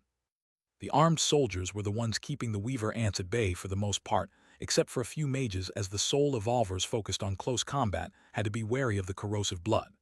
Therefore, once the terrifying storm of bullets abruptly stopped, the weaver ants began to advance with new resolve and with ever stronger murderous intent in search of revenge. The pressure on the team increased immediately now that the weaver ants stopped falling at alarming speeds, so it was inevitable that, in the midst of some distraction or lack of ability to react to so many attacks, casualties would appear. It was only a matter of time. Indeed, it was only a matter of seconds before a soul evolver carrying a bone shield was sent flying spitting blood after being rammed by 2 weaver ants attacking together. The soul evolver fell to the ground after flying more than a dozen meters and did not get up again. Life or death was unknown. The weaver ants were mostly weak, and except for their terrifying strength, they were not much of anything, as they were not only relatively slow, but their defenses were pitifully weak. However, the terror of this type of creature did not consist of their individual strength. The real terror of this type of creature was that they attacked in massive numbers. Chapter 643, Emperor of the Heavens and Ice Goddess. Chapter 643, Emperor of the Heavens and Ice Goddess. After 2 hours of war where they were not even allowed to take a second of real rest, not only had the gun-toting soldiers officially used up every last round of ammunition in its entirety, but the soul evolvers were also beginning to experience the consequences of fighting so many enemies for so long without stopping. The mages began to notice how their mana reserves were dropping critically after casting skill after skill, and the melee fighters who had been constantly striving to hold off enemies that outnumbered them by incomparable difference, as well as avoid any drop of blood flying in their directions, began to get exhausted not only physically, but also mentally. The first soul evolver that was sent flying by the weaver ants was only the beginning of the chaos. Not long after the first one, a second one was bitten, which cost him part of his thigh and barely saved him from losing his right leg, and not much later, a third one lost her fighting capacity, when in a frontal collision against a weaver ant the bones of one of her arms were broken. The drop in stamina not only meant exhaustion and decreased movement or attack speed. The drop in stamina also meant less focus, slower reaction speed, and of course, weaker muscles. "Team leader, we need support on the left flank," Feng Hong reported with a face covered in sweat after finishing off his 10th first-order enemy among countless unclassified. Feng Tianwu said nothing and gritted her teeth. Her gorgeous face was pale as if she was suffering from a severe illness, and her rich lips looked slightly purple after the loss of practically all of her mana. However, she continued to persist and fight without complaint. "Team leader, the right flank is about to fall," Liang Jing also reported not long after Feng Hong. His voice sounded raspy and dry, he was panting, and even from a distance his difficulties were noticeable. "Hey, Bai Zemin, Huang Tian was injured and it's just me and Tang Hua to hold off all these ants," Chen He shouted from the back amid explosions and swooshing sounds. "If you don't send Bing Zhu or Yijin here soon, then don't blame me if 1 or 2 ants make it through." Even if he was strong and possessed the ability to take on thousands of enemies on his own, Chen He did not have the confidence to hold off hundreds of thousands and even millions for long periods of time. He was already trying hard enough not to allow the ants on the ground and those falling from the treetops to reach the group. In fact, had it not been for Tang Hua and his mutant snake's ability to paralyze enemies by releasing a toxin-filled mist, he could not have avoided the full charge of the mutant ants. At the front, Bai Zemin closed his eyes and was trying to figure out who was the leader of the seemingly endless horde of weaver ants. However, there was no way that among so many enemies he could find a specific one, not to mention the distance. "What do we do?" Shangyuan Bingzu appeared beside him in a flash, bringing with her a fresh breeze and a rich scent of jasmine and purity. "You want me to take charge?" She seemed quite relaxed, which was understandable. If it were in the past, Shangyuan Bingzu might be slightly worried not about her survival as she was confident of escaping from here, but about the possible annihilation of the team. However, after evolving to second order and obtaining a massive increase in stats, as well as the capacity to learn new skills, Shangyuan Bingzu finally realized partially the reason why Bai Zemin was always calm. Bai Zemin sighed in his heart. He really hoped that all of these people would rise to level 25 today, which would be great. In fact, considering the seemingly infinite number of weaver ants, the possibility was latent. Unfortunately, it was too much to ask for little more than 650 to defend against an endless army for so long. "Forget it, at least they all went up 2 or 3 levels, he consoled. "Bingzu, you take the right flank and the rear, leave the left flank and the front to me," Bai Zemin said calmly. "All right." Shangyuan Bingzu nodded, and her sexy body swayed slightly, disappearing in an instant and marching to carry out Bai Zemin's command. "Big brother, will we really be fine?" asked Meng Qi, who had just broken through to level 25 a few minutes ago, but had not yet chosen her advancement quest, as she wanted to choose very carefully after her brother made it clear to her the importance of the first path chosen. Even if she knew that her brother was tremendously powerful, Meng Qi could not help but feel apprehensive. However, how could she not feel that way? After fighting to exhaustion for so long and slaughtering so many enemies, the number of weaver ants did not seem to have decreased at all. It was already a miracle that a young girl like her, who hadn't received any real training, didn't despair. Little Snow was standing next to Bai Zemin and Meng Qi as she growled in the direction of the ants. All her hair was spiked up, and her usually soft and kind blue eyes had practically turned red after killing so many enemies. "Don't worry, leave it to me." Bai Zemin gave Meng Qi a pat on the head and gently stroked the big white dog's hair with his other hand, much to the delight of both existences. Meng Qi nodded without saying anything, and Little Snow calmed down a bit as she felt the warmth of the hand stroking her. On the other hand, when Bai Zemin looked at Sun Ling and Ziya, he couldn't help but wonder. The two women seemed very calm and relaxed even in this kind of instance. Ziya was another thing, as even up until now she had not revealed emotions on her face. Even when Bai Zemin imposed his might in front of the weaver ants, the expression on her face did not change at all. As for Sun Ling, Bai Zemin had no idea of the reason behind her confidence or lack of fear. Had she not realized that a single slip was all it took here for everyone to die horrible deaths? Be that as it may, it was true that while she was panting slightly, her eyes were as bright as ever. Bai Zemin shook his head and turned his attention to the front. He noticed that the temperature had plummeted, so even without looking back or up, he figured that Shangyuan Bingzu was probably moments away from making her move. Bang bang bang bang bang bang bang bang. Bang bang bang bang bang bang bang bang. Indeed, a few seconds after the temperature of the area fell and the ground beneath Bai Zemin's feet acquired a light layer of frost, the resulting explosions of objects falling at high speed from the sky began to thunder and muffle the terrifying and chilling shrieks of the mutant ants at the rear and right of the group. "Wow, amazing. So this is the real power of this woman," Meng Qi whispered with wide eyes as she looked back in shock. Meng Qi had heard sincere and open praise for a woman from the person she least expected to hear it from, her brother. Therefore, she had always been curious to know what kind of person the woman named Shangyuan Bingzu was. After meeting her, Meng Qi admitted that Shangyuan Bingzu's beauty was transcendental to the point where she felt that she had no match if they stood side by side in a charm competition, and even her character matched perfectly with her outward appearance. However, this was the first time she had seen Shangyuan Bingzu making a large-scale move. Meng Qi's heart not only trembled due to shock, but also felt bitter as he realized the huge disparity between the two of them. "Amazing," Sun Ling exclaimed in shock as her big black eyes reflected shining objects falling from the sky. To think that girl Bingzu actually was so strong. Even the lifeless expression on Ziya's face broke for a second before returning to normal. Not even more than about 30 seconds had passed, since the explosions had started when the shouts of joy and excited cheers coming from the right flank and rear of the group began to thunder in the middle of the forest so loudly that the trees and ground shook. Frost floated in the air, and the ground had practically frozen over. Even the area where Bai Zemin was standing became slightly affected by Shangyuan Bingzu's skill. Bai Zemin chuckled as he heard the bestial roars coming from the human throats, hailing the Ice Princess name with fervor. No, Bai Zemin heard several calling her Ice Goddess. But how could they not be overjoyed after being released from the clutches of death and having been pointed out their path to survival? I guess I'll finish my part too, he muttered under his breath before taking a step forward. Under the shining eyes of Meng-Chi, who for fear of completely losing her self-confidence, decided to stop looking at the fairy-like woman rising on an ice tree, and instead decided to focus on seeing for the first time what her brother could do. Bai Zemin stepped with moderate strength onto the ground beneath his feet and soared over 300 meters in an instant.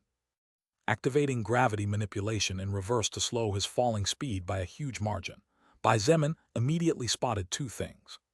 First, in a matter of a minute, Shangyuan Bingzu had slaughtered what was definitely over 100,000 weaver ants using ice bullets or ice pikes, and judging from her expression, she seemed to be playing around, which was normal considering how high her mana stat was at the moment. After all, killing unclassified existences with low defense couldn't be easier. The second thing Bai Zemin spotted caused every hair on his body to stand on end. Fuck their mother. Bai Zemin couldn't help but curse under his breath at the sea of ants. No matter where Bai Zemin looked, all he could see were ants. Even in the middle of the darkness where his vision was somewhat limited, he could see beyond 500 meters past the area illuminated by the flares and skills of the mages. However, all that was there were ants waiting to replace future fallen ones. There were definitely more weaver ants than zombies on the bridge. Lucky for me, here I don't have to be careful to destroy anything, or otherwise I might die in this place if these ants spit all together. Bai Zemin sighed as he seemed to hover in midair at his slow descending speed. Determined to put an end to this ant attack once and for all, Bai Zemin immediately went to work. Two tremendously strong and effective skills to wipe out armies but not affect allies. Definitely not gravity manipulation and crimson blood judgment. Even Bai Zemin would end up getting damaged if he wasn't careful with those things, not to mention the others. On the other hand, I wonder what will happen if I use overlap regeneration and replace 90% of my strength for magic before casting blood manipulation. Bai Zemin felt anxious to try it, so like an eager child he immediately set to work on revealing what the gift wrap hid. Coming out of the initial shock, the eyes of Sun Ling, Feng Hong, Feng Tianwu, Ziya, and many other soul evolvers and soldiers located on the left flank and in the front were directed to the sky. There, they all noticed how Bai Zemin's body was suddenly surrounded by a bright golden light, practically standing in the void and surrounded by a kind of golden halo. It had to be said that there were not a few who at that moment felt that Bai Zemin was the representation in flesh and blood of how the gods were portrayed in illustrated books.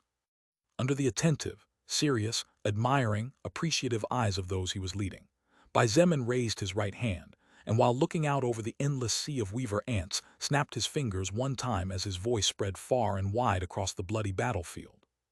His voice was neither high nor low, yet for some strange reason, it was clearly heard by everyone even amidst the high-pitched shrieks of the weaver ants, and the explosions resulting from the massacre Shangyuan Bingzu was carrying out. It was like the voice of God reaching out to the mortal world. Yes, it was like the decree of the Emperor of the Heavens. Dai.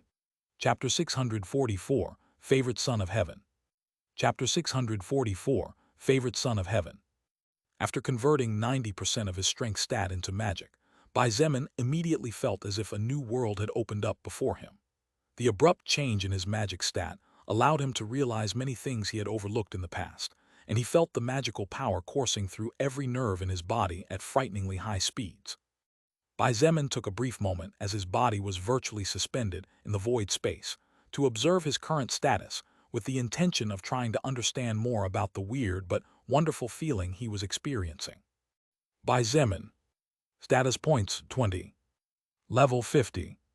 Race human. Class blood berserker. Subclass lord. Soul contract endless blue lotus flame. Titles: 1 hit to kill, irregular, brilliant mind savior of the world, destroyer of destroyers. 1 vs millions, leader of yanking. Strength 851,530, 8773, plus 155. AN. The symbols are used to show the current stats after being modified when Bai Zemin used overlap regeneration. Skills. Active. Blood manipulation, 2nd order active skill. Level 5/Crimson Blood Judgment, 3rd order active skill. Level 5/Regeneration, 3rd order active skill. Level 1/Shadow Blink, 1st order active skill. Level 1/Lightning Movement, 2nd order active skill. Level 5/Invisibility, 1st order active skill. Level 1/Gravity Manipulation, 2nd order active skill. Level 1/Void Fist, 3rd order active skill. Level 1/All for 1, 3rd order unique skill. Level 5/War Cry, 2nd order active skill. Level 5/Lonely Wolf Aura, 2nd order active skill. Level 5. Passive.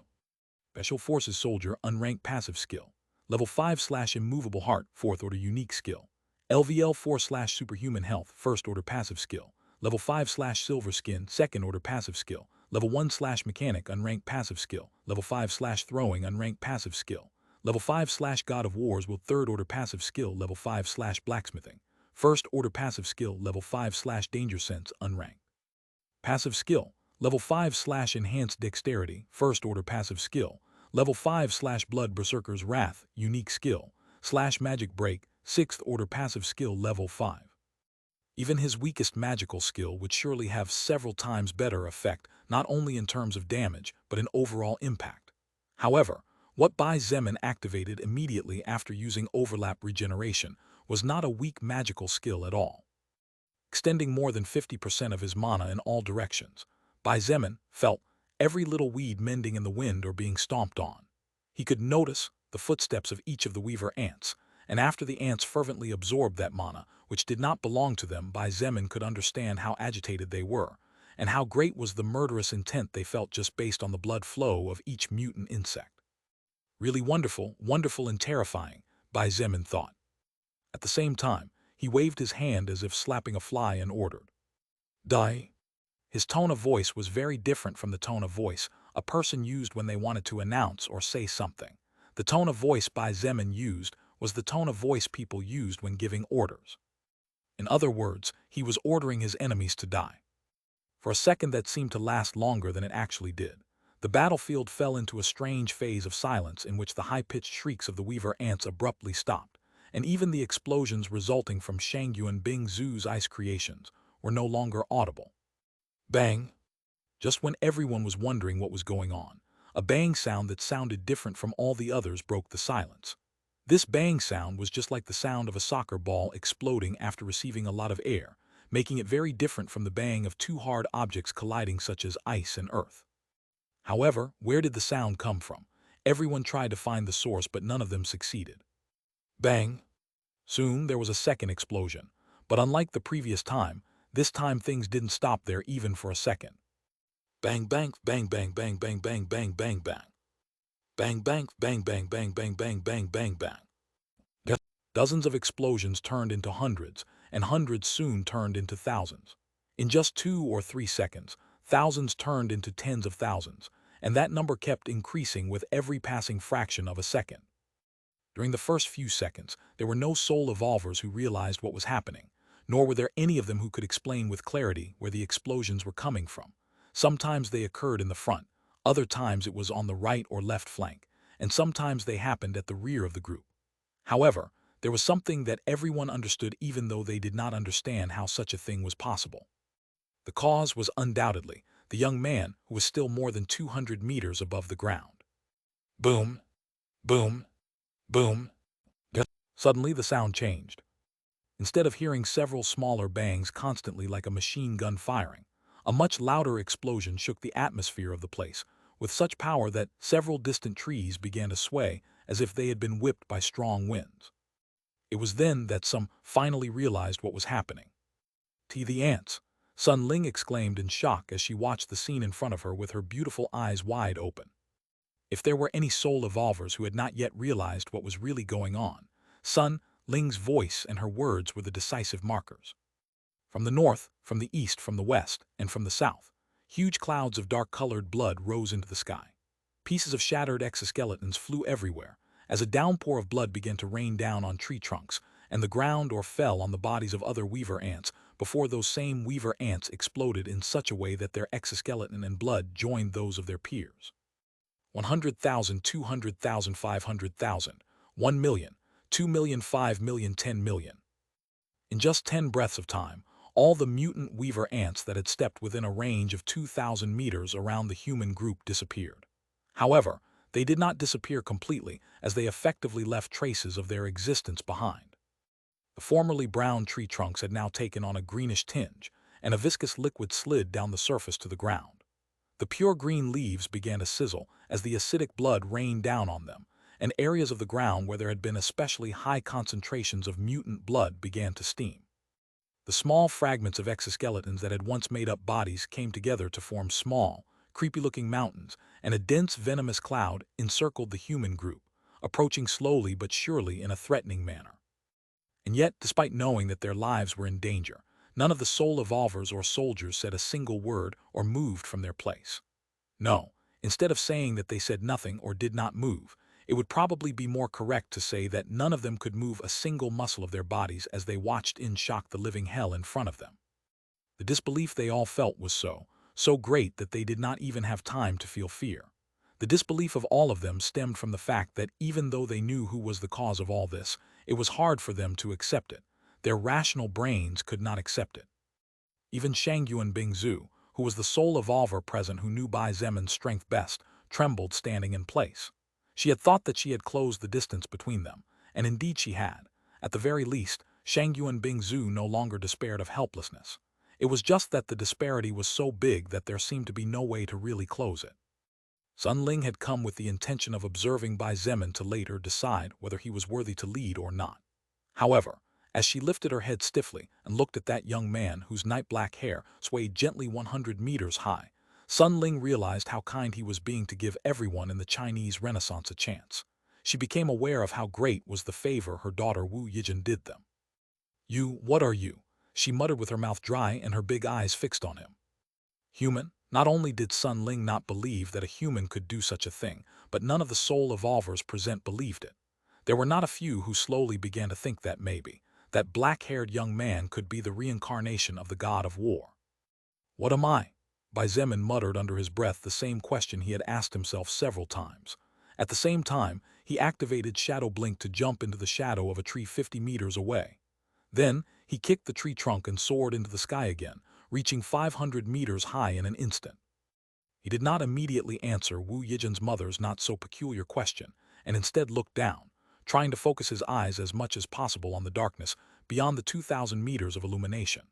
There, he managed to see glowing little eyes staring at him with murderous intent, and Bai Zemin soon realized that all those weaver ants that didn't die should be first-order mutant insects at the very least. However, he was not worried as he had to some extent expected something like that to happen. At the end of the day, there was no way that such a dispersed and weak attack could wipe out the lives of existences that were in the same order he was in. Even so, all of the surviving weaver ants finally seemed to receive some sort of order, as none of them advanced any further even though they did not retreat either. Bai Zemin raised a hand towards the sky, and his body was soon enveloped by that bright halo of golden light, giving him the appearance of a true god in the eyes of those who raised their heads to look up at the sky, still unable to believe what they were witnessing. After he activated overlap regeneration to turn strength into magic, Bai Zemin lowered his hand to point forward and activated blood manipulation again. "I am me." His words, meant to answer Sun Ling's earlier question, resounded amidst the silence. However, only Bai Zemin knew that those words were meant to reassure himself of his identity. Then, as his voice faded, the toxic blood fog suddenly stopped advancing. Even more terrifying, the blood that had stained all the surroundings began to move like slime which soon evaporated and joined the toxic blood fog, making it denser and more terrifying than before. Bai Zemin again waved his hand in the wind, and in response, the toxic blood fog exploded with lightning speed outward, spreading into a ring shape and completely covering all the surviving weaver ants. As they inhaled the toxin fog, nothing happened to them as their systems were immune. After all, it was in their blood from birth. However, the terror was yet to come. A high-pitched screech sounded in the middle of the forest as a first-order weaver ant began to writhe on the ground. However, not a second later, all its movement stopped as blood began to flow from its mouth and eyes. As if it was the advent of the apocalypse, all the first-order weaver ants, numbering easily several thousand, shrieked sharply and writhed on the ground before falling into pools of their own blood. Lilith observed Bai Zemin, still enveloped by the halo of golden light, standing in the void with his arms still extended forward. His black hair had taken on a slight blonde tone, and his face had gained some sanctity that did not correspond to the massacre he had just carried out. Then she looked down at the ground and sighed as she saw the eyes that everyone used to look up at the sky. They were no longer looking at a human being. How could a mere human, a mortal, be able to wipe out millions in less than a minute by simply waving a hand in the wind? They truly believed they were looking at a god, the favorite son of the heavens. With 3 seconds left before the deactivation of overlap regeneration, and still being surrounded by that wonderful golden light that made him feel as if he was in complete control of his entire being, Bai Zemin stared straight ahead with indifference on his face, trying to find the commander of the enemy's army. However, even someone like him couldn't help but be distracted when something he didn't expect occurred. Bai Zemin! Bai Zemin! Bai Zemin! No one knew who started it, however. In an instant, they all began to shout with fervor the name of the one they now worshipped as the god who had descended to the world of humans to restore the peace that had been taken from their lives. Chapter 645, Good Eyes and Bad Eyes. Chapter 645, Good Eyes and Bad Eyes. The expression on Bai Zemin's face was really interesting to appreciate, as he listened to the loud exclamations of the soul evolvers and soldiers more than 300 meters below him. "What's wrong with these people?" he muttered, dumbfounded, as if he really didn't understand what was going on. Lilith rolled her eyes and growled under her breath. "Forget about them. Even I am stupefied by what I just saw. You think that witnessing an army of millions being annihilated in less than 60 seconds is something that can be seen every day?" Bai Zemin frowned and said in confusion, "But hadn't they already?"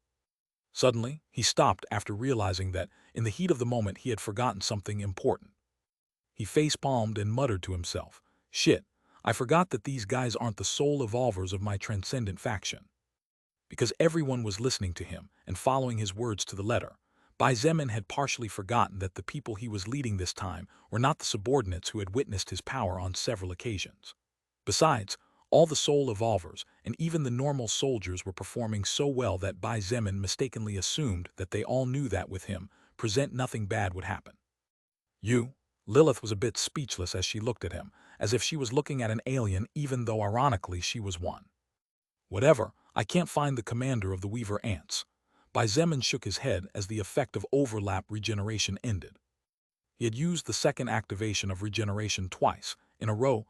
Bai Zemin estimated that he had 8 more times to use it in a day before his soul began to suffer in silence. The first activation was to boost his magical power, increase the area of effectiveness of his skills, etc.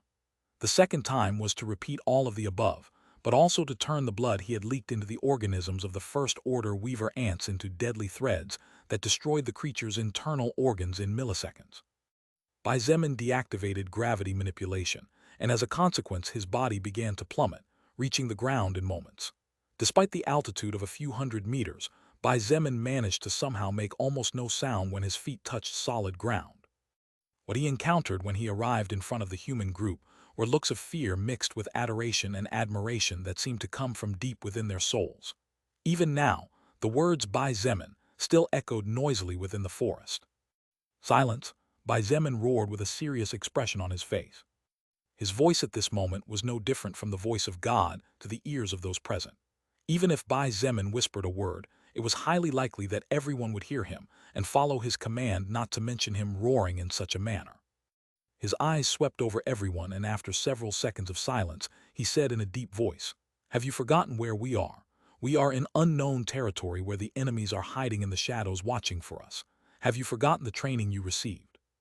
Everyone lowered their heads in shame at being reprimanded in such a manner, and although many wanted to say that it was actually impossible for anything bad to happen with him, no one dared to disrespect the divine entity in front of them. Bai Zemin nodded in satisfaction before quietly ordering, Form groups of 10 men with at least half of them exceeding level 15, and immediately start collecting the soul stones we got from this battle. However, do not go further than 1,500 meters and keep the illumination on at all times. Without delay, the 4 guild leaders set about carrying out Bai Zemin's orders. In addition, Nangong Lingxin, Kai Jingyi, Zhang De, and Chen he separated at different angles and prepared to assist in any kind of ambush that might happen. Shangyuan Bingzhu and Wu Yijin approached Bai Zemin with rather calm expressions compared to most. "Can you already master that power?" Shangyuan Bingzhu asked in a low voice once she reached his side. "To a certain extent, you might say." Bai Zemin nodded slightly and calmly explained, "With my skill reaching the peak of the second stage, the amount of information and knowledge I gained was not only about the blood element itself, but also about how to make it react to my mana in a way that allows me to annihilate with relative ease those with pitifully low soul power." "That's great," Wu Yijin exclaimed in a low voice as she looked at Bai Zemin with eyes brimming with adoration and admiration. "Even if this kind of attack only works on unclassified existences, most of the enemies we will face in the near future will be unclassified existences. Armies and numbers will not be a hindrance to you at all. You will be able to rule the country in a matter of months." Shangyuan Bingzhu and Bai Zemin looked at each other, and both saw the joy and excitement in each other's eyes after hearing Wu Yijin's words. With the high agility they both had, as well as the ability to crush entire armies using their core skills, the seemingly distant dream of once again uniting all of China's mankind under a single standard now seemed to be just around the corner. Shangyuan Bingzhu subconsciously clenched her delicate fists and gently gritted her teeth. She knew that with her and Bai Zemin's power at the head, practically any obstacle that stood in the way of the transcendent faction's growth would be crushed immediately. This meant that she might soon have to make an important decision that could have repercussions for the rest of her life. That crucial moment she had dreamed about for years was finally within her grasp. Bai Zemin and Wu Yijin noticed the struggle in Shangyuan Bingzhu's eyes, however. All they could do was silently support her morally. Only Shangyuan Bingzhu could make this kind of decision, and no one else but her. Suddenly, Bai Zemin and the 2 women felt a series of light footsteps approaching, so all 3 of them turned around at the same time. The 2 people approaching were Wu Yijin's mother, Sun Ling, and the other was Ziya, who was following Sun Ling as her shadow. The expression on Ziya's face was neutral, so it was hard to tell exactly what was going on in her head. She had probably made use of the time that had just passed to calm down enough to be able to act composed on the surface at least. As for Sun Ling, she was looking at Bai Zemin with an extremely complicated expression on her face. Who would have thought? Who would have thought that the person who came to our base a week ago, acting like a warrior in search of a safe haven, would actually be this powerful? She sighed and shook her head gently. Really, there are mountains above mountains and people above people. Sun Ling was tremendously powerful on her own, so much so that even if she couldn't defeat a second-order existence, she was confident that if she wanted to flee, not even the most powerful existence in the world would be able to stop her. She also thought that her husband Wu Keqian's power was already terrifying. She had seen him destroy an enemy armored tank with his bare hands as if he was tearing paper. However, now that she was looking at the young man in front of her, Sun Ling realized what real power was. In the face of real and overwhelming power, the enemy's numbers and ability didn't matter. Everything would be turned into clouds of smoke with a simple wave of hands. "And Sun, I may be strong now, but do you know how many times I nearly died in such a short time?" Bai Zemin shook his head as he understood Wu Yijin's mother's feelings and said with a sigh, "The first enemy I faced, far from being a slow and relatively weak level 1 zombie, was a level 5 flying-type mutant insect. If not for luck being on my side at the time, a level 0 existence like me wouldn't even have been able to leave the university's male dorm facility." "Level 5. Sun Ling whispered bitterly and forced a smile as she said softly, "I thought it was already amazing for me to kill a level 3 zombie, but your first kill was a flying creature that surpassed you by so many levels. I had to kill hundreds of zombies to get out of the male dormitory, and if not for the fortune of fate I managed to get hold of a rare grade sword, the level 25 mantis outside would have cut my head off without even giving me time to feel pain." Bai Zemin said calmly, shocking the 4 women to the point that even Ziya looked at him in utter shock. You killed a level 25 mutant beast on day 1. Shangyuan Bingzhu looked at him with wide eyes, as this was the first time she had heard something like this. Although that mantis hadn't evolved to first order yet." Bai Zemin sighed and said in a complicated voice, If it wasn't for me saving all my status points for emergency situations, the difference in agility between that mantis and me would have become the reason for my death. Everyone was silent for several seconds as they thought about how many dangers they had faced. They had all been on the brink of death at least one time. But something like facing an existence on the brink of evolution on day one was far more than they could imagine. Bai Zemin finally looked at Sun Ling and said calmly, "I am strong, that's a fact. But this strength I have because I risked enough to earn it. While many slept comfortably in their beds, I spent entire nights hunting alone and fighting enemies that surpassed my level by more than a few. The number of injuries my body suffered has been so many that were it not for my fast evolution and high health, every centimeter of my skin would be deformed with gruesome scars." What Bai Zemin meant by his words was that he had already lost a lot and sacrificed so much for the sake of having the strength he had today, therefore, unless others were willing to lose everything, they should not look at him with envy, far from it. At the end of the day, while it was true that he was lucky in several situations, luck only played a certain role. But it was Bai Zemin who fought with tooth and nail not to be dragged into the foxhole of death. Sun Ling smiled slightly after understanding the meaning behind his words and nodded silently.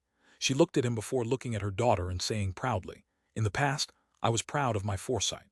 I always believed that I, Sun Ling, was a woman with great eyes for men, since not only before the apocalypse the man I chose was talented, but even after the world changed, he became someone indispensable. However, today I must admit defeat. My beautiful princess has the best eyes of all after all.